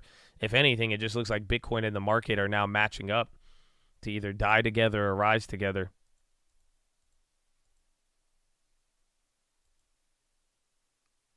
The ETF approval is making it move. Yeah, but also, like, I mean, this is kind of a big deal. And like I'm saying, like, look at the yearly chart. Bitcoin hasn't really, every time it's popped was on this, like, ETF rumor stuff. But like I'm saying here, it's a high point for Bitcoin. If this starts to go up and then, depending on where the market, they'll be matched up pretty much now on the year. Bitcoin and the stocks will relatively kind of be at the same spot.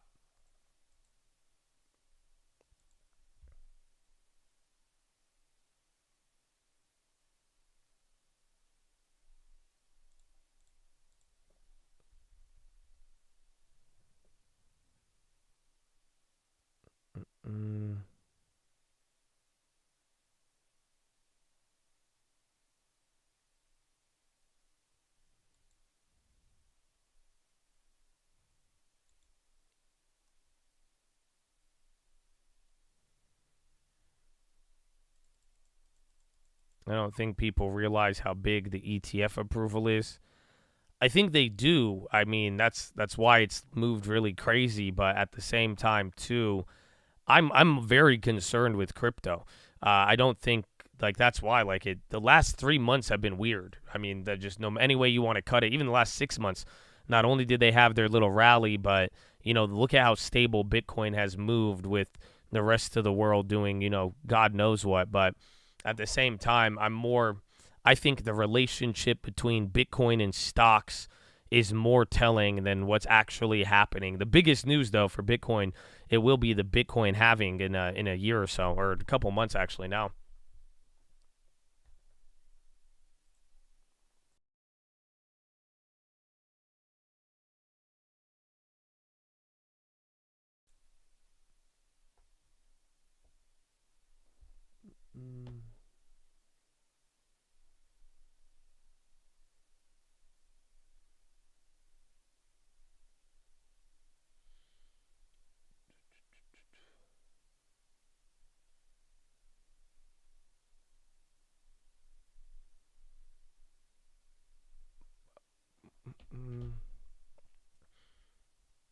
You remember in 2017, do you remember it also inversed the SPY? Well, Bitcoin and SPY relationship then wasn't as like big. Remember, it was still new, but like I'm saying, it kind of reminds me of 2015. We'll see. But that relationship is key. But hold on, I got to go to the door, you guys. My Panera bread has arrived. Wow. Welcome to the big city. That was fast. UK space. Meanwhile, coming up, we're going to return to the picket line over in Hollywood. In fact, actors, studios, they're preparing to return to talks. Crypto's moving right now. Actor strike is still going on. Those writers are back to work, but the actors not so far. Meanwhile, let's just talk a little bit about some of the companies we're awaiting. Awful. All right, Mike Santoli, he's next with his midday word. What is happening? They got commercials everywhere. Keep an eye on what's happening in terms of their own diversity issues. It would seem interesting that we did see, in fact, Google having to pay out a female executive some $1 million for gender bias. A jury saying that Google treated an executive differently because of gender. So it was the first that Google actually had to pay a discrimination case since those walkouts back in 2018. But for now, Alphabet more of a macro play on the day as yields, they come back down. From New York, from San Francisco, and today from London, this is Bloomberg Technology.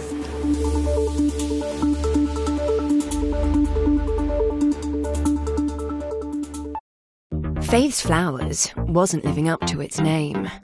But now she's using Amazon Business. No, she's not. It's an Amazon Business ad. All right. I got it, bro. Wow. I got it. Ready to go.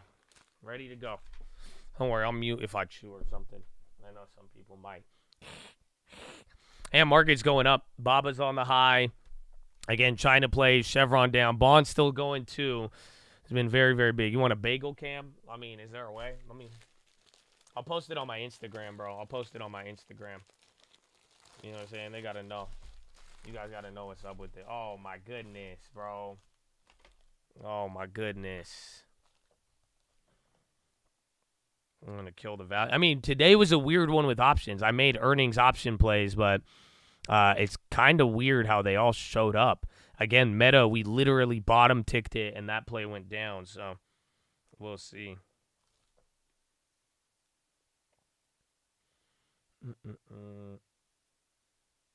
Yeah, man, y'all sleeping on the Panera. It's because they want an IPO, and then we talked about it on stream, and then it showed up on my desk. But don't forget about this stream, bro. We'll see you. Wild day today. All right, I love you. All right, that was my Instagram post. Y'all get to see it. It's beautiful. I'm not going to lie to you. It looked really good, bro.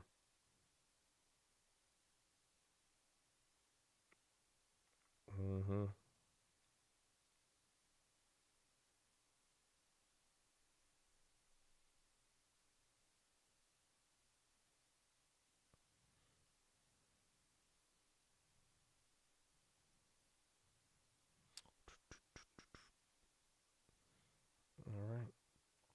All right, not bad.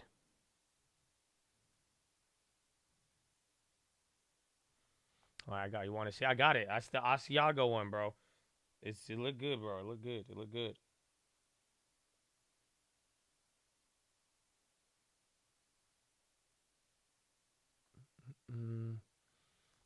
Janet Yellen bread. What? Baking burrito spot Bitcoin ETF gets a CUISP number. Ah, so that's a big deal. Literally, that's your headline. Bitcoin ETF, or again, they get a CUSIP number. QSIP. They sponsored by Panera. Nah, someone just brought it up again related to IPO, and I was like, let me tell you one of my breakfast secrets. And then Panera was one of my breakfast secrets, man. Mm-hmm.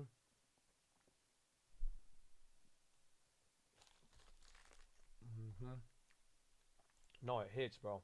It hits. I don't even eat breakfast, but I'll eat Panera breakfast. Coin is on the high now. Again, coin was pretty cheap comparatively last week. So, no, I guess this was the higher end. Now it's starting to break out. Again, coin was down earlier, but again, Bitcoin ETF news. I think that CUSIP headline might have a lot.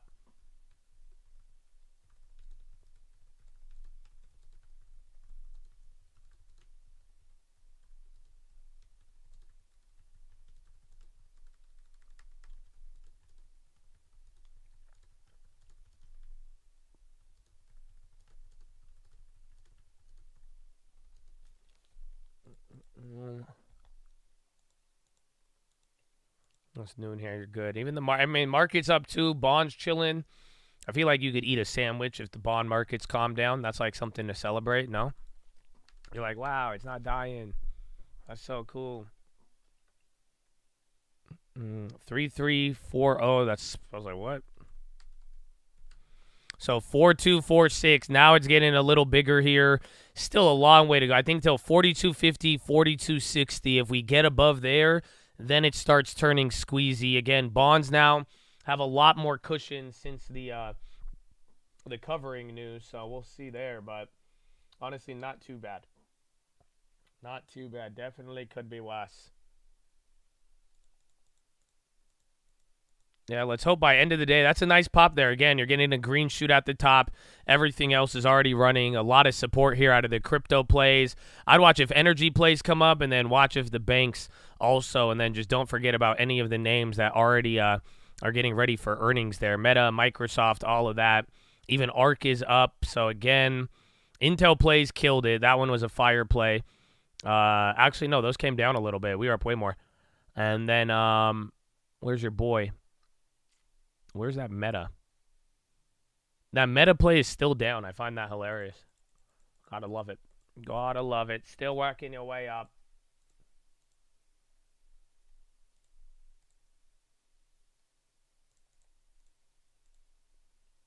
Okay. I'm going to go to the bathroom now and get a couple bites into this sandwich. I'll be right back. It's already 10 o'clock almost. Even going to get a press briefing here in a little too, so you won't have to wait too long. We will see. We will see. I'll be right back. I will be right back. Oh, never mind. What the hell?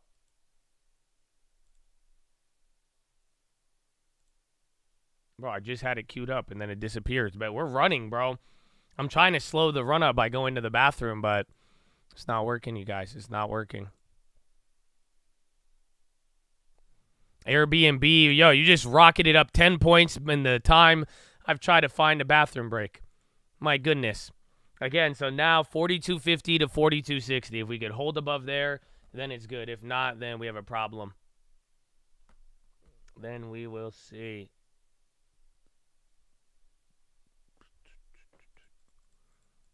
That was the middle, people figuring it out. I mean, if anything, the bonds, look at the bonds, though. It's starting to look kind of squeezy. Again, we have cushion now. You just need this to last and keep going up. And then that crypto stuff is waking up the market. Again, you saw how people got woken up with the Bill Ackman stuff. You're kind of doing it again. That was a headline. Love is on the high. Yo, Love in Delta. What's up with airlines? Love in Delta. I'm caught that one on the high ticker. Something's up there. Love looks a little bigger. They're all going up, but take a look at Love in Delta. Airlines are starting to move up. Check any travel plays as well, too. Again, cryptos are just going crazy. Again, I think crypto is part of what's helping us out over here. So let's see. Boom, boom, bang, bang. Boom, bang. Not bad.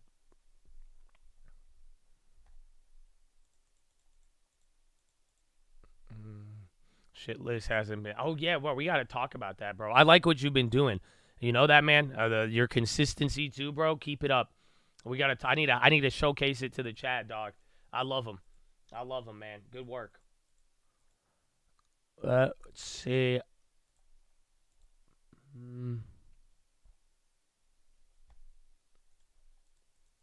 Buy some Solana and Injective? No.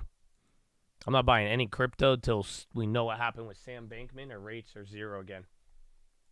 That's it, man. I made a fortune off of Bitcoin, but, like, no cap. I lived in zero rate land. You know what I'm saying? I never made money on Bitcoin with high rates. I don't know what to do. So there you go. You know, low rates, I've done very well on all cryptos. Hands down, but high rate environment, I don't know how I feel about cryptos. That's a very weird situation. All right, Uber, again, more travel. Disney, SPY's still going up. So wait till 4260, and then we'll go from there.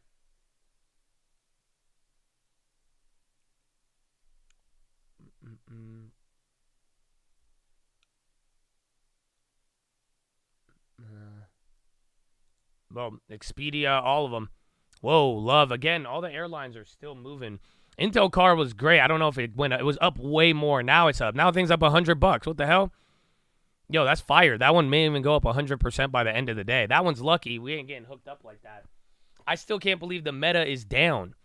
Bro, we literally bottom ticked that shit. No exaggeration. 9:46 a.m. Stock is up $10, and you're out of the money weekly is literally like break even now, but still down. Crazy. Nothing happened right there. If anything, it was Bitcoin.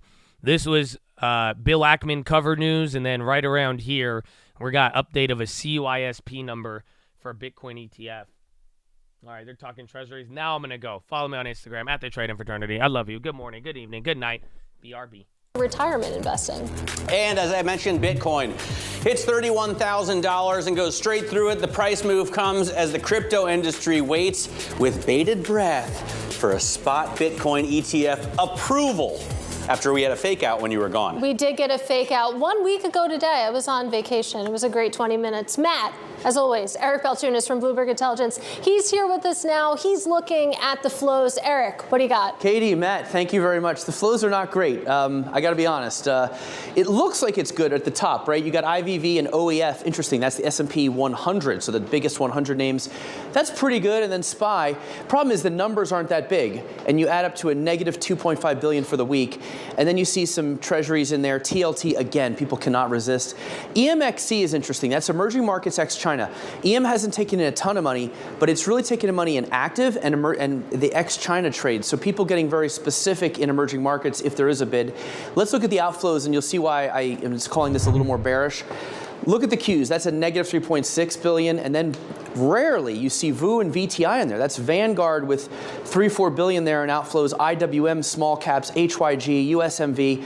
A lot of retail outflows there. So I think it's a good time to look at our traders versus retail index that we make on BI, and we track flows into ETFs used by the buy and hold crowd like Vanguard and Schwab versus ETFs used by traders like SPY and whatnot. And so the white line is the traders ETFs. And you can see they've been bearish for a couple weeks. But look at this line here. This is the retail. So they still are eking out some inflows. But compared to what they normally do, it's definitely down.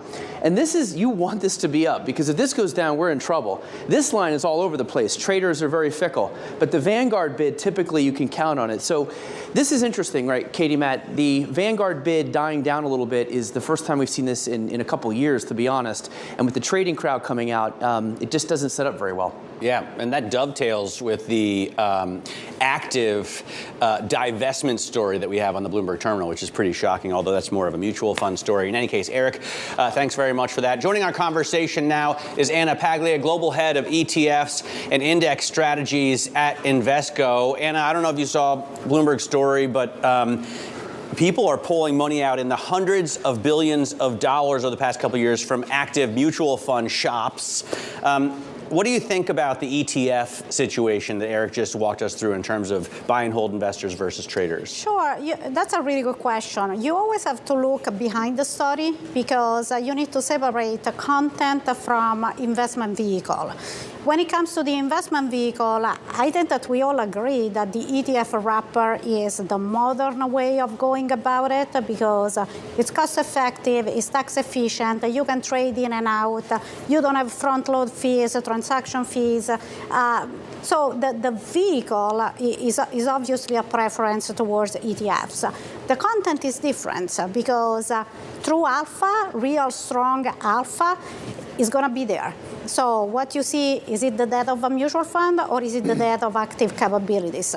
Active capabilities are not dying. They are transitioning, and we are seeing it today. They are transitioning to a vehicle that is much more efficient. For the record, that was my internal take as well. I just want, you guys saw the IB this morning, me and Rich. So literally, that's fat on the candle, record. UCO, it's on the record. And that's, USO of course, and one all of the that. big stories this year. That bid into oil active. One of the other big stories right this year is the bid into bond ETFs, even though if you look at the price return, it's been pretty brutal. To bring that into your lineup, of course, Invesco has bullet shares funds, which basically invest along a specific maturity date. And you look at them, I believe you have something like 31 ETFs. They've taken in $3.5 billion year to date. Talk us through the demand for this type of specific. Okay, I knocked out like half of that Panera. That was great. That was great. Good morning. That was a result of just talking about it, Chad.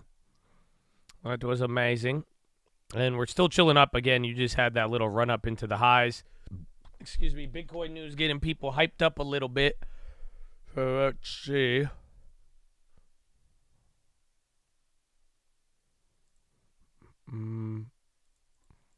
No issues with TOS. I didn't get the souffle. I got the Asiago one. That was a sausage Asiago something. It was just, that's it. It was fire. Feel amazing. Until I have to take a dump. I still have the XLM, yeah. I have all the crypto that wasn't, pretty much I sold out of like Cardano, Ethereum, and Bitcoin. And then like, there's like 2 other like little random ones I had.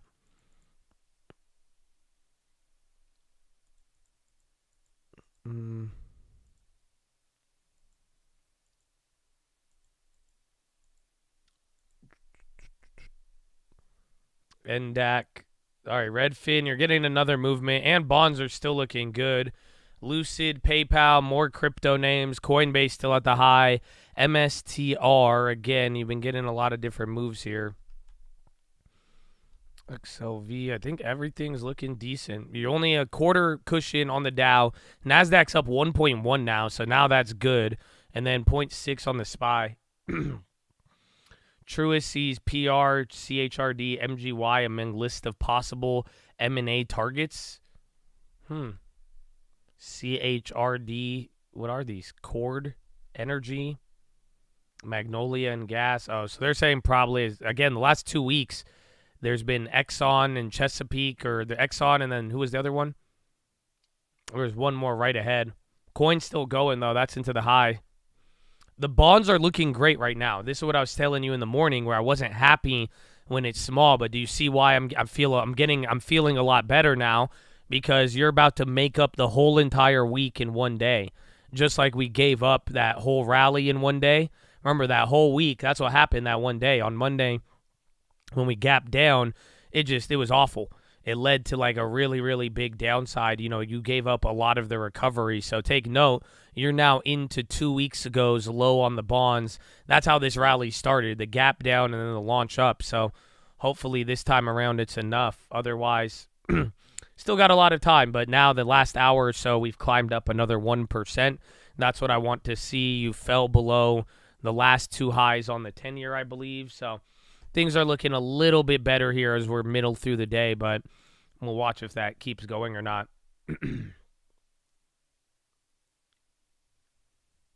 All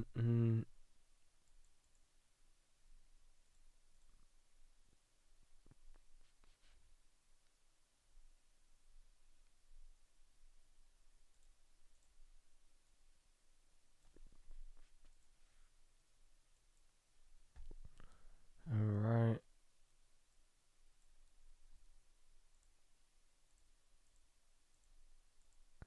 My name is Chad indeed. Good morning. How you living? In other words, Bill Ackman is him. You really like Bill today, huh? Was that you who kept saying it? Y'all been on that. You were like, he's him. He's him. Y'all treating Bill Ackman like it's Victor Wembanyama. Hold on. Till Bill Ackman is dunking outside of the restricted zone. I'm only Wembanyama is him for now.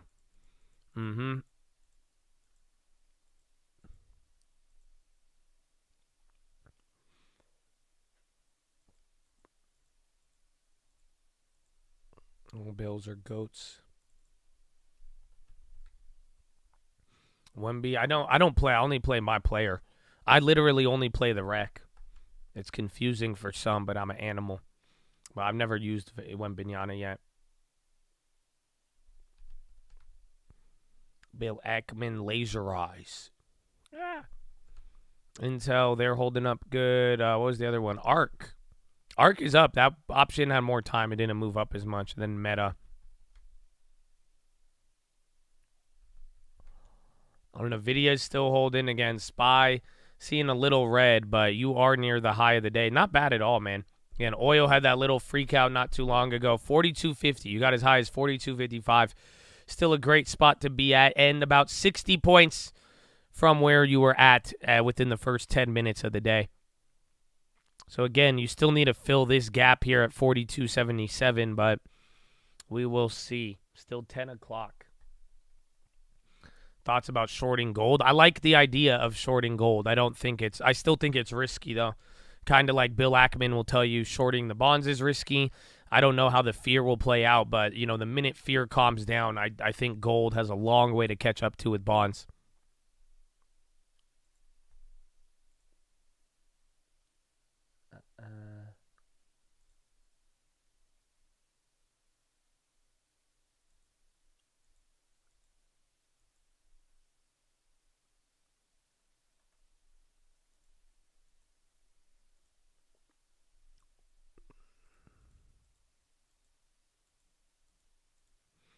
About the foundation, let me double check that. I think I sent it to LT, but if foundation is problem, usually no go. I need to double check that one. I was doing a lot. I was doing one for that Texas property for Mel had me this weekend. I kept trying to find that info, and then I stopped working by the time I found it. But foundation is usually, I don't know. LT has gotten a little bit more okay with foundation, but for me, foundation, I'm no deal, Howie, no deal. But those houses weren't bad. Besides that, but I still need to double check. More and more folks are deferring on credit cards. Credit card sector is going to fall hard. That's why I said short Visa. I think right now in news media, the headline that took over this weekend, and there was a lot about it, is in regards to the auto loans. So you heard about it this morning. Over the weekend, a lot of people were talking about it. Xi Jinping expected to dispatch Chinese Foreign Minister Wang Yi this week to Washington. We had that earlier.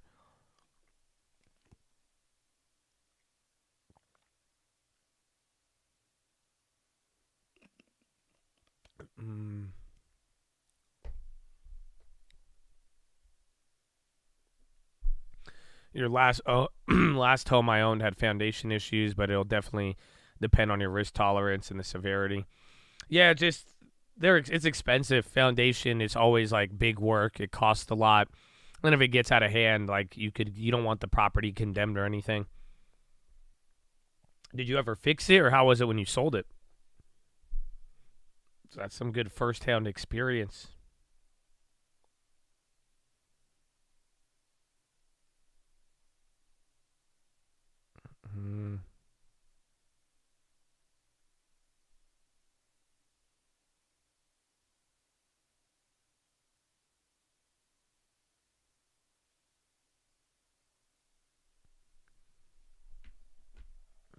The auto loans. So that's the thing I read about. Oh, everyone's freaking out over the weekend.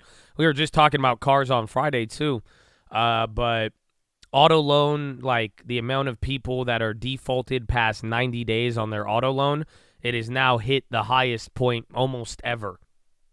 So you haven't all of a sudden, not even all of a sudden, it was slowly working its way back up, but it's back to like 2019, 2020, which was high, but it's actually higher than that. And the amount of people who are literally 60 to 90 days behind, higher than 08.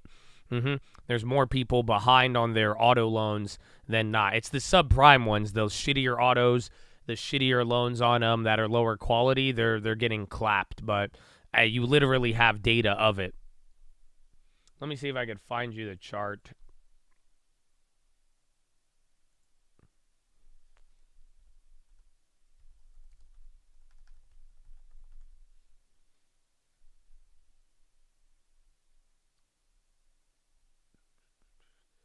Where was it?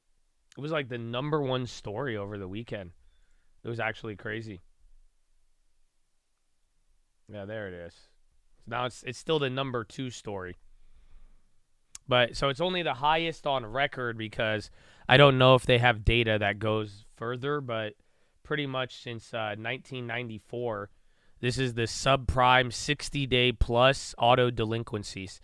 So again, like 1990s to like late 90s, and then here's 2008. It was about like, 4 or 5% were defaulted. Now you have just over 6% of the total auto loans are now delinquent by 60 days plus.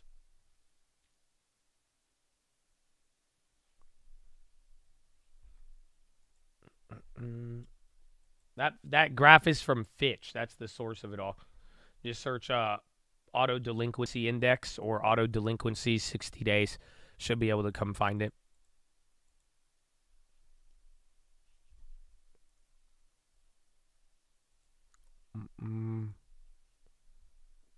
It's at 6%. So that means like 6% of all auto loans have not paid in 60 days plus.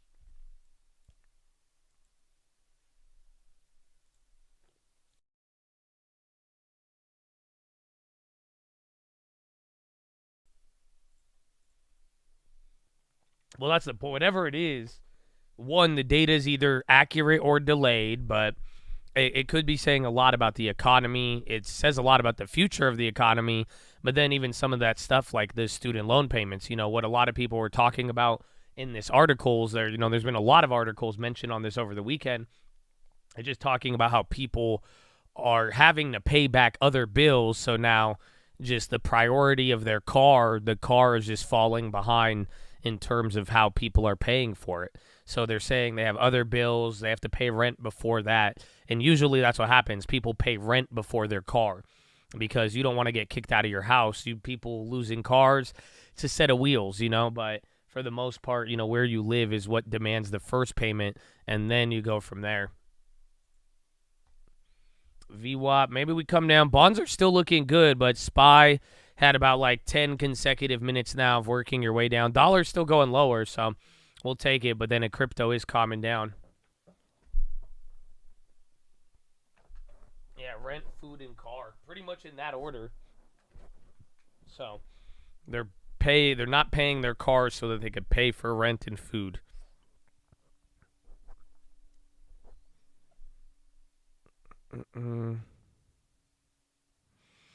You mentioned it on Friday, but I'm not sure if you saw it. It's insane the amount of people who call and ask if we run credit checks because they want shitty subprime rates because they know they won't pay. They straight up tell me, how long do I have to come up with my down payment? How long can I keep it after not paying?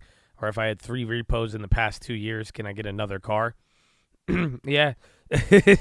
But that's the thing, though. The only people who benefit off that is the car companies, though. So those companies that just like give loans out to people and then take the car, but they're making so much money on a $2,000 Kia, it's insane. No, it's not like house squatting because you don't have federal renting rights on an automobile. So you know what I'm saying? So like if you miss your payment, a tow truck could come to your house and take it. If you get pulled over, the cops could say you're not allowed to drive the car, and then you won't register your vehicle or nothing. There's so many things, but a car you don't have like rights like you would a property or a house, even if you're a renter. So in this case, though, the people don't care. They know it. They just want it for a little bit. Again, they ruin your credit, pay like $10, $100, get a car for a couple months, and then that's it. But the car companies love it because they make a killing off of taking whatever money, fees, and then repoing the car and then rinse and repeating it at the same time. There's a report on it. It was like this like $4,000 Kia. They tracked it with one of these used car dealers, like the low credit ones, and they found out like the company made like $56,000 off of a $5,000 Kia because they sold it and repoed it like 5 times. And they just make money on that every single time. I think more than 5 times. I'll have to find it. It's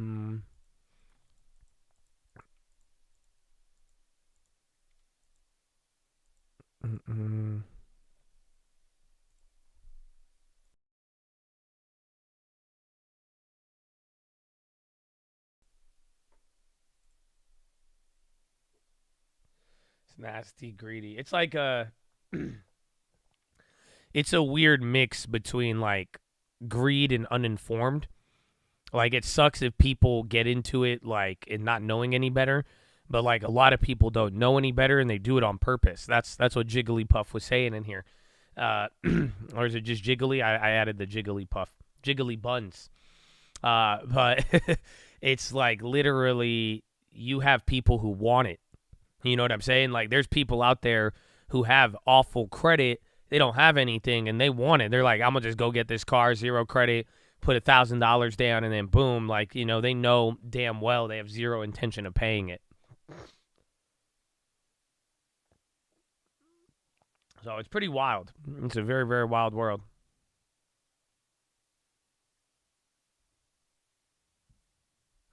Mm-hmm. 18%, but I need to use it. It's not bad that if the interest rate is high on your vehicle, maybe try to find it. But as long as like you have a general intention to pay off the vehicle, you know, that's fine. You know, like the interest rate isn't the killer on these cars. It's the interest rate and how it's set up to pretty much make it where they could repossess it. So, but like interest rate's not the killer as much as it is all the other factors that get pretty much piled into a deal, the value of the car, all of that stuff.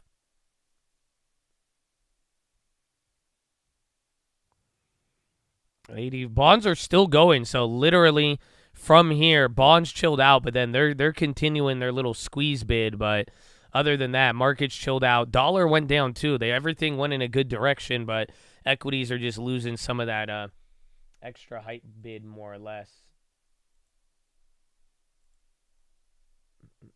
Oh, you have Korean? Oh, it's already 10 too. All right, give me a second here. We'll play this for y'all. BRB. Jobs, support Israel as it protects itself against Hamas, helps Ukraine defend against Putin's brutal invasion, provides humanitarian assistance to innocent civilians devastated by Putin's invasion and Hamas's horrific attacks, strengthens security and stability in the Indo-Pacific, provides alternatives to corrosive financing by the PRC, strengthens border security, and fights the flow of fentanyl. The world is watching, and the American people expect their leaders to come together and deliver on these priorities. We will continue to work with members of both parties to address these needs in a bipartisan agreement in the weeks ahead. And with that, Admiral John Kirby from the National Security Council is here to answer any questions that you have on Israel and any other foreign-related items. Admiral? Afternoon, everybody. Just to briefly recap events of the past few days, I thought it'd be good to kind of catch up here after the weekend. On Friday, I think you all know, we successfully secured the release of 2 Americans that had been taken hostage by Hamas during the horrific terrorist assault on the 7th of October. And the president had a chance to speak with them and with their families. As he told other families that he met in Tel Aviv, family members of others who have been taken hostage, we have no higher priority than the safety of Americans that are being held around the world, and we're going to continue around the clock to see if we can get them home with their families where they belong. It is literally an hour-by-hour effort here at the White House and at the State Department to find out where these folks are and to try to make the effort to get them out and get them back. As Karine just spoke about, of course, first convoys over the weekend of humanitarian assistance across that border and was able to reach Palestinians in need. And as she also said, we're going to continue those efforts going forward. It's important that the aid be sustainable, and that's what we're focused on. And of course, throughout the weekend, the president received briefings from his national security team on all the latest developments. And yesterday, as you know, he convened calls with Prime Minister Netanyahu, His Holiness, Pope Francis, and then, of course, with the leaders of Canada, France, Germany, Italy, and the United Kingdom. I'm sure you all saw the joint statement from all those leaders that they released last night. I won't reiterate it, but you can hopefully take away from that a real clear consistency and unanimity for Israel's right to defend itself against terrorism, while, of course, adhering to international humanitarian law, including the protection of civilians. Now, we've also seen over the course of the last few days, actually the course of the last week, but certainly over the last couple of days of the weekend, an uptick in rocket and drone attacks by Iranian-backed proxy groups against military bases housing U.S. personnel in Iraq and Syria. And we're deeply concerned about the potential for any significant escalation of these attacks in the days ahead. At the direction of President Biden, the Secretary of Defense has ordered the military to take steps to prepare for this, to ensure that we're postured appropriately. Yeah, this is important. Both in terms of being able to defend our forces and respond decisively as needed. So this relates to this headline I'm going to read. A 3-star Marine Corps general, along with several others of U.S. military, have been dispatched by the Biden administration to provide advisory support to Israel and military in the Gaza ground operation. This comes from two U.S. officials and Israel officials who were briefed on the matter. Source is Axios.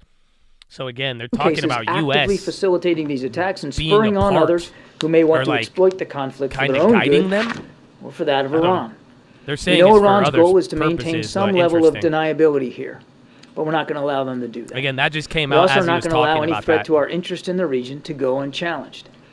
We demonstrated last week that we have and will use the military capables available to us to protect and defend those interests. And those capabilities are getting bigger and better every day. As President Biden has said, our message to any hostile actor seeking to escalate or widen this conflict is very simple. Don't do it. That takes some questions. John, is it your view that the Israelis should begin their Gaza offensive whenever they feel ready? It's our view that the Israeli Defense Forces, Steve, need to decide for themselves how they're going to conduct operations. We're not in the business so take note. Bonds are still holding up, but equities moved about 20 points, previewing, while bonds just climbed any slightly higher. One way or the other, that would be so you're getting your own little wacky world now, you where, said again, that Iran no is man's land of moving on your facilitating own. These attacks. What are you seeing? What exactly are they doing? Oh, their support for these Iran-backed proxies is no secret. It's pretty open. And they've made no secret of it. Funding, resourcing in terms of providing the rockets and the munitions that they fire, training for some of these guys. I mean, there is a connection between these groups and the IRGC, a very direct connection. We have reported that the administration has been urging Israel to delay a ground invasion.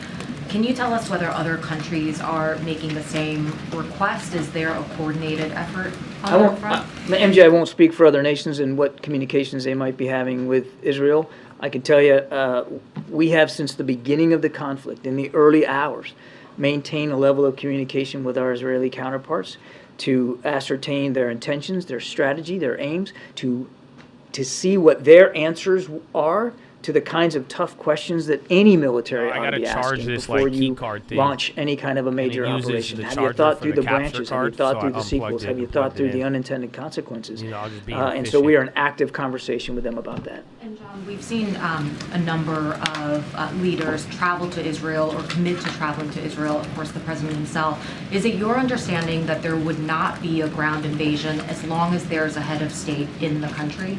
That is a question for Israeli officials to speak to, MJ. Again, I just don't want to be in the position where I am speaking for the Israeli Defense Forces. And just another quick topic.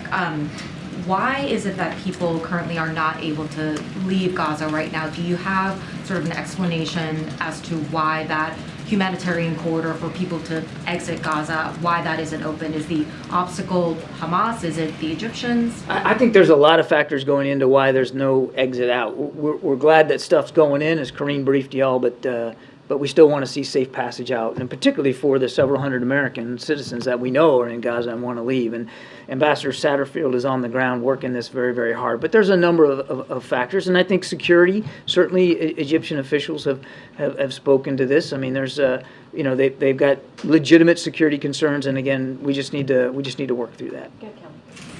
Admiral, can you tell us the latest on the status of hostages and the work to try to release additional hostages? Do you see a category of those being held who might be sort of the next available to be released if that were to take place? Can you give us a sense of what that picture looks like? I wish I could, Kelly. I really do. And these are all great questions, but unfortunately where we are right now in the process makes it impossible for us to publicly detail the efforts that are going on. We are grateful for all the help we got, and we got help getting those two Americans out, the mother and daughter, and we're glad that they're okay and they're going to be reunited with the families and come back home. But there's a bunch of others that aren't. Now, a small group we still think are Americans, and then there are dozens and dozens from other countries, and obviously Israel as well. And there's just a lot of effort going on, a lot of conversations and discussions with partners in the region, and I think it's just best if we don't detail that. Do we have more specificity on the number of Americans? It's floated from a handful to as many as 10. Anything more on that? I want to be careful here because the numbers, as you rightly said, have fluctuated since the last time I talked to you. Certainly now we're glad to know that the number is down by 2, obviously.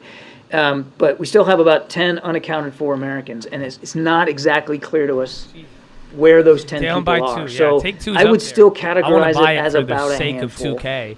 But banks are and I know that's 2. not the specificity you want, but that's really as detailed as I think I should get today. One last issue. There's a dual national from Maryland, young man who went to serve in the IDF, who was killed in action. Can you speak to that situation, if the president has reached the family or has any intention to do that? Any particulars there? Well, we certainly offer our deepest condolences to so the family. A Jewish American who went back to serve for Israel died. I don't have any communication I didn't know that. to speak to one way or the other, but again, our thoughts and prayers go to the family, sure.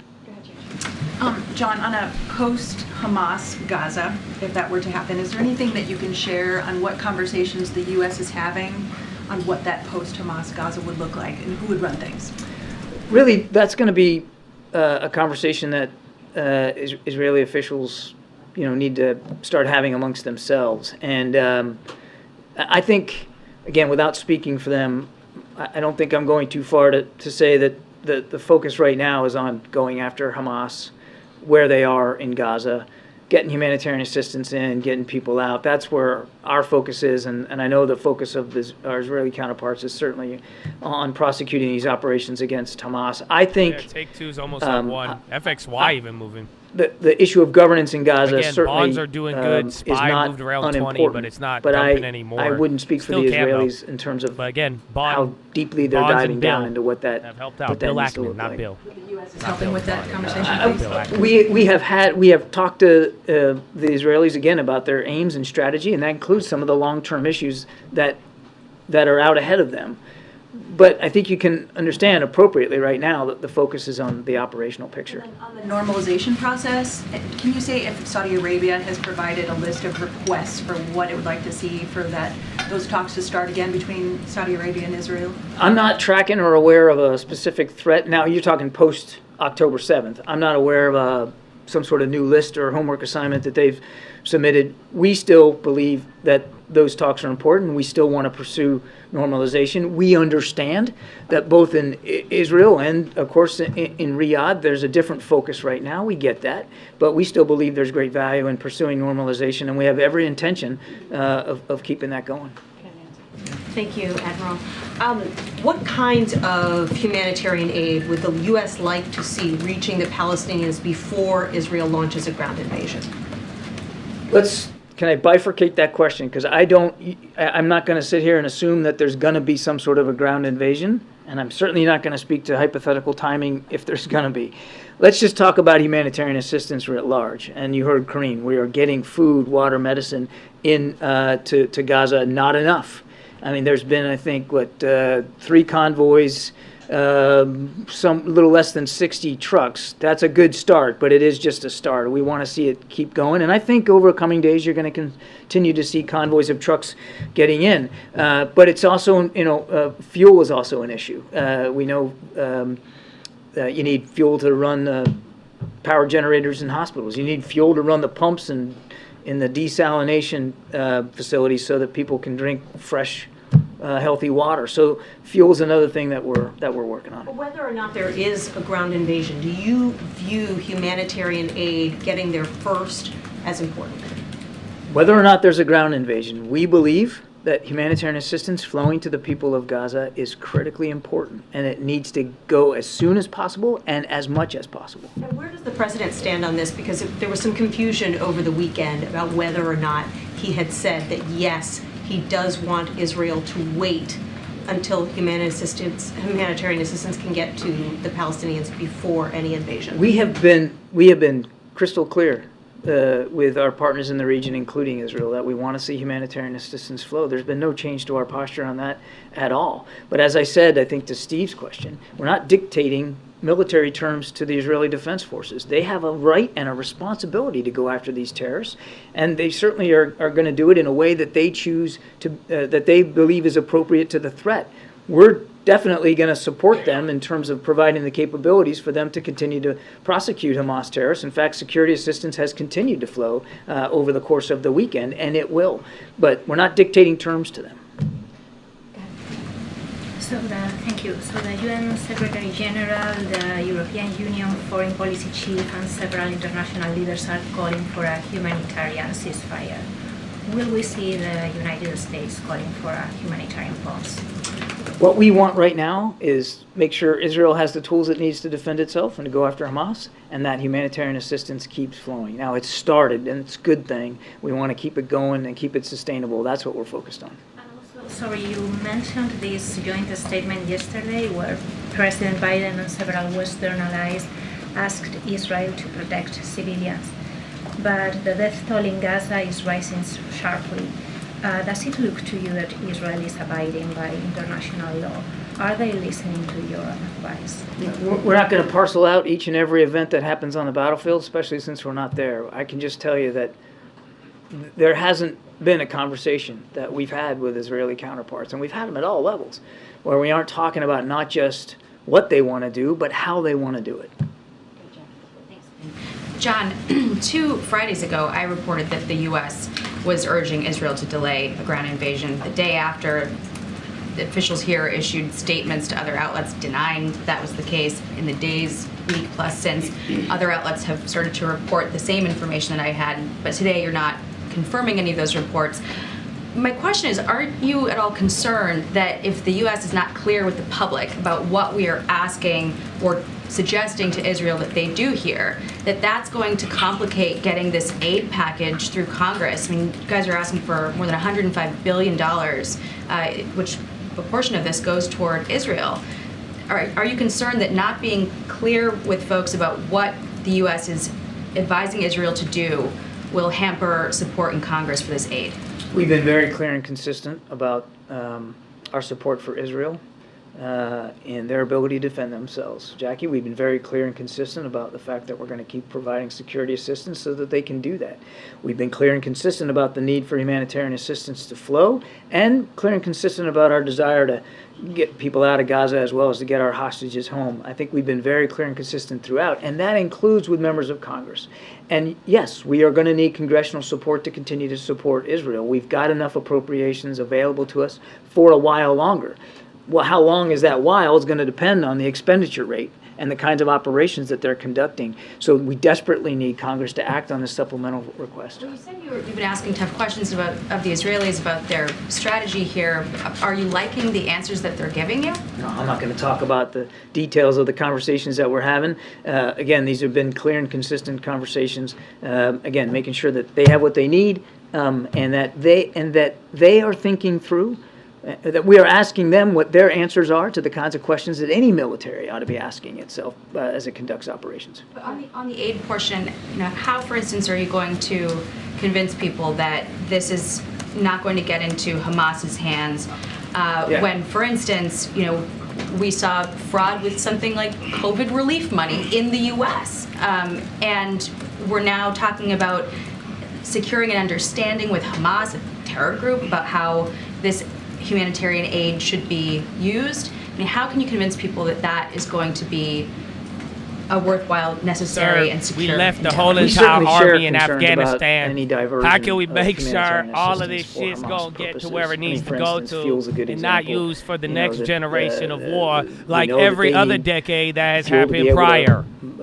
Electrify and power up their tunnels. I'm not even talking now. I'm talking Afghanistan. We understand back in the day. We're not blind to potential concerns here over diversion, which is why Ambassador Satterfield is on the ground. His whole purpose is to make sure that humanitarian assistance can get to the Palestinian people. We have seen no indications as of today that any of the trucks that Karine talked about, any of the material in those trucks, have been diverted to Hamas or been absconded by Hamas. That in fact, every indication that we have is that it has in fact gone to the Palestinian people who are in desperate need for it. I would remind y'all don't even talk folks Al-Qaeda that we anymore. have They fell trusted off. partners on What the happened to ground, Al-Qaeda? humanitarian aid organizations, and of course the UN How did Relief Al-Qaeda Agency is on the ground, and they very much are taking a personal Claim my stake, time. a Thank you. professional personal stake, in making sure that that aid is getting where it's needed.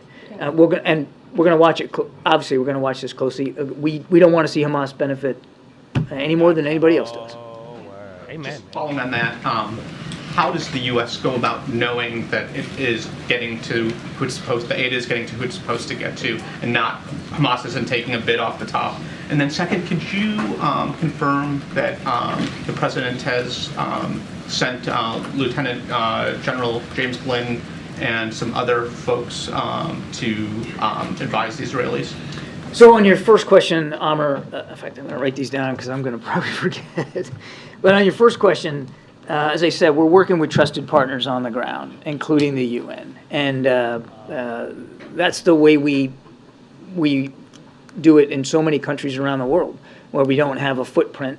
We don't have or any regions of the world. Where we don't have a footprint. I can do that. We're not on the ground to personally inspect these things, but we do have trusted partners on the ground, including the UN and some of these aid organizations, who will report what they're seeing and where they're taking this material and who's getting it. So we'll stay in close touch with them, and we all share the same desire that Hamas not be able to divert any of this stuff for their own purposes. We all share that desire. And it's not just the United States. You said, how's the United States going to monitor?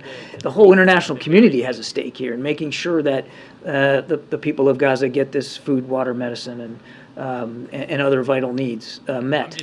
My voice On cracking your and y'all second making fun of question, me what I can tell you is that that there are a few relevant military officers with experience, the kinds of experience that we believe is appropriate to the sorts of operations that Israel is conducting and may conduct in the future. I got something good for you. To go over there to share some perspectives from their own experience and couple to headlines too in the ask the hard background, questions, but the same other hard than questions that we've been bond, asking stocks, of dollars, our let's Israeli see if counterparts Monday since does the what Monday beginning. does, and How many? bonds get all up. A few. Thank you, Admiral. Israel has repeatedly said that its top priority is destroying Hamas. So what is America's top priority? And are the two countries on the same page here? Build back better America's is their top priority. Yeah. I think President Biden made that clear when we were over there, is to make sure that Israel has the tools and the capacity and the capabilities to go after Hamas terrorists, and to make sure humanitarian assistance flows in, and to make sure we can get innocent civilians who want to leave Gaza out, including American Y'all know citizens. if you don't kill people, y'all don't need humanitarian assistance. Could you just outline how this would complicate I'm gonna throw that one the out remaining there. hostages out and how it would impact It's on America's peace as an strategy? alternative. Again, I just don't think it's wise for me to get way. up here and Not do a with the bunch of terrorist speculating and organizations, but in hypothesizing general. about operations that haven't happened figure yet. that one We'll let the Israelis speak for themselves and for what operations they're going to conduct. All I can tell you is Hot we're going to take. make sure I know, that they I know, have I'm what they sorry. need to do it. and AstraZeneca's that on the the high. humanitarian Remember they had an assistance keeps approval flowing. earlier. Differences, That was because you bad. outlined three They're top ripping. priorities for America, and Israel has repeatedly said the top priority is destroying Hamas. So how can you achieve all of the priorities from America at the same time Israel gets their top priority? We agree that the top priority has got to be going after Hamas. There's no daylight here. We also think it's important for humanitarian assistance to flow and for our hostages to get home with their families, and we're working all three of those things. Way in the back. Thank you. This sounds like You've what? been tracking So we have a war on terror out again. that Hamas Just and we're the not- Red Cross are we just not working using together that to phrase? exchange another 50 I guess if the Israeli public and support dual shifts that way, is hostages. Is there it a anything war you on can say terror about then? that? No, I cannot. Is that the And then simplest way another to say question that on without Iran. having Some to officials specify have or expressed run the concern risk over of escalation, particularly thinking you're with supporting Iran, this or and that? Iran's Is foreign this minister another warned, war on quote, terror? anything would be possible I don't at know. any moment, It's like, I think and the it'll region will get rebrand to out that of because everything else is control. too confusing. So have you seen any But indication that I don't know. I'm Iran is I'm preparing thinking to out further loud here. expand this conflict more so than what we've already seen? I touched a little bit on that in my opening statement. We know that they're supporting these groups. We know they've supported Hamas and Hezbollah. We know they're monitoring these events very, very closely, and in some cases Okay, Apple's urging still on some going of up. these groups. And that's And why then I watch made if it the clear. crypto plays, but I think this is President broader, wants to, does everything. not want to see this Dow conflict barely widen. green, We have SPY added 0.5%, additional military NASDAQ capability into the 1.01. region to deter any such action, and we will act appropriately to protect and defend our national security interests in the region. You saw that just last week when a guided missile destroyer shot down missiles and drones that were potentially on their way into Israel. We take those responsibilities seriously, and anybody else in the region ought to be paying attention to that. Thank you, Gary. John, do you have an update on whether Iran was directly involved in the October 7th attack on Israel? Because some Israeli officials say that they have evidence, but they have not presented at least over the weekend too much. Yeah, I would say we're in the same place we were. We know there's complicity here by Iran. As I just said, they've been supporting Hamas for years, a couple of decades, and Hamas wouldn't be able to function or exist without Iran. But I can't stand here before you and say that we've seen a particular piece of intelligence that shows that they were participating in, witting of, directing what happened on October 7th. But again, nobody's doubting, nobody's walking away from the fact that Iran does bad things with bad people in that part of the world.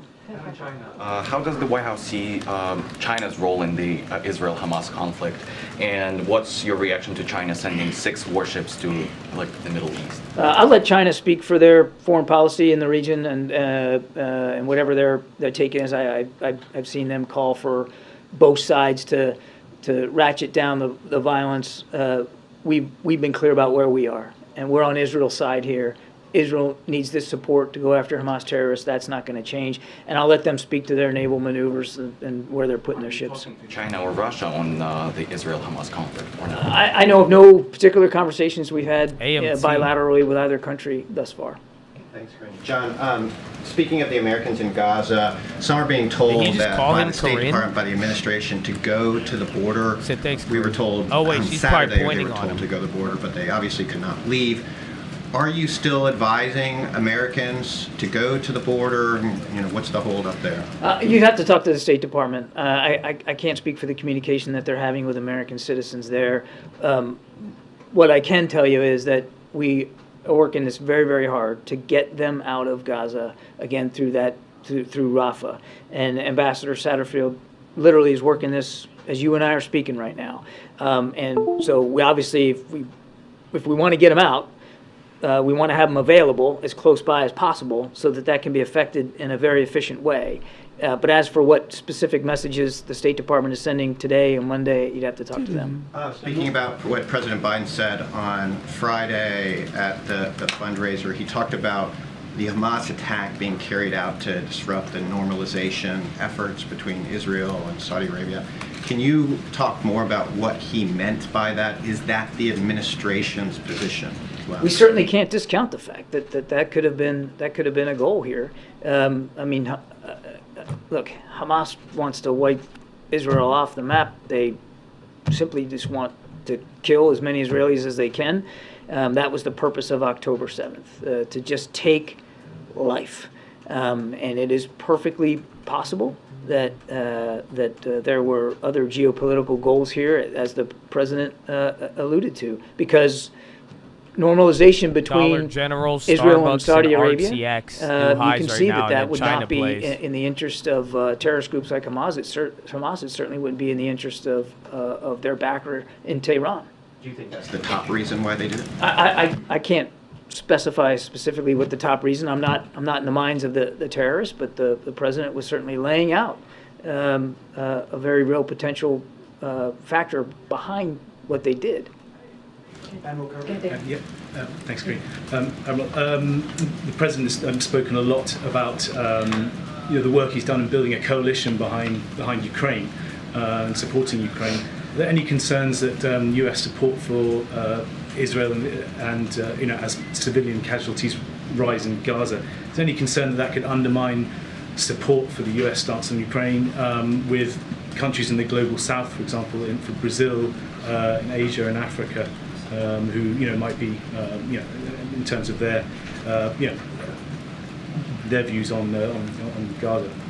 Supporting both right now, both countries, is important to President Biden. That's why we submitted that supplemental funding request last week. It's important that both get the support that they need, not just from the United States, but from the international community. And we're dedicated to that outcome. We're going to stay dedicated to that effort. Yes, I wanted to ask you about if there are concerns in the administration in regards to this funding that you guys requested through Congress, given the fact that some of the leadership of the Republican caucus is saying that they would like to approve only a package for Israel and a separate package for Ukraine. Yeah, I'll let members of Congress speak for themselves in terms of how they want to I took move this $280 on supplemental that. request This was forward. the we submitted together GLP-1 because we drug. believe all of it is But important. I'm still holding Every VKTX dollar that and we ask NVO. for the supplemental funding is of an urgent nature, and we urge Congress to move on all of it as quickly as possible. Thank you. With regards to American hostages, you noted that there were conversations and discussions with Did that go partners to in the the region. And on Friday, after those 2 Americans were thankfully freed, the president thanked the Israelis and Qataris for their partnership in this work. Are the Israelis or Qataris negotiating with Hamas on our behalf, and would the United States ever negotiate with Hamas in order to... I'm not going to go into more detail about the discussions What and the the fuck? negotiations to get those Americans home. If I were to do that for you Why did you today, do that? I might actually put at risk opportunities to get more people out, and I'm My just bad. not going to do that. Second question then, there's been an uptick on the right among some Republicans who have called for students or foreign nationals who are demonstrating in some of these pro-Palestine demonstrations or allegedly pro-Hamas demonstrations to have their student visas pulled or to face deportation. What is the administration's response to those kinds of remarks and that kind of rhetoric? I would just tell you, you don't have to agree with every sentiment that's expressed in a free country like this to stand by the idea, the First Amendment, and the idea of peaceful protest. I'll leave it at that. Can you talk about the degree to which your efforts to get the supplemental funding and work on the crisis are complicated by the fact that we still don't have a speaker after all these days? It would certainly be helpful to have a Speaker of the House. Procedurally, that's how you get new legislation to the floor. I'll let the House Republicans speak to their process and what they're doing. We know that there is significant bipartisan support for continuing to support Ukraine and continuing to support Israel. Both chambers, by the way. We know there's a lot of bipartisan support there. The president is urging Congress to act as soon as possible. Okay, a couple more. Go ahead. Thank you. Couple more. Mr. John, we've seen that the Prime Minister Benjamin Netanyahu in his last trip to northern Israel Yeah, is threatening Myrna the whole, was already whole weak Lebanon today, but you're getting the if death Hezbollah candles enters now. the war from the And then more North China, Front. bro. I've been But seeing you a know lot of very China well on that the the high Lebanese people has no power over writing Hezbollah's decision if he wants to enter or not. Why want to pay the whole price if a militia group like Hezbollah don't listen to us, don't listen to the government, unless we're asking a civil war, unless we're asking for the Lebanese army to interfere and stop Hezbollah from doing so. So why we need to pay the whole price based on Hezbollah's action? I didn't understand the exact question. So as Lebanese, not pro-Hezbollah, why we need to pay the price if Hezbollah enter the war? Why do the Lebanese people need to pay the because price? Netanyahu said he's going to bring Lebanon to the Stone Age. And do you think we're all happy to see that happening in our home? Look, we know that Hezbollah does not speak for the Lebanese people, the vast majority of the people of Lebanon. We know that, any more than Hamas doesn't speak for the aspirations of the vast majority of the Palestinians living in Gaza. We have said from the very beginning, we don't want to see any actor try to take advantage of the situation to widen or deepen the conflict, and that certainly includes Hezbollah. And that's why the president has added additional military forces to the region, and more forces will be coming in days and weeks ahead to try to deter any actor from widening or deepening this conflict. I understand the question. I don't think at this stage it's helpful to speculate about something that hasn't happened and hopefully will not happen. What I can tell you is we know we have significant national security interests in the region, and we're going to work to protect and defend those interests with additional military capability. And any actor who's beginning to think about entering in and widening or deepening this conflict ought to take a look at how seriously we're taking our responsibilities. So adding more military, and so can we understand what is the job description for these two ships? Is it only to supply military aid for Israel, or also could be possible to enter the war if anything break in that region? Just a bit of information regarding that matter. Well, first of all, it's not two ships, it's two carrier strike groups. There's a lot of ships in a strike group. I can speak from experience on that one. And you got the Gerald R. Ford strike group that's in the Eastern Mediterranean. You saw Secretary of Defense Austin announce that the Eisenhower strike group, which is still crossing the Atlantic right now, will operate for a time in the Med, and then she's going to go on through and into the Central Command area of responsibility, the Middle East, the Gulf region. They are there for two purposes. And I'm going to say it again, and you're probably sick of me saying this, but it's true. One is to deter any other actor from widening, deepening this conflict. And two is to make sure that we are ready, poised, and able to protect and defend our national security interests in the region at large. That's what they're there for. These are left piece biceps. Thanks a lot, Green. John, in regards to the emergency supplemental, you've spoken before about the emergency need for funding for Ukraine. I was wondering if you can talk about what you see about the urgency for funding Israel, why that portion of the aid that you are requesting is so necessary right now. Because if we don't get relief, John, we could potentially have a lapse in our ability to provide those kinds of munitions to Israel. We have existing appropriations, funds available to continue to support Israel for a time, for a short time. Again, I can't be perfectly specific because a lot of it depends on the pace of their operations and what they're going through. It's still like we also need to make sure we have appropriations to replenish DoD stocks. We have national security interests around the world as well that we have to meet. We've provided an awful lot out of our inventory. We need to be able to replenish that. But it's vitally important. And then just to put a fine point on this, I mean, the figure we asked for, which is a little bit more than 14 billion, was directly after consultations with our Israeli counterparts. We didn't pull that number out of thin air. It absolutely was a result of the conversations that we had with the Israelis about the kinds of needs that they have for as long as they think they might need them. On the hostages, a spokesperson for Hamas has suggested that Hamas would release all of the hostages that are in Gaza right now in exchange for a ceasefire. Do you view that as a credible offer? We got to take anything that Hamas says with a huge grain of salt. We don't take anything that they say at face value. Here's an idea, and it's just an idea I'll throw out there. They could release them all now. Just let them go now, because these people didn't do anything wrong. They're just innocent civilians being caught up in this conflict. Let them go now. Now, I recognize that's not going to happen, which is why we're going to keep working with our partners in the region to do what we can to get them released. Thank you very much. John, can you confirm reports suggesting that Chinese Foreign Minister Wang Yi is planning to visit Washington this week? And I was wondering if you can tell us the objective of this meeting with Chinese Foreign Minister. There's been some discussions about some potential meetings with Wang Yi, maybe as soon as this week. But I think the State Department will have more to say about that later today. Also, on the Philippine incident with China, what message is the White House sending to China about the incident yesterday that happened between China and Philippines? I'm sorry. The vessel collision incident with the Philippines and China. What message are we sending to China? What do you say to China about this conflict? Well,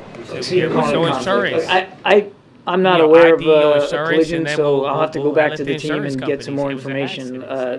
But just broadly speaking, we've been very clear about the intimidating, coercive, and frankly, in some cases, reckless behavior by the PLA air and maritime forces, as well as their so-called Coast Guard, in terms of bullying the navies and Coast Guards and fishing vessels of neighboring states. We've been very clear that's unacceptable. It needs to stop. But I can't tell you about the specific event because this is the first I've heard of it. But it's actually getting a green right there. Maybe we spoke John, too you were soon. talking in addition to the carrier strike groups. Yeah, dollar's back to 2 weeks ago, which is great. Even last Monday, the bonds were what you were talking about, what that might look like? a lot lower. So. All right.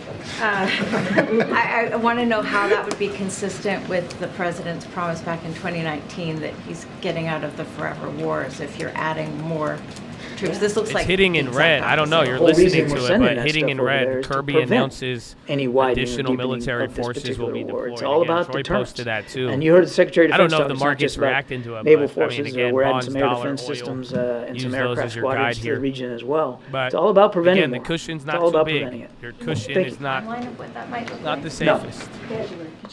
Oh yeah. Thank you very much, Craig. There is no doubt that the U.S. is known for human rights values around the world. Don't you think the U.S. has delayed this time as far as human rights are concerned, what is happening in Palestine since day one?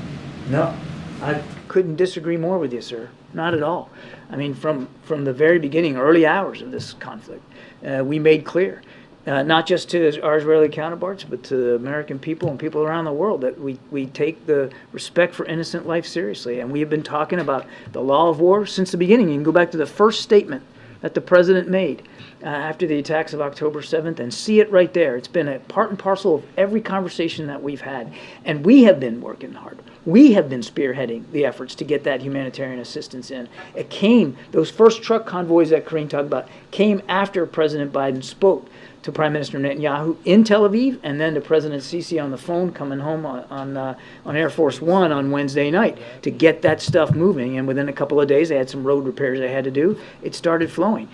No, sir, we have been working the issue of human and civil rights and protection for innocent life since the very beginning, and that's not going to stop. And the rallies that happen in some of those countries, which are the allies of the United States, some of these rallies were in very huge numbers. Don't you think President Biden needs to play a role towards peace instead of saying that he could handle 2 wars at a time? Does that give a good impression? Yeah, fuck it, let him know. I'll fucking put him on notice. You know who I am. I'm fucking Joy From P. the beginning of this I handle administration, more, not we have less. been working for a Tell more a hater integrated, get a lawn turn. Fuck cooperative, you. peaceful, stable, and prosperous Raul, Middle fuck East. Raul. And I'll I'm put not it going to better back. reiterate for you the list of accomplishments, but they're all there. I'm happy to send you an email with them. We have been working hard on trying to get It's a little lower than where we were the at Middle East earlier. to be a more Again, stable, bonds are prosperous kinda giving region. it up. That's Dollar not going to looks good, change. though. Now, obviously, these attacks on October 7th were horrific, and the Israelis have a right and a responsibility to respond to those attacks. I think everybody understands that. And so we also understand that the focus of countries in the region, particularly Israel, is going to be on that. It's our focus too, but that doesn't mean we're going to give up. It doesn't mean we're just going to walk away from it. We still believe in the promise of a two-state solution, and we're still going to continue to work for that. We still believe, as a matter of fact, key to eventually getting a two-state solution is normalization between Israel and Saudi Arabia, and we're still going to work on that as well. Why is the president not focusing in these last couple of weeks on his agenda that was basically for a two-nation theory? I feel like in the last 2 weeks this war has lowered what the president was aiming to bring normalization through two states, and that whole agenda seems like has been put down. I just told you, sir, there's no change in our desire to see a two-state solution. There's absolutely no change in our efforts to try to get normalization between Israel and Saudi Arabia as a stepping stone to a two-state solution. But we're not blind to reality. Right now, Israel's fighting to defend itself against Hamas terrorists, and we're trying to help them do that. Right now, the focus of the region is on what's going on. And right now, the president's focus appropriately, sir, Right. is on trying to prevent and widen and it's the deepen lowest this you've been conflict in to like an deter hour. a larger war, so Again, that Dow is we red, can get Russell back to the just table flipped and we red, can move forward 42.38. on those key You're about diplomatic steps. 13 points away from going red on the spy. Thank you. Thank you. Try to keep John as long as we can. But the president's going to be starting his event pretty soon. If folks have any other additional questions, I'm happy to take them. Go ahead, Alma. Just on the state visit, was there any thought of post? I'm good. Thank you. Thank you. Netflix climbing. I don't know if you want this right now. This could be very interesting timing. Very, very interesting timing. I don't know what you guys are looking for. I don't know. We'll see.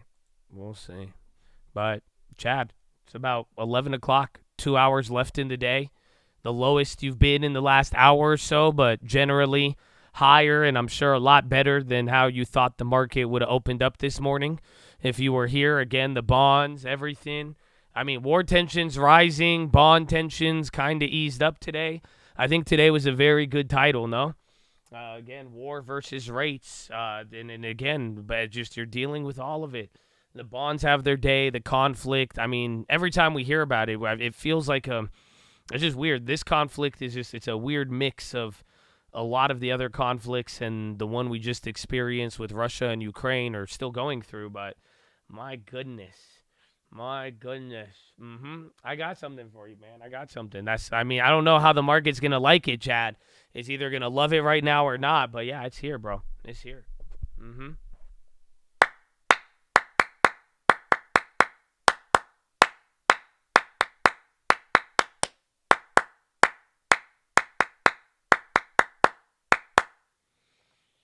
Oh, man.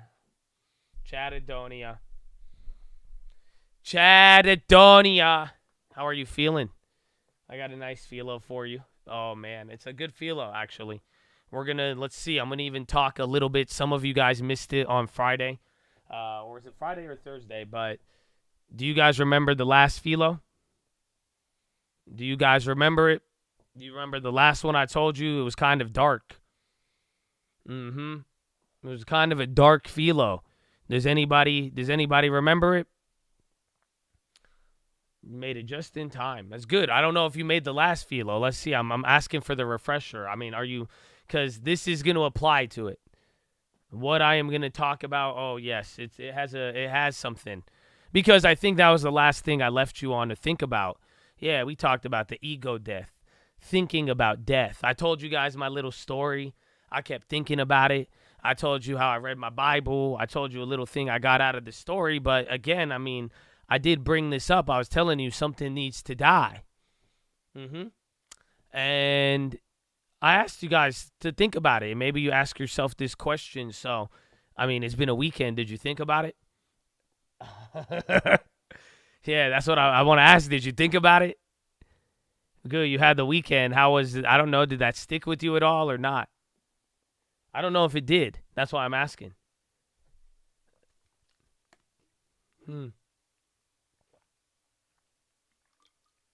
Definitely.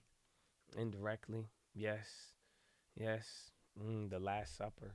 Yeah, that was the story. Well, here's the funny thing. This shouldn't have been that weird of a philo. You're going to die thinking about death. It's really not that weird. I know. For some of you, I hate to break it to you because I hope some of you in your research of this or thinking of this and reflection on this topic, I hope it brings up something very big and something that we've talked about in the past. But I'm very honored to talk about it again here today. And that thing is called memento mori. You remember amor fati. But what about a memento mori?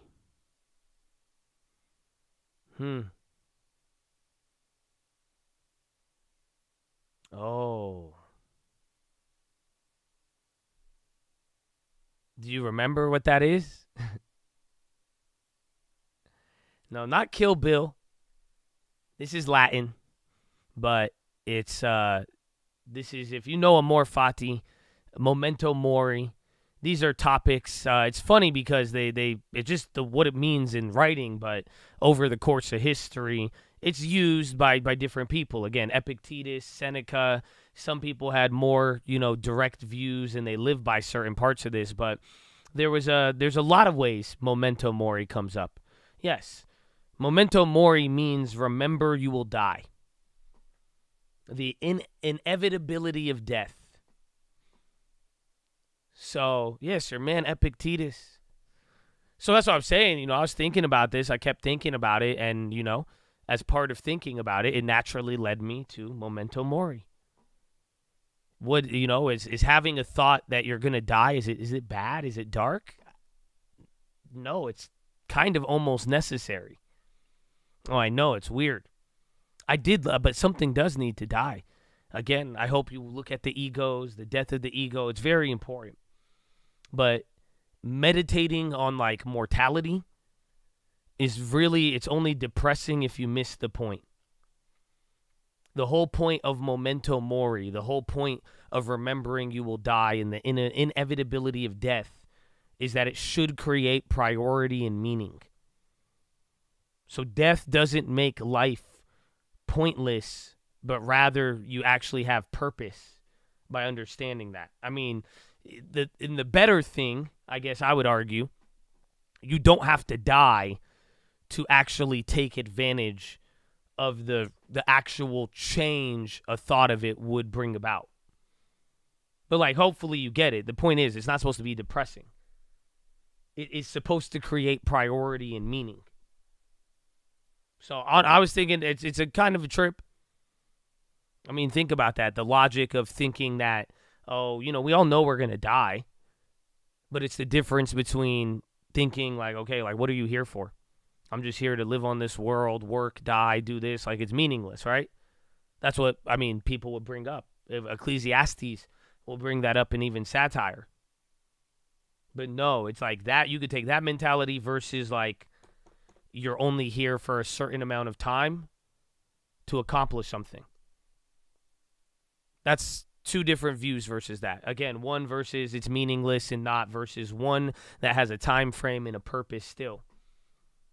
Are you just here to live and die and it's meaningless, or are you here for a certain amount of time to accomplish something specific? You tell me. It is nihilism, though, the former. 100%. So I just wanted to bring this up. There's one big part I like about it, and there's one very practical thing, but all of this should be practical. Like that's it, amor fati. Well, you're here to trade SPY 0 days? Well, remember that you will die, my brother. Don't worry, I'm getting to it. But like, I don't know, do you know who Seneca is? So Seneca is one of these Stoics. I've went over all of these guys with you guys. I've went over Seneca. I've read you Epictetus. We didn't go over the meditations, but we went over a decent amount. I think a lot of you guys are familiar. If not, I would actually encourage you to go look it up a little bit. But literally, Seneca has a book called Dying Every Day. To give you an idea of this concept, and again, to use it for priority and meaning and purpose, he had a book called Dying Every Day. He literally says you may not wake up tomorrow. That's what you're supposed to think about when you sleep, and then you may not sleep again when you wake up. He says this to frame your mind, how you should be looking at things, using your time. But I'll give you another one. I like Epictetus's view a lot better than it. But this is a very big concept for back in the day, philosophers, and a lot of things. Again, you guys like the death of the ego. You like a lot of different concepts throughout, but like it thinks of something. Is it supposed to be terrible? Again, if you view it meaningless. Again, the whole idea of having these thoughts when you wake up, I hope you have priority and meaning. It's supposed to be a joyous concept, even though it's represented with skulls and roses. I don't know if you've ever seen the pictures or they got like coins, a lot of it. You should have seen it. But I like what Epictetus says. He says, keep death and exile before your eyes each day alongside everything terrible. Why would he say such a terrible thing? And again, I understand, bro. Like, I don't know, depending on your age and demographic, but this does sound depressing as hell. That's why I'm hoping and even giving some understanding to this, some people can kind of look at some of the positives out of this, because this does sound wild. Literally, keep death and exile before your eyes each day alongside everything terrible. Why would you do that?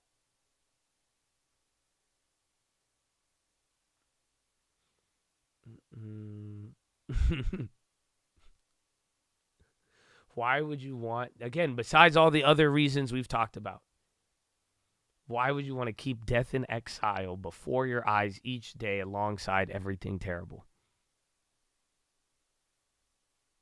So, I don't know. I could try to elaborate on this, but I'll give you the answer so you don't get clapped. Amen. It's kind of part of it, but I love it. I love the answer, but I don't want to explain it to you. I'm going to give you the answer, but then that's it. And I want you to just think about the answer for a little bit. That's all, okay? Does that sound like a deal? If that sounds like a deal, then you know how this philo is going to go. So I'll tell you the answer, but I'm not going to elaborate on it at all. Okay, perfect. Keep death and exile before your eyes each day alongside everything terrible. Why? So that you will never have a base thought or an excessive desire. So that you will never have a base thought or an excessive desire. I think that's mind-blowing. So I'm going to leave it there, Chad. Maybe we'll talk about it again. I'll let that one marinate with you for a little bit. Again, you will never have a base thought or an excessive desire. Think about that. As to why the thought of, or why memento mori. So on that note, Chad, amor fati and memento mori. That is your philosophy, ladies and gentlemen. Make sure you guys are subscribed. We're live Monday through Friday, 30 minutes before open. Drop your thumbs up on that video. You're on mobile. Press hide chat. X out that Chad. Hit the thumbs up button. Second link for the Nightly Watchlist and main channel. First link for the Scream Alerts boot camp and real estate course. Follow me on Instagram at The Trading Fraternity. God bless you. God bless America. That's it. I don't know. You want some uncle? You get some uncle. You could get, what's the other guy's name? Oh, that's my name. Josh Answer. He does the F350, 150. Who said that quote? I don't know. I don't know who. It's Latin. It's not. I think it was Aristotle, actually. Aristotle or maybe Socrates. It's back there, but it was just Latin for remember you will die. And then again, Epictetus and guys like Seneca, you know, some of the Stoics, they've had their history with these concepts. Again, amor fati, you may have heard that here as well too before. But again, memento mori. And we were talking about this the other day, but I brought it up because this is a very important one, especially as far as philosophy is concerned. You know, I brought it up with my personal experience and beliefs the other day, but I did want to bring back, you know, the purposeful use of this and how it has been talked about through some of the greatest minds. Apple supplier Foxconn has announced this cooperation with Chinese authorities in response to ongoing investigations. Chinese officials are reportedly conducting tax audit inspections and reviewing land use related to Foxconn subsidies. That was in the morning we heard about it, but I think it's getting confirmed right now, a little bit more. Yeah, I know we've heard that, but I don't know if that's update on it. CNBC is talking about it now. I don't know.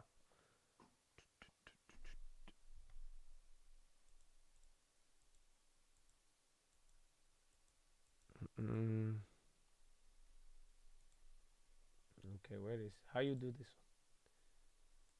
How you get the Joshman answer?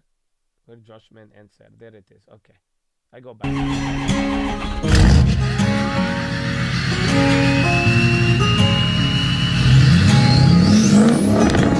Angel on the track. Yeah.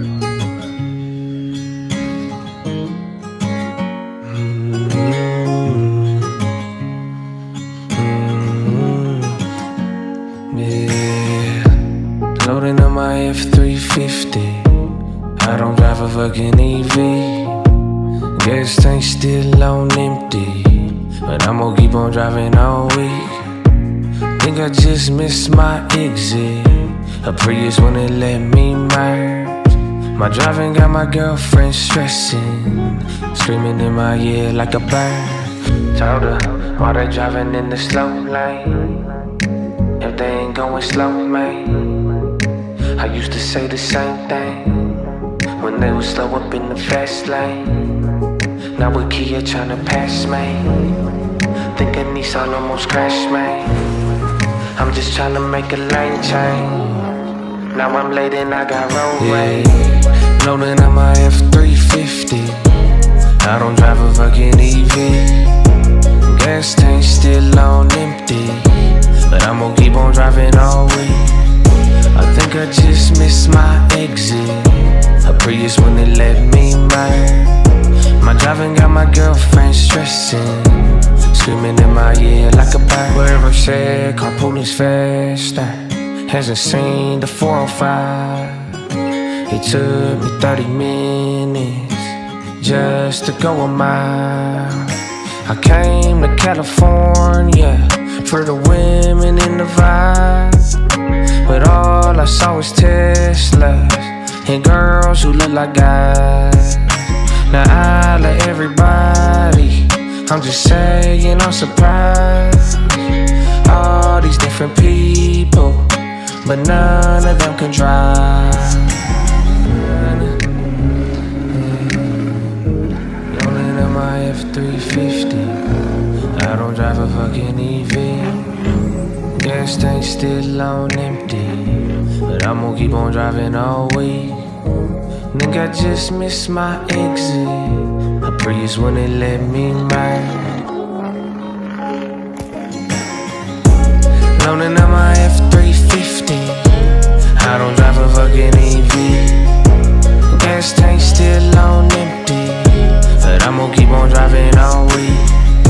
I think I just missed my exit. A Prius wouldn't let me merge. My driving got my girlfriend stressing, screaming in my ear like a bird. All right, now Hamas says it has decided to release 2 more hostages. I feel like you're getting an update every time, and Stellantis says it is outraged. UAW has chosen to expand strike. You're getting an update every single time, bro. My goodness. Again, you've heard it a while, man. You could go get it. It's Josh Answers, F350.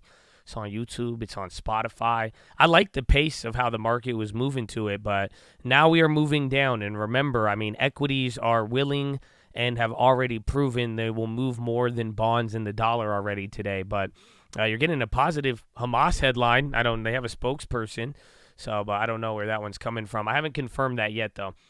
So we'll see. But if any of that plays out, we'll watch. But again, you're getting some actions here.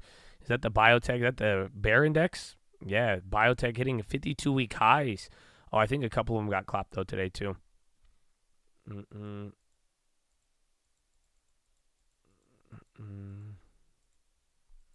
highs by Mike, same vibes as F350. I like those vibes. Is it Mike, what's his name? That one dude? Or who's that other guy you always tell me about? I listened to him back in the day. Mike Stud, yeah, by Mike Stud. F350, Josh Answers. If you search F350 on YouTube, though, you are going to get a lot of, truck reviews.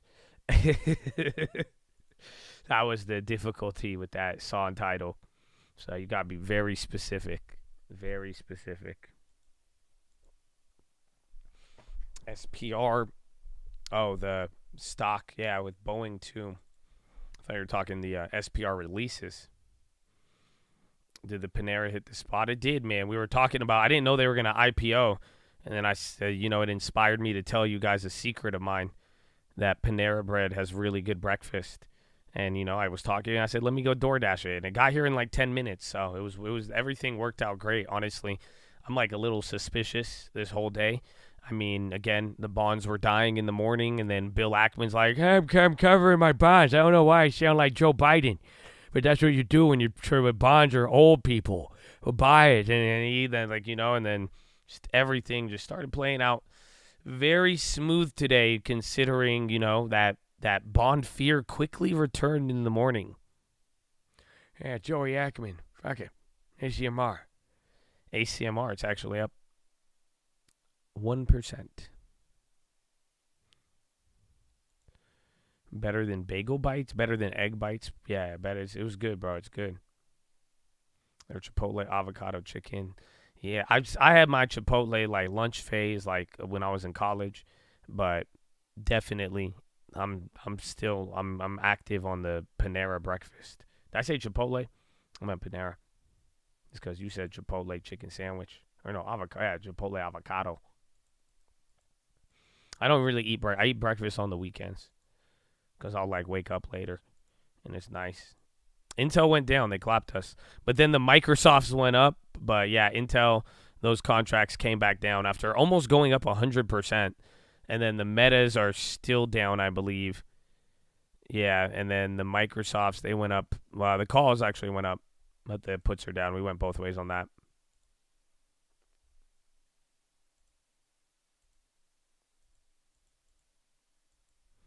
Oh, David Zapore. My man, God bless you. Happy Monday. Y'all showing up with a lot of gifts this Monday morning. I hope y'all doing good. Welcome and get ready for earnings. Amen. Amen, my brother. That's what I'm talking about. God bless you. Are y'all ready for earnings or what? This is the time. This is the time.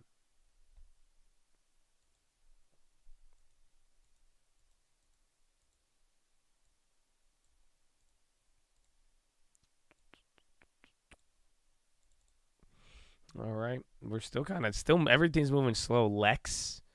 This looks a liquid, but this is moving.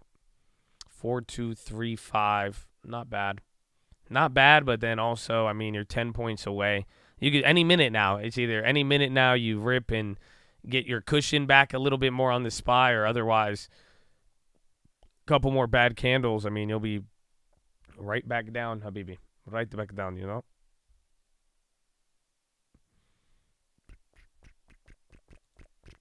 All right, Chad. We're all Chads here. Who's got to play? What we looking at? Amor Fati Trav is requesting it. TLT at 50. That's for today? Like, wow. I didn't purchase anything. I accidentally sent out a stream alert, but it went to the long-term alerts. So I sold out a GPCR. But the last long-term play was a MO.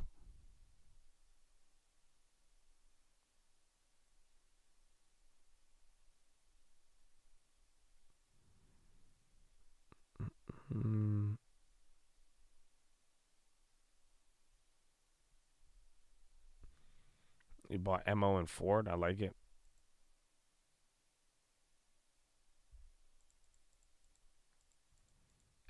There is a lot of, I mean, we could go over the earnings. I wanted to get you guys the previews. They're not fucking out yet. I don't know why. Let me actually double check, but yeah, we should go over. I was going to do it on the watch list if I could. There you go. I got one finally. So I think I'll just do this on the watch list. We could do it live, but I think I'll make you guys. Oh, wait a minute. Okay.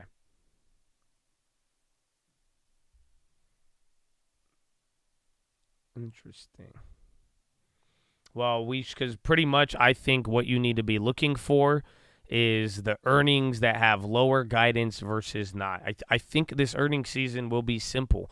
If you beat earnings, you're going to go up. If you miss, you're going to go down. If you had more than like 1 or 2 guide ups or guide downs, then the waters are muddied. But essentially, you want to look for the lower expectations that people have. That's what we really want to be looking out for. F350. Josh answers. You'll find it. You'll find it. Don't worry. But I have some of them. But yeah, I was going to go over them and pretty much just highlight which ones were there. I made plays. I made plays on Microsoft, Intel, ARC, and Meta. I actually made option plays today. And I went for just a couple $100 both ways or one way on each one. But I made some of them. Again, we were down in the morning, so it was still kind of weird. We bottom ticked Meta, and that option is down. I literally bought weekly calls like right here out of the money, and we were still clapped. But then the Microsofts went up, the Intels were up, and then they came back to break even. So we got some plays for this week already set up on just in case, but there is other plays to watch for. But that does bring up the good point. You could always wait till after, but I think if you do good, you will get a reward.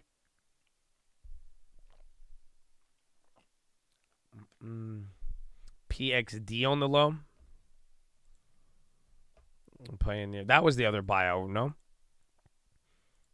PXD and like Dominion. Again, Chevron today bought Hessington. Hessington Oil.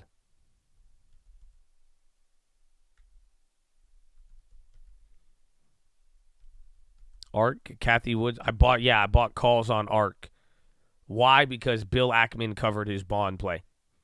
So with earnings, biotech's down, and then any sort of anything tied to bonds, I mean, I love the correlation of ARC and interest rates.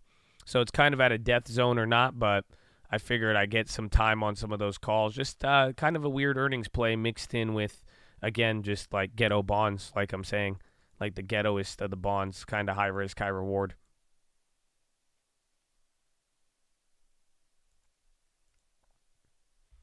I went to January on ARC. Where is the earnings? We've not gone over 3M, no. So I want to see the earnings list right now. Show me what you're working with. No? Okay. I know y'all seen these stocks before, but now it's the earnings time. Bow, bow. No, they don't. You guys are too young for that. It's okay. So am I, but I figured it out. Yeah, you got Coca-Cola tomorrow. I mean, you have these after hours, but like honestly, if you like any of these companies, that's a personal decision. We still love you, but I'm not. Maybe CLF, maybe Logitech, for the headsets back in the day. We could go over the ones in the morning. I could cover these for you guys, since a watch list won't help you, and then everything else. What I'm going to try to do on the watch list tonight is compile all of the previews and put them together. And then just literally highlight which ones have lowered guidance and which ones are not lowered guidance. So then that way you kind of know the number, which ones have an easier mark to beat, and which ones are going to be a little bit more confusing. So we'll go over all of these. We'll start with Coca-Cola, and we'll go down the list, or whatever's available too. I got to check. I don't even know.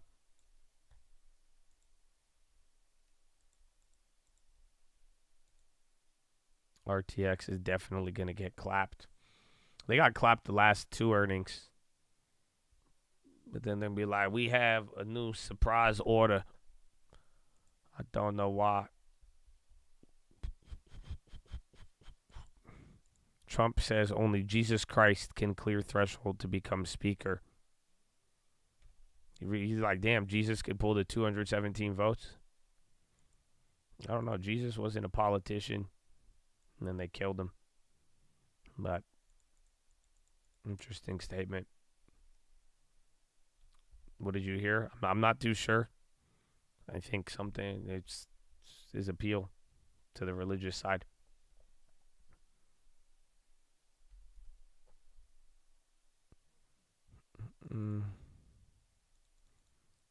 Who killed Jesus? Hillary. No, the people back in the day. I think it was it the Romans, technically?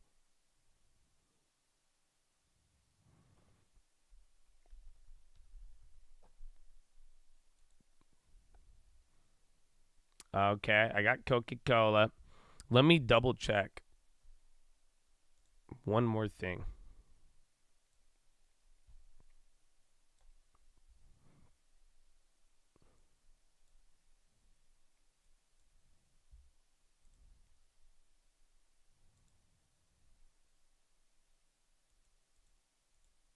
Okay, you're going down. I'm getting you these earnings preview. I need to check one thing with the previews. There might be another earnings estimate. So I want to see all estimates.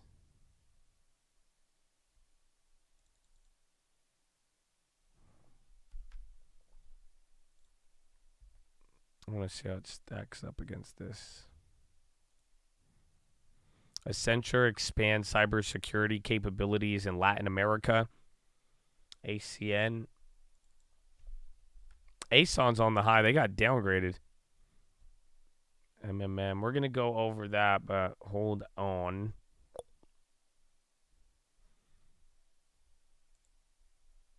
Okay.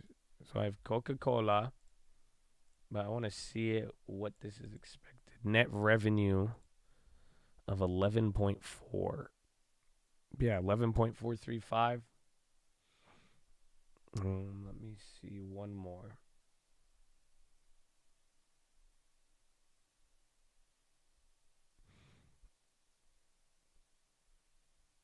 Okay, so the company, interesting. That's the guidance low, though. All right, because there's multiple estimates. You get some of here, but like some of these are off by a little bit, or I need to verify which ones are from the company or not. This is what I wanted to do after hours on all of these. But no worries. So you have Coca-Cola. This is Coca-Cola. They report tomorrow morning. Revenue is expected to be $11.44 billion. Europe and Middle East and Africa, $2 billion. Latin America, $1.43 billion. North America, $445 billion. Asia Pacific, $1.46 billion. Global Ventures, $730 billion, and then bottling, $1.7 billion. Organic revenue growth of 7% as expected. Europe, Middle East, and Africa, 7.4%. Latin America, 15%. North America, 5%. Asia Pacific, 8%. Global, 7.9%, and bottling, 5.1%. Gross margin expected to be 59.5%. Operating margin, 29.7%. EPS of 69 cents. Full year guidance, organic revenue of 8.9% or 8 to 9%, comparable net revenues, non-GAAP 3 to 4%, underlying effective tax rate, non-GAAP 19.3%, comparable currency neutral EPS growth 9 to 11%, and then comparable EPS growth 5 to 6%. Price history since July. Coca-Cola is down 13.2, S&P is down 5.5, and then XLP consumer staples are down 10.4. Long-term or near-term options imply a 3% move for earnings. Last quarter, they moved up 1. The quarter before that, down 0, then down 2, then up by 2. Revenue has beaten 18 of the last 20 quarters with 1 in line, and EPS has beaten consensus 16 of the last 20 with 4 in line. Not bad. Honestly, they sound decent. Everything is just, they sound like a stable-ass stock. I wanted to, let me see the margin numbers, though. I'm just double-checking. Because I think I could get more in-depth estimates, but I just want to make sure. Latin America, 1-1.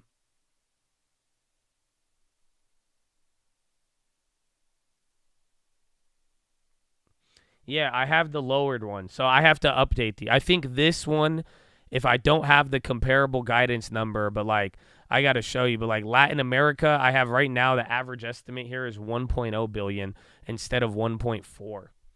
So I have the same revenue of 11.4, but the breakdown is a little weirder.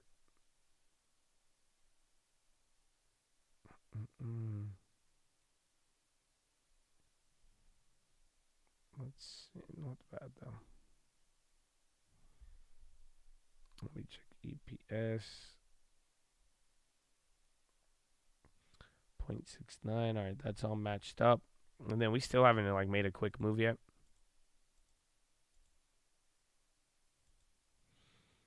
Rundown for Teladoc.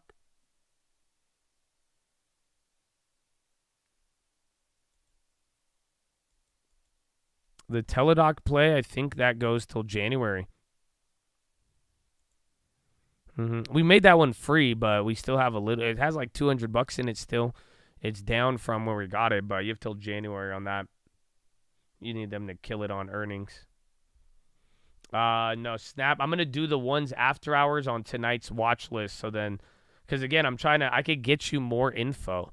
That's why, but like what I want you to know, like all these numbers are important, but these ones are going to report in the morning tomorrow. But like, especially for the big companies, we want to know if there's like a significant guide down in expectations, because you just have to beat tomorrow. But then again, too, if it is too deep of a guide down, then you'll have an idea of what people are thinking into it. But there's somewhere the bar has been lowered into all of it.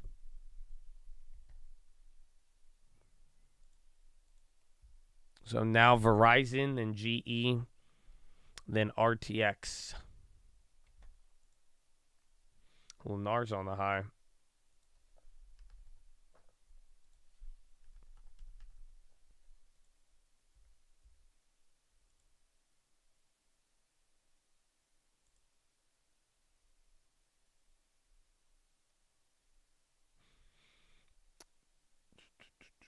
And honestly, we could speed. Do you guys even like care about this stuff?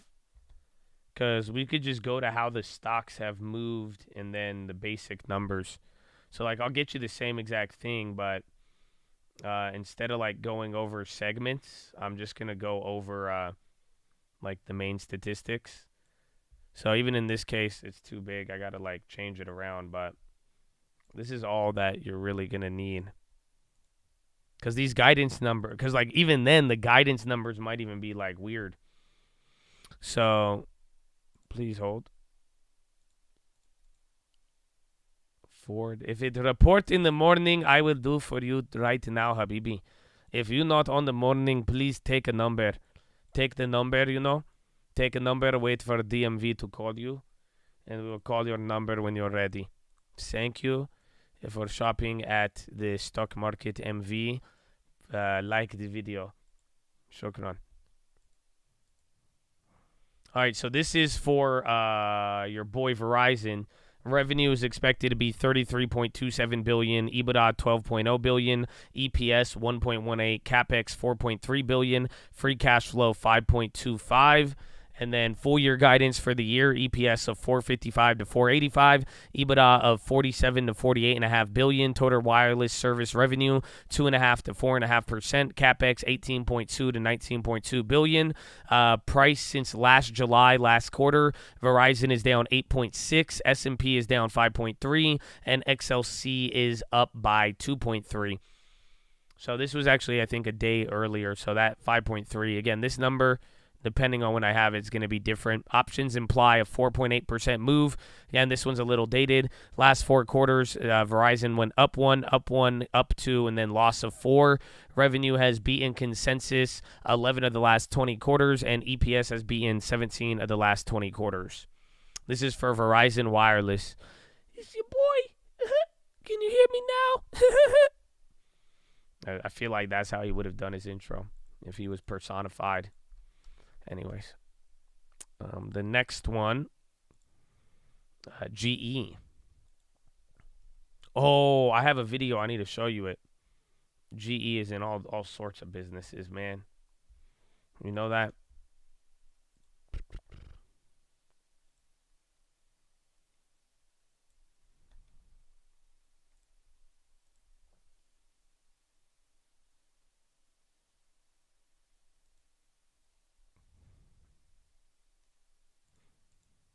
Two hostages released by Hamas today are both Israeli citizens.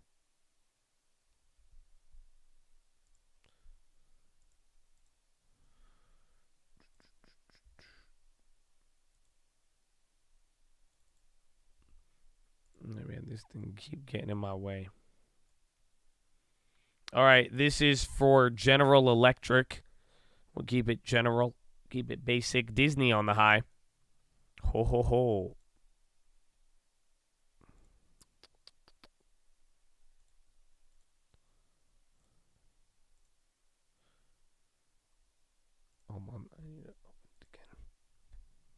So this is General Electric, adjusted revenue $15.51 billion, adjusted operating income $1.27 billion, full year December adjusted revenue $62.3 billion, adjusted operating income $5.27 billion, EPS of $2.36, free cash flow of $4.23 billion.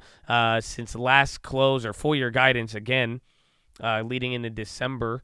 EPS 210 excluding items, adjusted free cash flow 4.1 to 4.6, adjusted organic revenue up in the low double digits LDD range. Since last close July, they're down 2.4, S&P down 5.3, and XLI Industrials down 8.3. Near-term options imply a 6% move. Last 4 earnings, they gained 6, lost 2, gain of 1, and then loss of 0. Revenue has beaten consensus 12 of the last 20 quarters, and EPS has beaten 14 of the last 20 quarters. Not bad. You know, GE, not bad. Next up, RTX. For all the little warmongers out there. No, this is your guys' moment. You guys aren't like I thought you guys were gonna cheer or something. Be like, woo, we love war. No, that's not. Are you sure? That's what. Yeah, boo, boo. There you go. That's more appropriate. Amen. Amen. Even though I'm in an RTX position, but it's besides the point. LMT. All right. So now it's your boy. A little Chicle on the market, too. This is your boy, RTX. Revenue is expected to be $18.6 billion. Adjusted operating income of $2.14 billion. EPS of $1.22. Full year guidance, adjusted EPS 495 to 505, adjusted sales 73 to 74 billion, reported sales of 67.5 to 68.5, free cash flow of 4.3 billion, share repurchase of 3 billion of RTX shares. Since last close, RTX is down 23.8%.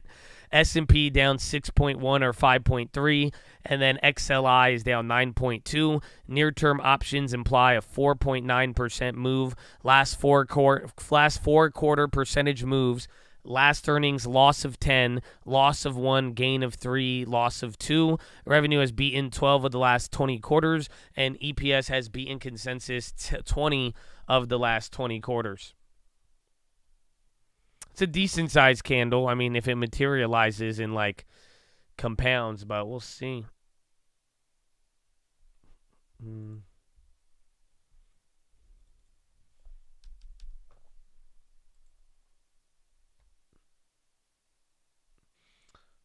Okay.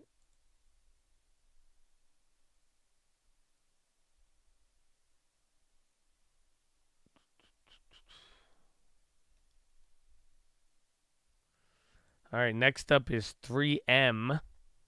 You guys want 3M? Oh. Damn.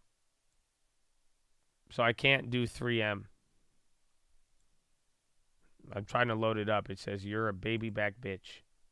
It's not loading. I'm trying. I'm just messing with you. I know you wanted 3M. I got you. It's okay. It's okay. It's okay. You guys just didn't cheer for the last one. Grayscale gets court order in fight with SEC over Bitcoin ETF. Grayscale ruling sends Bitcoin ETF approval back to SEC. SEC told next steps to take with Grayscale Bitcoin ETF plans. So, wait, does that mean the SEC has to or what? Coin is coming down off of it. Where's even GBTC? Take it. That's the one. I mean, that's who it's going to affect. I did. I got that shelf knocked out quick, bro. I got that shelf knocked out quick. And then we went. There's like a meteor shower. We watched like a ghetto meteor shower. I saw like stardust. I didn't see no shooting stars.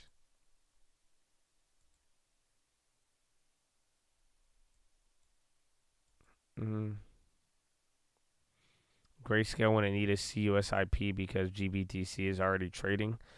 I don't know. I don't know what any of this means. I think because it's either, I don't know if this is like a new ETF or, again, if it's related to Grayscale. Again, GBTC is literally the Grayscale Bitcoin. But, well, right now, this is just a trust. I don't know if this is considered a ETF as of now. I don't even know. I own Coca-Cola, yes. Coin was selling off and then moving. See, though, keep your eyes on all the crypto plays now. That news is coming out.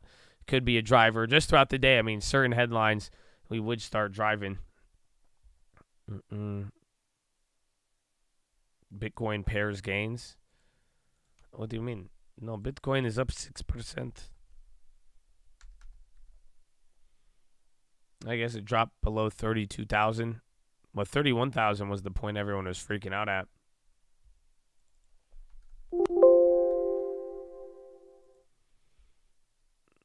Coin SRFM. What's this?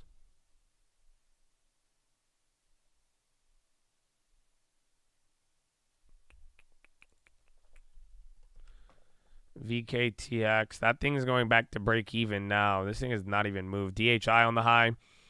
Amen. Why is Ackman covering considered bullish? I mean, the bond just moved up after that. I think sentiment really liked it. I mean, he probably is going to spend money to buy it. I mean, we've had this discussion in the morning. I don't think one cover, one buyer, even if a lot of people followed, it's very hard to outweigh the government supply. But for the most part, just people like the general attitude of not shorting bonds. And then he was talking about other risks, about the economy and things being worse off. But it just helped ease pressure The real question is if does this last, and that's still very hard to answer, because last time we had any semblance of gap down, feeling bad, bonds hitting a new high, and then rallying up, we rallied for the next week, but then shortly thereafter, I mean, that opened up the door to another 0.25% higher, sadly. According to Grayscale, they're operationally ready to convert GBTC into a spot ETF. I don't know. I think general sentiment is what I'd be watching for with any of that Bitcoin stuff. Because, again, we had the earlier news about it. Yeah, Hamas has released 2 elderly Israeli hostages in Gaza. Both released hostages are Israeli women.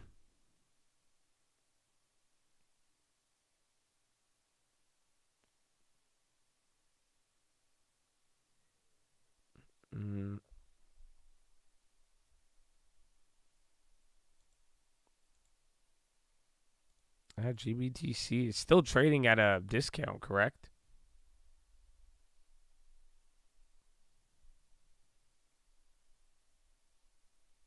Yeah, this looks more like the NASDAQ than damn, what's it called?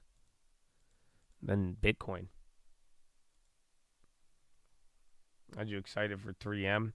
It's not loading. My AOL 24-hour trial expired. So I have to get another one before I can continue. I'm just kidding, man. I love you. Okay, I love you. So here's 3M. Revenue $18.6 billion. That's what's expected. Adjusted operating income of $2.14 billion. EPS of $1.22. Full year guidance. Oh, wait. No, is this RTX?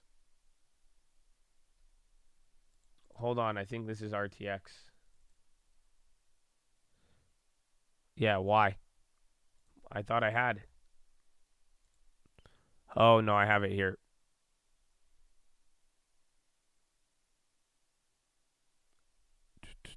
Sorry. We already went over RTX. Massive drop in pop. I mean, watch the crypto plays again. GBTC, it's kind of tweaking out, but it's still like gently rising, kind of aggressively. It's up 3.6.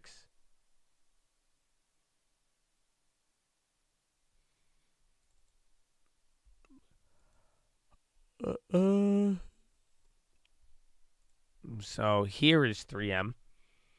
3M revenue $7.99 billion versus guidance of 18 to 21%. So let me double check this one though, because that one is a very obscure guide. I want to know which one's which.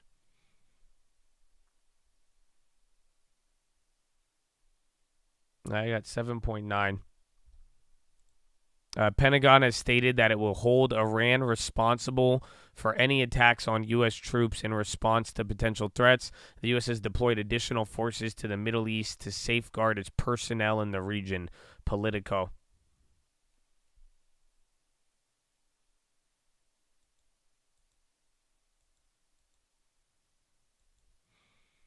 Yeah, 7.9. The low end of guidance is like $8 billion, though. This is for 3M. So the company is saying 18 to 21, but again, most analysts are 7.99.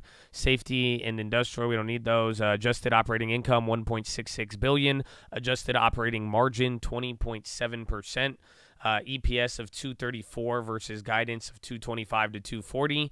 EPS on the year, $8.60 to $9.10 excluding items. Adjusted total sales growth, loss of 5 to loss of 1. Adjusted operating cash flow, $5.9 to $6.3 billion. Since last closed, 3M is down 16.3%. S&P down 7.3%, and then XLB down 10.6%. Near-term options imply a 4.7% move. Last earnings, gain of 5, loss of 1, loss of 6, gain of 0. 14 of the last 20 quarters, they have beaten on revenue with 1 in line, and then EPS has beaten 15 of the last 20 quarters.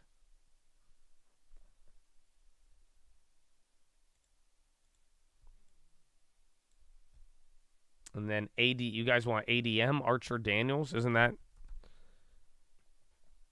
ADM, Archer Daniels Midland. For my farmers out there Where are my Archer Daniels holders? I know we have some Archers Daniels. I feel you say Archers Daniel. You have to communicate it like this. Archers Daniels. Indeed.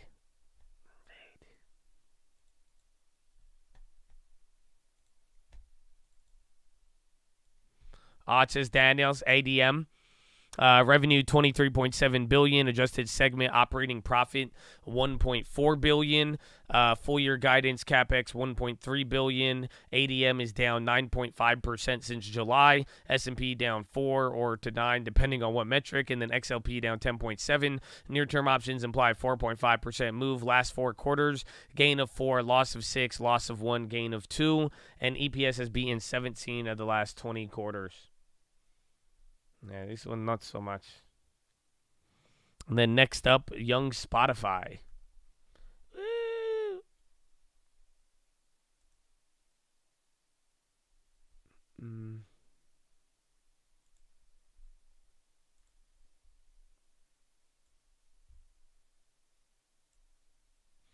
I'm still long on 3M. Yes, I like them.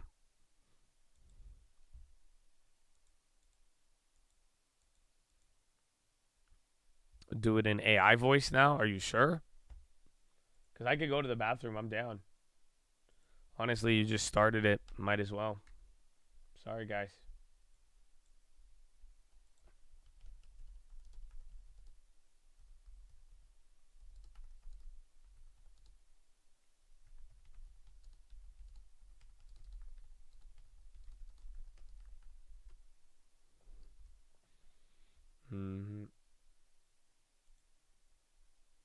What's up, mother effer? You just spawned me. Get a long term. I love you. Hello, Chatadonia. What if I made a watch list talking like this? I was going to do it the other day and make it extremely serious, but I didn't want any of you worried. This is the Josh AI. ARM was on the high today, and we tried to figure out what was going on. ARM is actually popping right now. ARM, bro. ARM. Arm. Say it a lot fast over and over again. ARM. ARM. Big pop, but now it's coming back down. ARM Holdings. Nope, I'm not seeing it. Where is it? No, I don't see it. That was a weird-ass pop. Again, moving on. No headlines on that.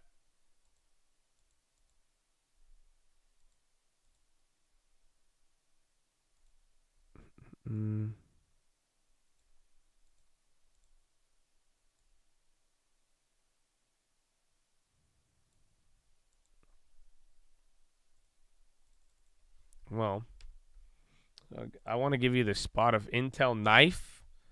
What is this? NVIDIA plans to enter PC chip market with ARM-based CPU chip as early as 2025, says sources. So there it is. NVIDIA getting into PCs. ARM up, Intel down. This one's actually pretty big news here. So you got a host of plays to go after. You don't really see who's running off of it, but that's pretty big news. Literally, NVIDIA and then Microsoft has encouraged chip firms to focus on powering new artificial intelligence features in Windows. That's sources. Not. What about AMD? Is ARM still going? ARM's kind of flat over here. AMD's getting clapped by it again. You have Intel. Is NVIDIA going up on it? Honestly, I think ARM would be the one to move, but ARM is staying kind of chilled.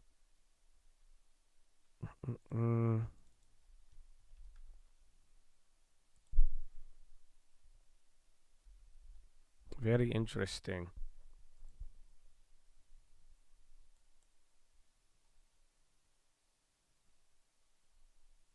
This guy's crazy, man. And NVIDIA, I mean, ARM is the only one. Again, ARM seems to be the one to partner with NVIDIA, but it's not doing what, I mean, NVIDIA's just not even reacting. And then Intel's just getting murdered off of it. That's the, like, again, you would think who's the winner. You would think ARM would go up, but ARM is acting like nothing is going on. Yeah, I think Intel down, ARM is up on that. But we will see. ARM is barely up. I mean, again, watch out. It's very weird right now. Oh, I forgot I put Intel up here. And then NVIDIA just barely moved on any of that. Intel reports on Thursday. Yeah, we made an earnings play on it. So that was in anticipation.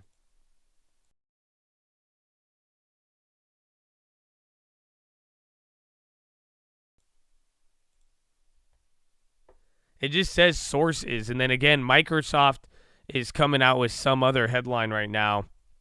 What are they saying? They've encouraged chip firms to focus on powering new AI intelligence features in Windows. So again, see if your boy bounces. AMD, they're kind of holding up. But again, Intel seems to be the big loser. NVIDIA got nothing. ARM got a little pop and then gave it back. Intel's getting murdered off of that. Again, they were barely. Intel still has some juice, but they've also given some up over the last couple of days. So we will see. CBay, DraftKings still. DraftKings actually running. Intel got a nice 30-cent pop there off the bottom. See if that ends up holding. Yeah, 2 more hostages were released. Yes, that was confirmed a little bit ago. I don't know if the Pentagon has, actually, or in the White House, but we'll see. Oh, that one went to the long term again? No way. Dude, my bad. What the fuck is happening? Are you sure? Nah, bro. You're... Oh, wait. Where'd it go? Yeah, my bad. My bad. My bad. I don't know. That one's kind of hella useful, though. So... I hope you enjoy it. I don't know if that is, again, I don't know. That's the power of stream alerts for you. Yeah. So, again, that one, I don't even know if CNBC or anybody else is talking about that yet.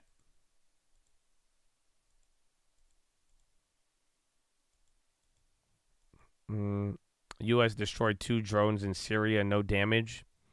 All right, ARM is starting to go up off of that now. Mara, too, in those cryptos. And, oh, SMCI. Bro, that's the other one, but he's not even moving. It's already just ripping. ARM's getting... Now NVIDIA, are people just picking this up now? Let's see. Will take a proportionate action to defend forces. U.S. CENTOM.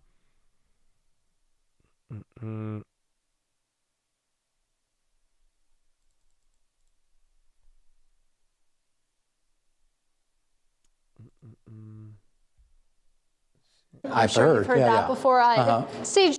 I don't know. Again, I think it's still kind of early. Greedy long here. I mean, we need bonds and everything else to like really confirm before we start going any greedy longs.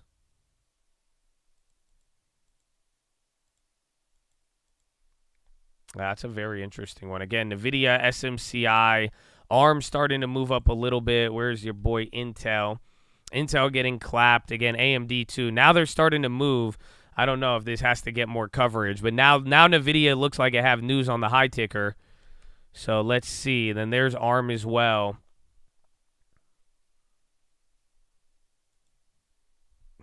Mm-mm.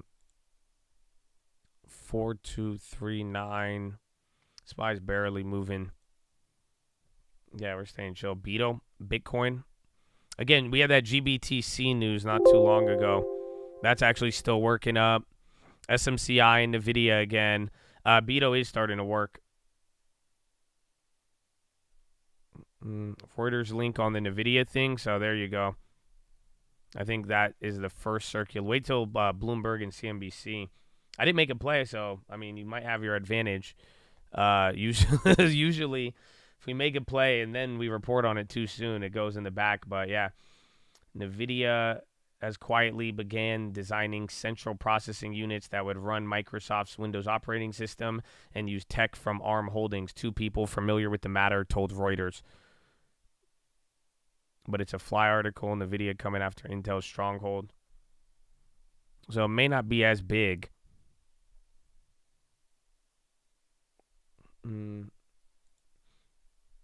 NVIDIA began designing, what does that say? ARM-based PC chips for Windows, Reuters.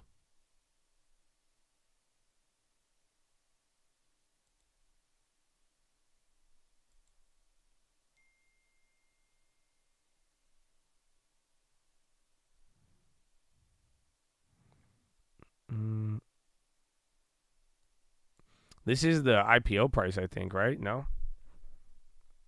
A little bit higher. Yeah, so that's still going. Again, NVIDIA got a little bit of it. Is see if Intel's still dying. Yeah, Intel's taking another knife down, and now you're kind of getting opposite between Intel and ARM, which would make sense, but we will see.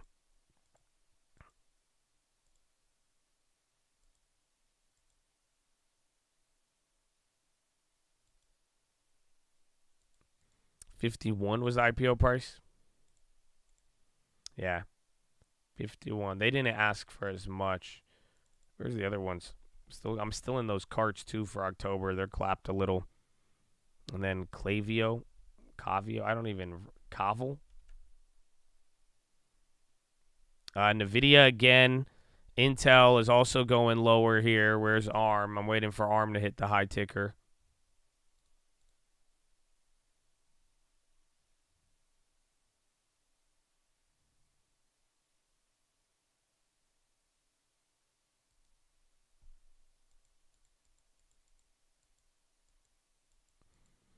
NVIDIA could sell ARM-based chips as soon as 2025. So there you go. I mean, take some 2-year delay, see if Intel reacts. ARM is still going. And then MSTR, Monster, NVIDIA, even the crypto plays, kind of goes hand in hand. No, NVIDIA makes GPUs. NVIDIA is saying that they're going to start, or there's a report that NVIDIA is going to start making CPUs. So not just graphics. You sit next to your girl at a booth at dinner or across from her. I have to sit next to her. I'm used to sitting across, but like my girlfriend's like a little baby. And she like would complain. She's like, "Why don't you sit next to me?" And I'm like, "Why the fuck would I sit next to you?" But now like that's all I do. So like we hella go to places and I'm like moving tables and shit to sit next to her. There's ARM though. Again, I think we were just really early on it, and then the market's still kind of welcome to low liquidity land. It says ARM is starting to rip. Yeah, Intel down. Now you're getting ARM breaking out again. This is IPO, so it has more movement. You already saw NVIDIA. NVIDIA was comatose, and then it started going crazy. It's hitting. It's confirmed on Reuters now. Damn, you got that free stream alert really early on that too, bro. So now welcome to what it's like. But yeah, hitting. I'm telling you, right? The stupid reporting. Again, I took this one a little calmer, but I hope you see it. Like, bro, headlines. It just all depends on how everybody wants to cover it. But I'm surprised that took that long to hit red.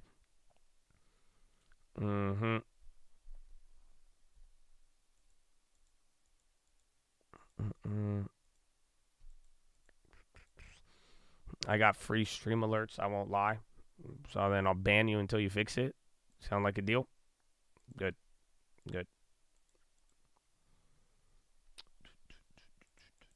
You ain't even helpful, huh? You just want to flex. Damn, ARM 6% now. There it is. Bro, you got it. You got it ahead of time. You got it ahead of time. It just hit CNBC now. Well, my work here is done, Chad. My work here is done. You got it. Price down 2.5%.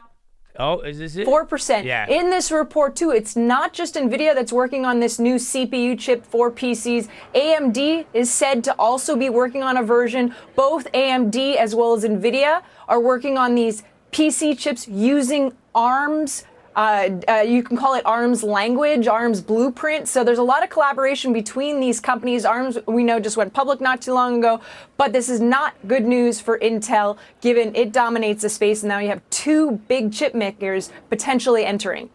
Oh, I wanted to see ARM. I was just going to ask for it, but we threw it up there. It's up 6%. Yeah, we did. It was as you would expect, right? ARM, NVIDIA higher, Intel lower, AMD. Well, that remains to be seen. But I appreciate that, Christina, very much. We'll be back to you in just a little bit if we get any more on that story. But we'll certainly follow it. And NVIDIA, by the way, all those mega cap stocks. Yeah, ARM at 51 now, bro. ARM just took off. So literally, you had this little segment right in here. But like, dude, there was 5 minutes of the news being out and us saying nothing is moving off of it, but there it is. You got it. You could have snaked the chain on that. If that went, if you got, especially in these candles here, that latest pop, because again, even as the news was coming out, I mean, nothing was moving. Watch even SMCI as well and any of those other ones. I think any way you could have cut it up, you could have done good on that. Again, even if you went shares, it went up straight up. I'll check the options. Yeah, Intel's getting murked off of it. That's unfortunate. I wanted to wait to even get some of those puts, too. I thought it would go up, but now we got hit with the news. So remember, they have earnings literally on Thursday. ARM is going straight up now. Yeah, those ARMs went from 20 cents to $1, though. But, like, you could have hit these. So by the time, even if you had the long-term alerts, the options were still 30 cents. They were up 30%, I would say, but those just went up to 400% or 500% easy.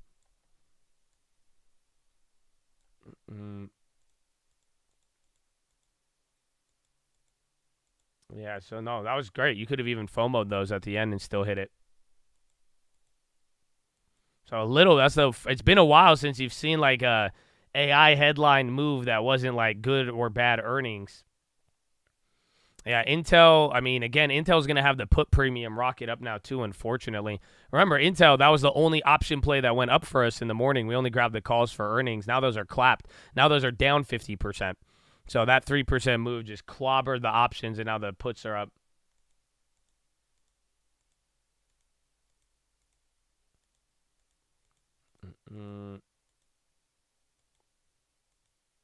Yeah, Intel clobbered, ARM rewarded, and then NVIDIA, SMCI pretty much in the middle, but ARM did very, very good off of that. Again, NVIDIA news of them getting into CPUs. It made that pop after CNBC covered it. Again, Bloomberg even talked about it too. They're talking about bonds now, though. So for the most part, though, a little bit of a news catalyst. Like I've been saying, every day, I feel like throughout the day we've gotten like a lot of random updates, whether it's a buyout, M&A activity, activist investor, and now, some groundbreaking, if that's how you want to put it, news out of ARM and NVIDIA.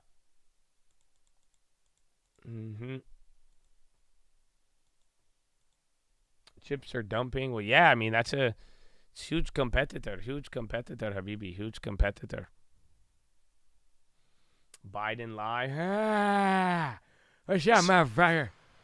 Today, thanks to the Biden-Harris administration, fuck yeah, it's me. I can return to my community and proudly say we are a tech hub. We brought together 38 consortium partners, academic institutions, local startups, major corporations, and our regional economic organizations and electeds to position our region as a global hub for predictive technologies that improve health and well-being. Over the next decade, we envision the economic impact could be staggering. More than $4.2 billion and 52,000 jobs could be created through this innovation. We found ourselves a real partner in this endeavor. Thanks to President Biden's leadership and the support of our state and local partners, Baltimore is poised to become one of the world's top biotech and artificial intelligence hubs. And so many communities just like ours are now set to become true economic powerhouses. It is now my honor and my privilege to introduce a true champion for innovation, President Joe Biden. Slammer. Biden. Folks, Mark, thank you very much for the introduction. Thanks, Mark. We love you, Mark. Look, a little over a year ago, I signed the lower. Bipartisan Chips and Science Act. That act did two things. Excuse me, I have a little bit of a cold. Okay. First, it's a historic investment in bringing the semiconductor industry back to America. We invented the semiconductors. Those little computer chips are about the size of the tip of your little finger. Fuck yeah. They affect nearly everything in our lives, from cell phones to automobiles, refrigerators, to the most sophisticated weapon systems we have. All right, Spy going America a little lower. America invented these chips. But over time, we went from producing nearly 40% of the world's chips down to producing just over 10%. To Lithuania. And as a result I don't know if that's of what's the Chips and this. Science Act, the semiconductor companies all over the world are investing over $100 billion to to bring chip production back to the bonds United are States. holding up kind of. I've visited SPY's going almost every lower. major center Again, that starting last from hour South there, that Korea low on, of the and hour, they we wanna are be going here, a little lower building here. the chips here in America. 4229, you're closer Second, to breaking even. the bill created what we call tech hubs as part of the bill. A tech hub is we're going to invest in critical technologies like biotechnology, critical materials, quantum computing, advanced manufacturing. So the U.S. will lead the world again in innovation across the board. These hubs all around the country will bring together private industry, higher education, state and local governments, tribes, and organized labor. Today, we're announcing that 31 tech hubs spread across the entire company will be able to compete for up to $75 million each to accelerate and scale up their work. And I want to thank Majority Leader Chuck Schumer and Senator Todd Young and Representative Representatives Joe Morelli and Susan Wild for their work to make this happen. Representatives from many of these hubs are in the screen behind me and in front of me. That's why I was starting to look to see whether they were still there. The work they're doing is transformational. For example, bro, this is weird. A tech hub in Wisconsin is going to bring together research Is that Kamala labs, Harris? medical device Who is that? And then why is engineers. Lori Logan or whatever? What Build are her name technology again? that supports personalized I'm medicine, so fucking like confused. tests, treatments, and therapies specifically tailored to a patient's genetic code. It's like a weird and TikTok. medical records. Quantum And I believe technology. It's going to save a lot of lives. In the long Critical run. materials. Ohio, the largest concentration of rubber and plastic manufacturing in North America. In the Ohio hub, businesses and universities are going to come together to develop sustainable plastic and rubber technology that can be produced with fewer emissions and is able to be recycled and is biodegradable and is non-toxic, which is going to significantly impact on the environment. These hubs are also making sure workers get the skills they need to do these jobs. For example, with the leadership of Majority Leader Schumer, a hub in upstate New York is going to support a workforce training program for New York's semiconductor industry, which, by the way, has seen tens of billions of dollars in new investment because of the CHIPS and Science Act. This hub will have a particular focus on training people from communities historically left behind, like women, people of color, to work in the semiconductor industry. The list goes on. We're doing this from coast to coast and in the heartland and red states and blue states, small towns, cities of all sizes. All this is part of my strategy to invest in America and invest in Americans. It's working. We're creating good jobs in communities all across the country, including places where for decades factories have been shut down, hollowed out when jobs moved overseas. 50%, one candle, led you. Over I've the past seen the few traders decades, trade these this communities one lost before. more than jobs. They lost their sense of dignity, of opportunity, sense of pride. We're going to change all that. Tech hubs are going to bring this work to where people live in communities all across America. Intel kind of bouncing. The press has started to call my plan Bidenomics. Well, under Bidenomics, you don't have to leave home or your family to get a good job. For too long, science and innovation and economic opportunities that came with it were concentrated on the coast. As a country, we used to invest 2% of our gross domestic product in research and development. Now it's 0.7%. How can you lead the world when you no longer lead in research and development? My plan is changing that. Under Bidenomics, we're going to make sure America's future is Senator made Bob in America. Menendez pleads not guilty You know, it's leading to to charge of manufacturing boom, conspiracy to attracting act over as $600 foreign billion agent. so far in private investment in American manufacturing Okay, I'm gonna go and pee. our clean energy If it's future. still the same speech. For too long, we looked around the hyped world this to thing find, up, bro, corporations but it's looked the around same world to one. find the cheapest employment and then imported the products they made, the foreign product. Now, we're creating American jobs and exporting American products. And that's good for everybody. These tech hubs will be transformational, and they're part of a long line of transformational investments we've made since I took office. And as a result, I truly believe this country is about to take off. Because for the first time in a long time, we're investing in America, and we're investing in American people. We're investing in our future. I can honestly say I've never been more optimistic about America's future. I want to thank you, and I'm going to leave you now with Secretary Gina Raimondo, who's been the engine behind this effort. and she's going to lead the discussion with representatives from these tech hubs on the screen behind me for all of you to see. I apologize. I have to go to the situation room with another issue that I have to deal with. But thank you, thank you, thank you. Pope Francis spoke with you yesterday. You spoke with Pope Francis by phone yesterday. I did. How did that conversation impact you? What did you take away from it? That conversation with Pope Francis. I'll answer just one question. The Pope and I are on the same page. He was very, very interested in what we were doing to deal with some of the crises that we're facing, particularly in Israel this time around. And I laid out to him what the game plan was, how we thought we should be providing the kind of assistance to Israel they needed. And the Pope was across the board supportive of what we're doing. Thank you. Should Israel is the U.S. supporting the hostages for a ceasefire deal? How does he get out of this room?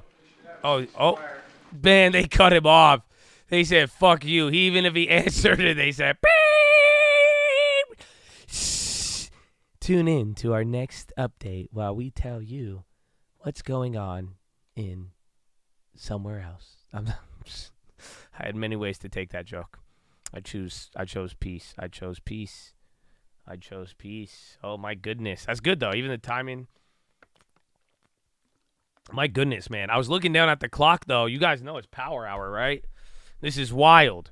We only have 40 minutes, man, so thank you for Monday, Chad. I hope your day flew by as fast as my day flew by. We got that news early on ARM. Even if you had long-term alerts, you got that. Nobody missed that, no matter what, man. So hope you guys got that one, but either way, it's a very wild day so far. If you haven't been here since the morning, I mean, you could chalk it up to Bill Ackman. Is all in favor? I don't know. You tell me. Besides that, I mean, we woke up one way, we're ending up the other, but I think you never know. We got 40 more minutes, but so far it seems a little bit of Bill Ackman, but I don't know if Bill Ackman is as permanent up until tomorrow. We'll see where that goes from there, bro. We'll see where that goes from there. So many bills. Pfizer dumping.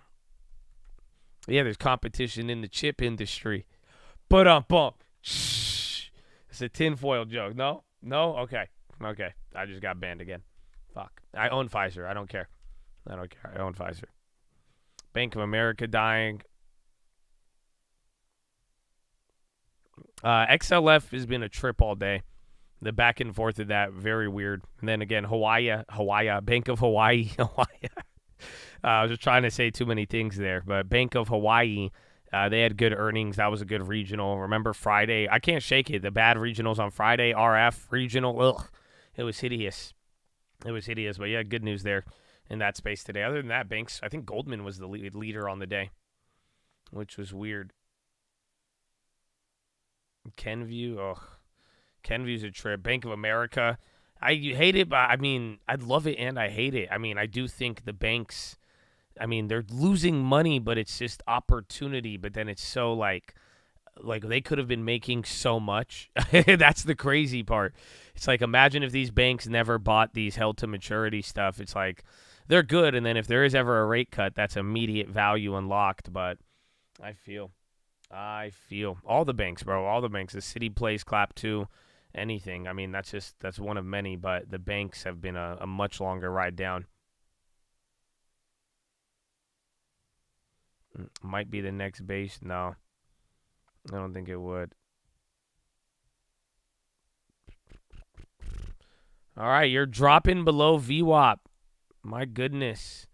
4226. So you're about to go break even, man. NASDAQ is up by 5.5, but then you have Dow Jones down by 0.4. Russell SPY's only 0.5, 0.6. A couple of those small caps running, or again, that lead you play. I keep seeing that, but you're about to fill the gap again or just go back to the opening. Oh, my goodness. What a day. Like I said, that cushion all day. It looked better up here, but the bonds are holding the cushion. Even the bonds have given up like 0.5% here. TLT has from the top. I heard Biden say he has to go to the situation room, but like, I don't know if there's an immediate situation or if he's old, referring to like, you know, like he just had to be there like 4 hours ago and he's like, I gotta go to the situation room. You know what I'm saying? That could be the bathroom for all I know. Yeah, bro. I have no idea. But you're starting to dump a little bit. Hamas accuses Israel, this is like 5 minutes ago, of assassinating its senior member, Omar Dragma, who is held in Israel prison. Whoa. Negotiations to release hostages are stalled due to Hamas's demand for fuel, as reported by Wall Street Journal. That's old, but this other one still, it's like 4 minutes old. Hamas accuses we assassinated Omar Dragma. So, I mean, we'll see it. Let's let the day settle, but if this is the drop and we actually stay down from here, I mean, it will correlate with that headline. That's the only other thing you got there right now, but I didn't think a fucking Hamas headline. Again, last time we had killed a senior member, it was Soleimani. We killed him like a dog. I'm telling you, like a dog. We found him. We hunted him down. Oh, he cried to his mommy. That's what we did. And then the Iran, I believe, attacked us the next day, or there was somebody else. They attacked that Iraqi U.S. Air Force base. No, I'm not joking. He died. He died a horrible death because he's an evil terrorist. Killed him like a dog out there in the street. Boom, missile gone. Oh, man, this shit was insane. Have you heard that? Was it the Shane Gillis joke? I think he said, it was like, you could tell Trump had no military training, because when he described some of it, he just described it like a normal person who like watching something goes crazy. They just came in and boom, just boom, explosions everywhere, and they attacked everything. Exactly. All right, man, little dump. That's again, we had a little Hamas headline. I didn't think, not even little, it's pretty big if it is true. But at the same time, I mean, we've dealt with a lot of back and forth between Hamas and Bond headlines, but going down a little bit. Ralph Balbosa got a special on Netflix this week. Oh, hell yeah.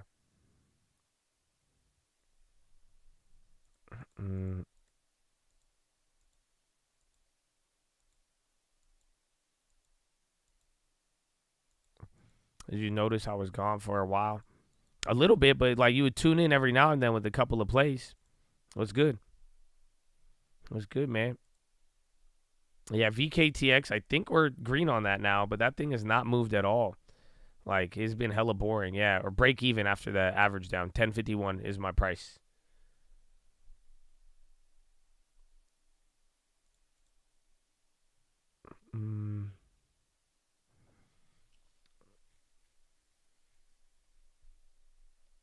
You think they're all fake pumps? What? On the market? No, I mean, everything is, I think this last 3 months shows you it don't matter how it pump, it could get taken out. But then again, like again, that's why I think crypto's kind of worrisome. Take two again. We had that one up earlier. And then again, I mean, VC has been all the rave lately. So that one's going up. But if anything, I mean, bonds, that's all I care about. And I can't, I'm telling you, we have no, dude, it's fucked up. Like, you've been traumatized already. Like, I'm telling you, even if we bounce, I can't even, bro, even by Friday, I can't even tell you this is good. Because we've done this before. We did this 2 weeks ago. We gapped down on the bonds and then got a bid. You staged this rally. Everybody felt nice and flowery all of a sudden. And then you're right back down again. So it's this borderline. We don't know what it's going to take a long time here, but for the most part, I do hope that the earnings give you clarity, but you do also got a little bit of data this week. So I think things are vulnerable, but not everything has to be fake, and try to understand the bigger drivers here, utilize patience while at the same time, you know, velocity picks up and goes away. But still is hovering and remaining. And again, even check out the MOVE index. You know, bonds are all the rave right now too. There's a lot going on in that world. GBTC for the long term, you got to count me out. I see it as an arbitrage play, but I don't know about owning it. ARM is going up again, 51.7 now. Oh yeah, ARM is up 8. That's running. That news was a hitter.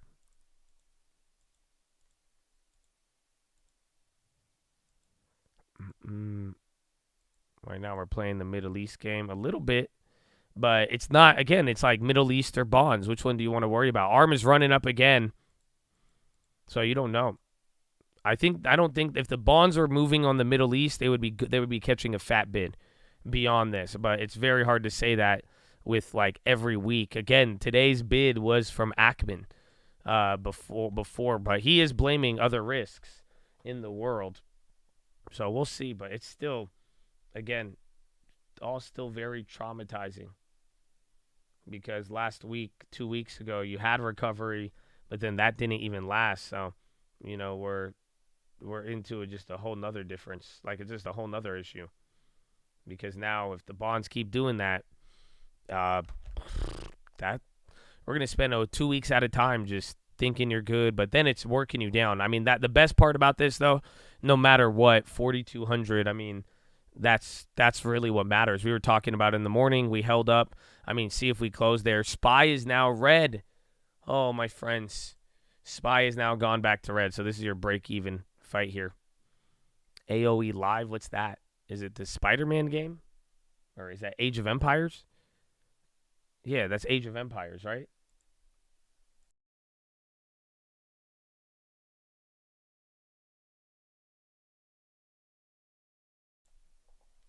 Yeah, bro, you're crazy. Age of Empires? For real? I'm down. I don't have it on my computer, but I'm down. I love that game. Bloomberg pump on ARM or what? I mean, that's cool. Either way, it got the CNBC pump. I dabble in Raid Shadow Legends. They wanted me to be a sponsor. I don't know if that's a good or a bad thing, but I thought it was funny when some of you told me you had a Raid Shadow Legends phase. Like, some of you told me you spent, like, mad money on that game.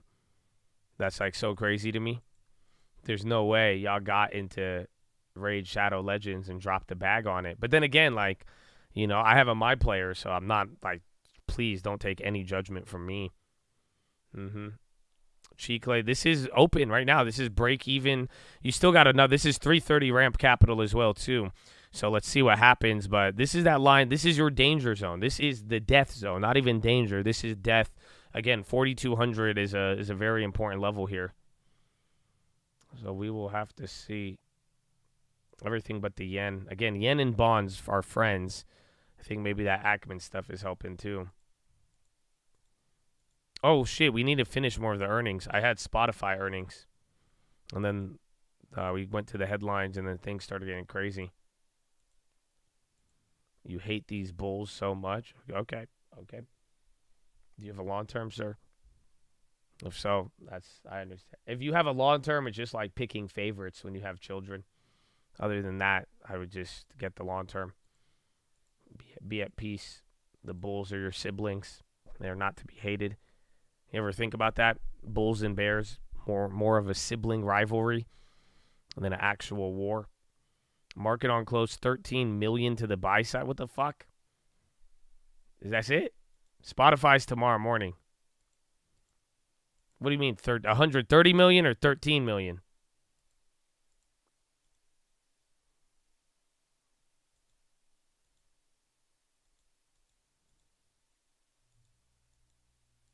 $13 million. That's it. It seems very small. I mean, it is only 330. Moody's, Google to explore using generative AI for financial insights. Why is Moody so they're partnering up with Moody's? Wasn't Moody's the first one to downgrade us? Now they're partnering up with Google to make recommendations.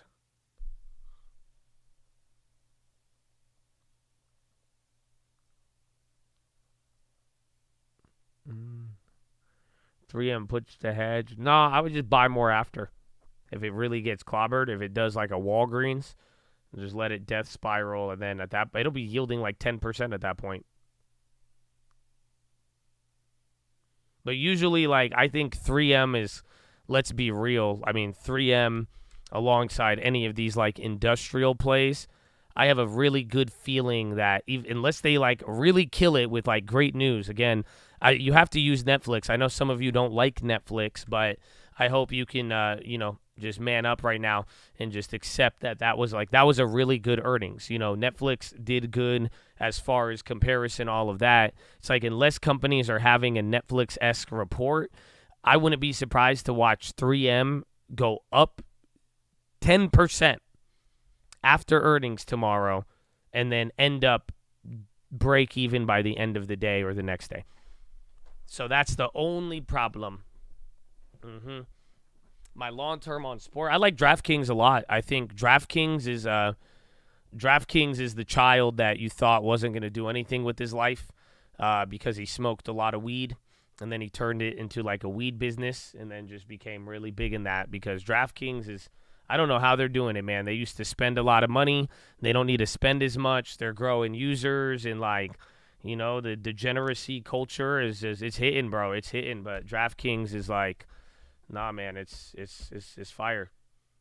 My line, you guys didn't win anything for me, so it was a good bet. But I won one lineup. I made my own. I just was doing random ones.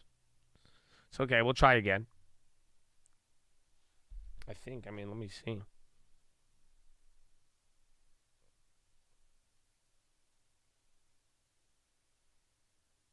FanDuel dominates for them. There's a lot of competition in the space.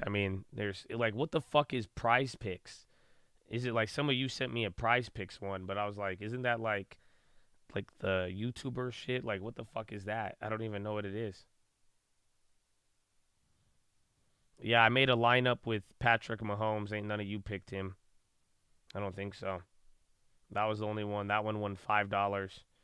And then I did a $20 entry and I won $30. And then I made a lineup with Lamar Jackson and then Foreman. But then everybody else did trash. Cooper Kupp got 6 points.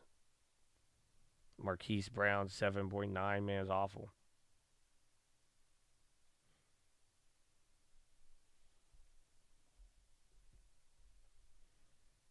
You sold Redfin? Where the fuck did you get that conclusion? How did anything we say remotely resemble that, sir?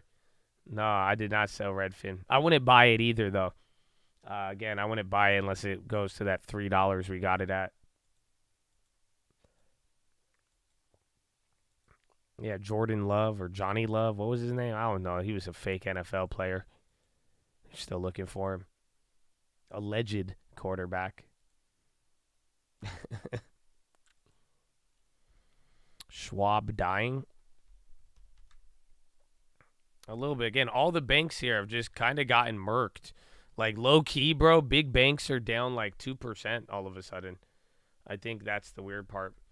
Rad has kind of a future, but I don't think it's a future as willing to bet on now. The risk to reward's a lot lower or higher, so if you've never had anything, it's still a gamble with a low likelihood, but it just all depends on the market and how the bankruptcy plays out. So there is ways it could go good for them, but, a lot of risk there. Again, they're going through a trial now to determine everything.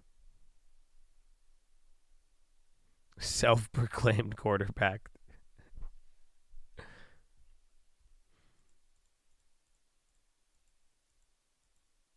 Yeah, we heard Biden said he was needed in the Situation Room, but again, I don't know if that meant anything. There was the Hamas headline right around here. There was a headline, Hamas said that we killed one of their senior leaders. I'm still in PayPal, yes.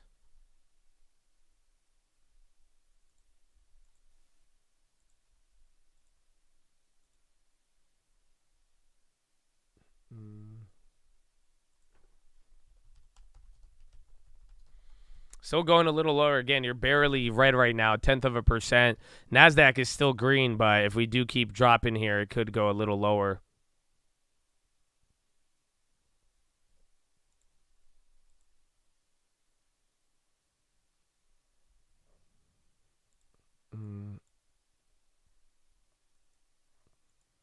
The 500 shares of RAD, ride it out. Is it worth it? I think it's worth it to ride it out. That's what I'm doing. Again, you have a lot of uncertainty that could get it moving, but unless the 250, if you could really assume that you could put that to better use, then you could go. But if you don't, I'd be down to ride it out. That's exactly what I'm doing.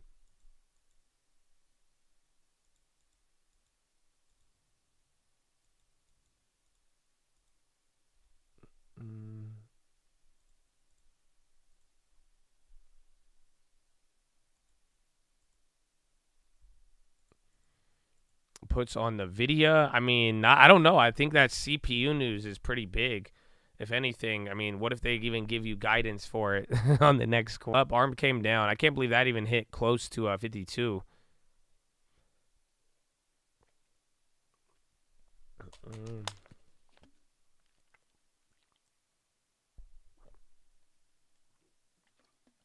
Morgan Stanley for the long term. Nah, JP Morgan. I'm really glad we have JP Morgan, but that's like the only bank that I think is just going to own everything when it's all said and done.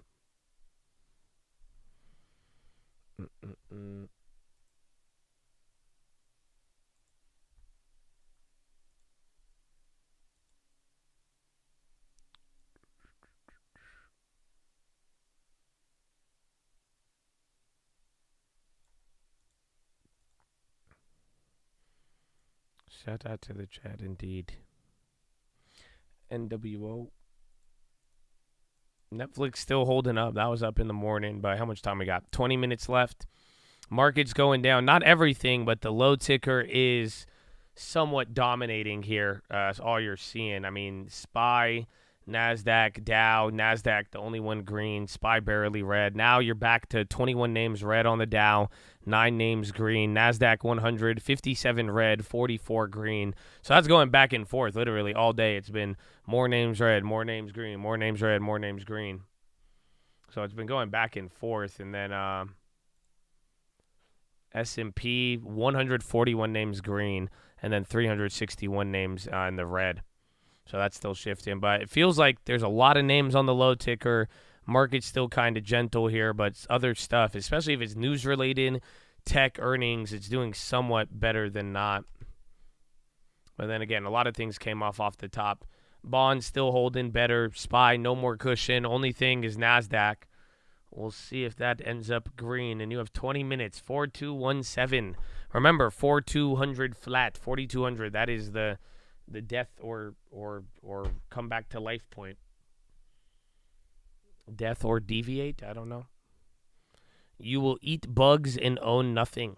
Well, thank you. All right. Paid for by fiat currency. On the next episode of The Stock Market Hates You. We love you. What? Makes no sense.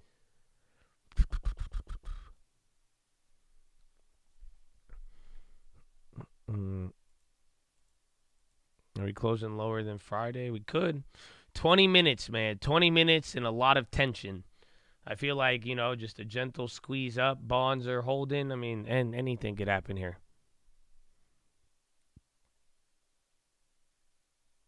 Ryan, damn, look at that. Now you're talking. He said, Ryan, we will be lucky if that is all. Dang, son. It got deeper. See, look at the chat, bro. Look at the chat. That's what I'm talking about.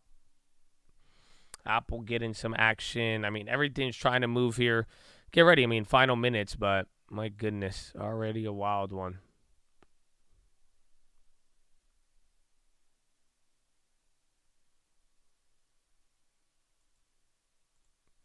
RTX, remember, they're down a lot, but they have to do good. You better hope to God that there is some upside from their last shitty earnings, because RTX did have a really bad set of earnings the last couple of times. Yeah, Netflix going to the highs. Mind. And then SPY right below VWAP. I mean, only down by 0.06. So this is all the struggle to either go green or stay at green, the fight for green. And we got 18 minutes left. They try to cancel Chappelle for making jokes about Israel-Palestine. I saw a little bit of it. I don't know what he said, but because he had an event with no phones. I guess I'm not the only person who does that. He had an event in Boston, and that you have to put your phone in a box. But yeah, they try to cancel Dave at every single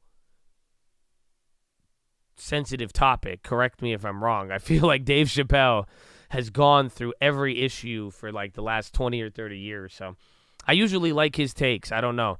I've kind of fell to the I support Dave Chappelle no matter what camp. Because usually, he's not like Kanye. He usually articulates himself very well.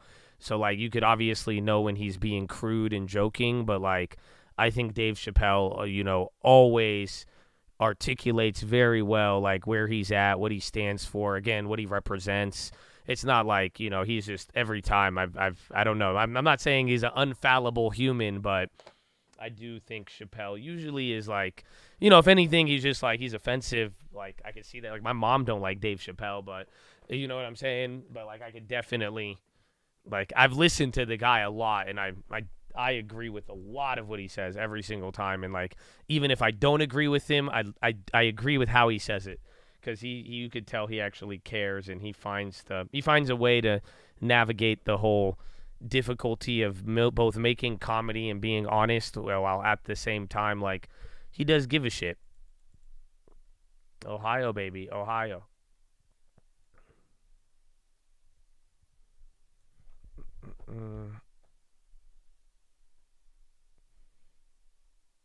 You should listen to him. Listen to his, like, speeches he gives at, like, colleges and shit. Great guy. I think I've showed you something from Dave Chappelle before.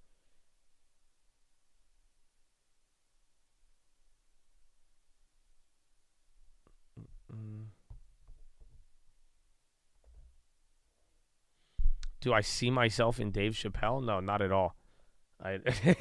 No, I respect him highly, but no, I mean, I wish, but not really. But he's a very unique individual, and again, he's gone through a lot of different things that, I think his experience is very unique. Again, the time he got to grow up, the time he got to come up in, all of the people he knows, and how he was treated through all of it. Like, he's I think, a very unique individual, but I don't know if I would see myself in Dave Chappelle. I would aspire to be like him in many ways, but I do think very just a unique guy, unique individual. I think it's hard for anybody to be like him. But then again, I've seen some people. I wonder if he sees any other of the past comedians in him, but you never know.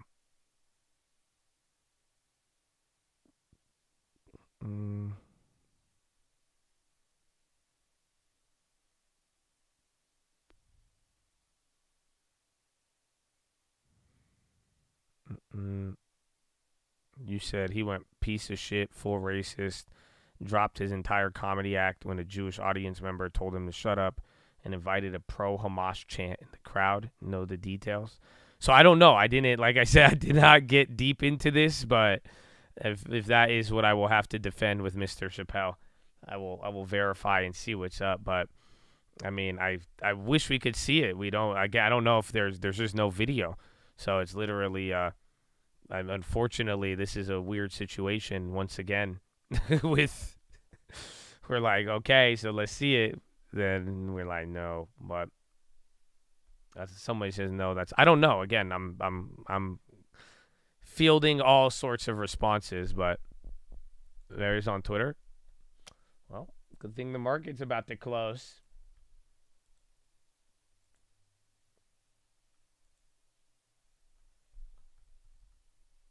What do I type? Chappelle? Or free Chappelle? I typed in free Chappelle. I shouldn't have typed in free Chappelle.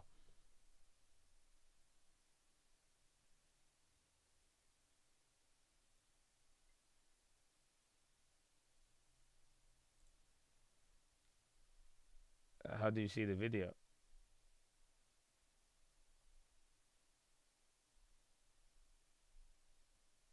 Well, I need to vote. The video. Oh, bro. In better entertainment news, are you guys ready for this? Did you guys know that there's a new Left Behind? I watched it with my moms yesterday.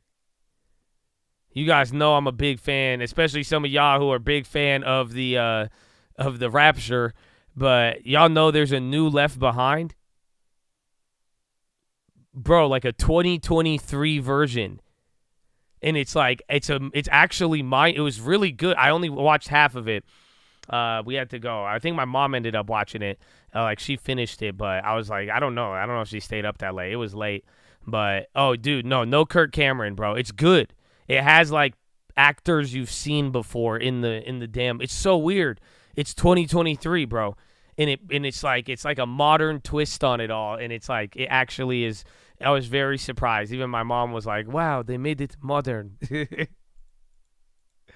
Go look it up on Amazon. It's not Nicolas Cage. No, that was the other one. There's a newer one. It was made in 2023. There was one made this year. I think it's called Rise of the Antichrist. Oh, yeah. That's for all the Jesus lovers out there. 97% on Rotten. No way. It's ranked that highly on Rotten Tomatoes. Oh, dude. Go watch it. It's good. I'm halfway through. I love it, though. I've told you about the old movies, bro, but, like, it's a new one. My mom loved it. I got my mom to sit and watch this. I think she was like, she loved it. It's just so weird because it's the story of the books and all that, same character names and everything else, but it's just like, it's modern. It's like new. It's so weird.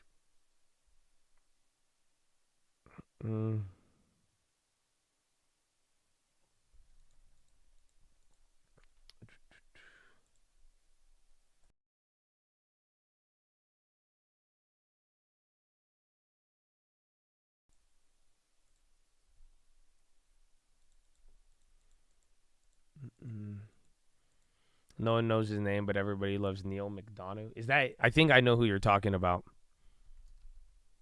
Yeah, bro, it's exactly who I was talking about when I was like, you've seen him before, but you don't know. I love this guy, and I don't know. It's the first time I've read his name. Neil McDonough, or McDonough. It's called Left Behind, The Rise of the Antichrist, I think. It's on Amazon. Yeah, bro, I never knew his. Yeah, that's the dude. So he's like been in a bunch of things. You've seen him before. But yeah, he's always the bald guy. I don't know. Dude, I've seen him my whole life, I feel like.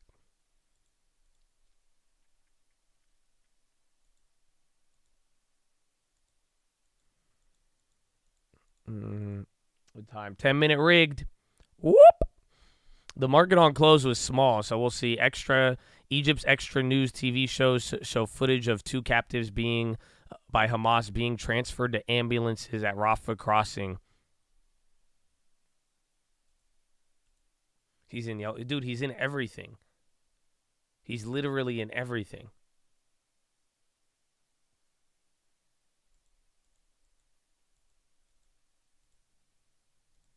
Oh, the religious one on Netflix. I forgot the name of it. I'll see it if I know it. The one with the dad and then the daughter or something. Oh, what was that called? It was super corny, and then it was so good. I thought it was going to be the corniest thing ever. $2.3 billion to the sell side? No, not taken.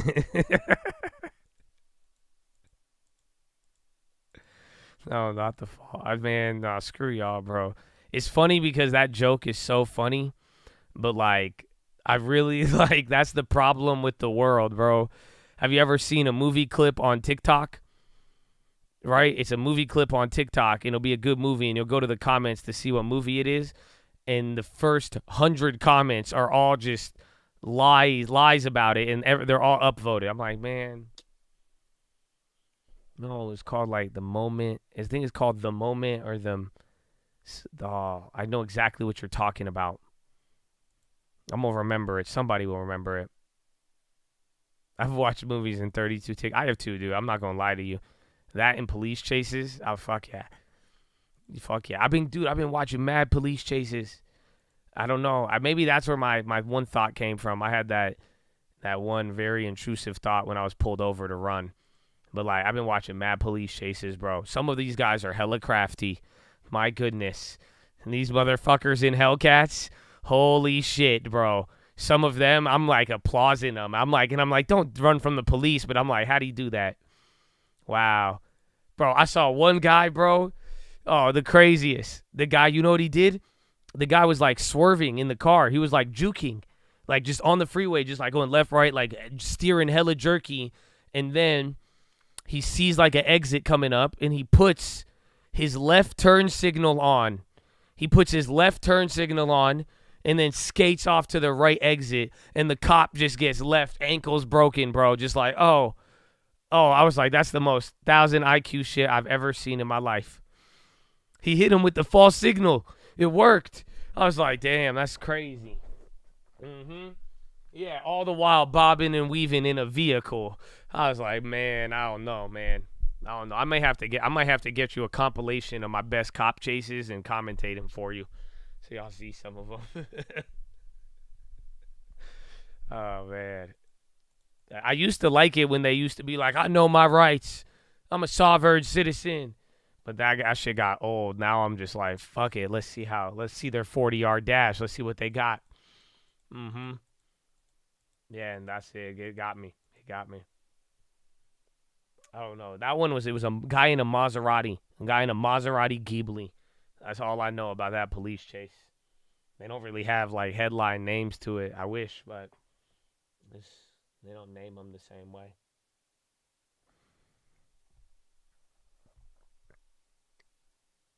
You've been watching Cops on Fox Business at night. Why am I not surprised they play Cops on Fox Business at night? I didn't know that's where you could watch it. That's crazy. Of course, Fox, they like it now for our 80th season of Cops live in action. Then you got a MyPillow commercial in between. Feels like home. Mm-hmm. Feels like the gym, actually. You need some energy going into close. I think I got some good energy. I mean, I got a little bit more, but actually, that being said, I mean, we're almost getting to the new guy moment. So in a little bit, I'll give you guys an update on the earmuffs and all that. But, you know, we're good to go, baby. We're good to go.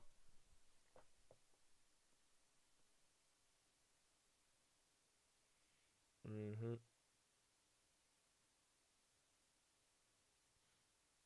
VRTX. I don't think they advertise Viagra on Fox. I mean, speaking of which, I think now would be a good time to tell you guys, are you aware of how much the U.S. government spends on Viagra every year? So that's just another thing to throw into the conversation. But I could definitely see a gold ad. That and then something for your joints. Always something for your joints.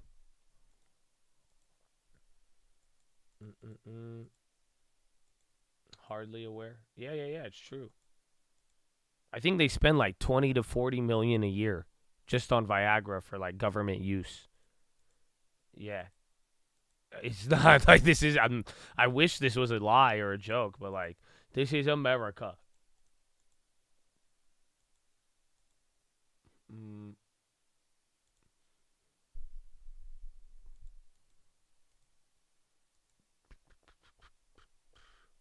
All right, so Chad, here's the deal.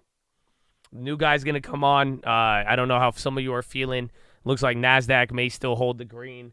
I mean, this is all pretty wild. What a wild day. Bonds are still holding up, man, but he's going to be really loud, and we want to make sure you guys all have a good experience. So when I say earmuffs, that is your cue to mute your speakers because it gets really loud in here. We've had reports of eardrums bleeding. We've had reports of undiagnosed or dormant baby back bitch recirculating at the moment. I don't want to trigger anything, so just watch out for it. And we want to make sure you have a good experience. So when you hear me say earmuffs, that is your sign to mute your speakers. Listener discretion is advised.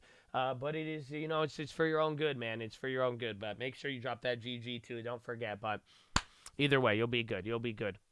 Military Times data from the Defense and Health indicate that the Department of Health or Defense spent $41.6 million on Viagra and $84 million total on drugs for erectile dysfunction in 2014.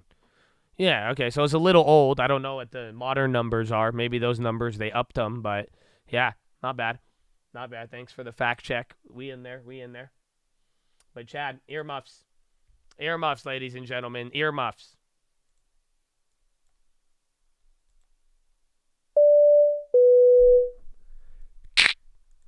All right, ladies and gentlemen, we're making our final approach. As we make our final approach, you guys are holding on to any bags. Please throw them in the overhead bins above or firmly beneath your seats. We'll be coming through the aisles with the trash bag if you'd like to dispose of those bags. But as we make this final approach, we're going to be landing here into the second link terminal. Second link terminal description, that's going to be your nightly watch list and main channel layover. Around 4 p.m. Pacific time, then we're going to be taking off promptly around 6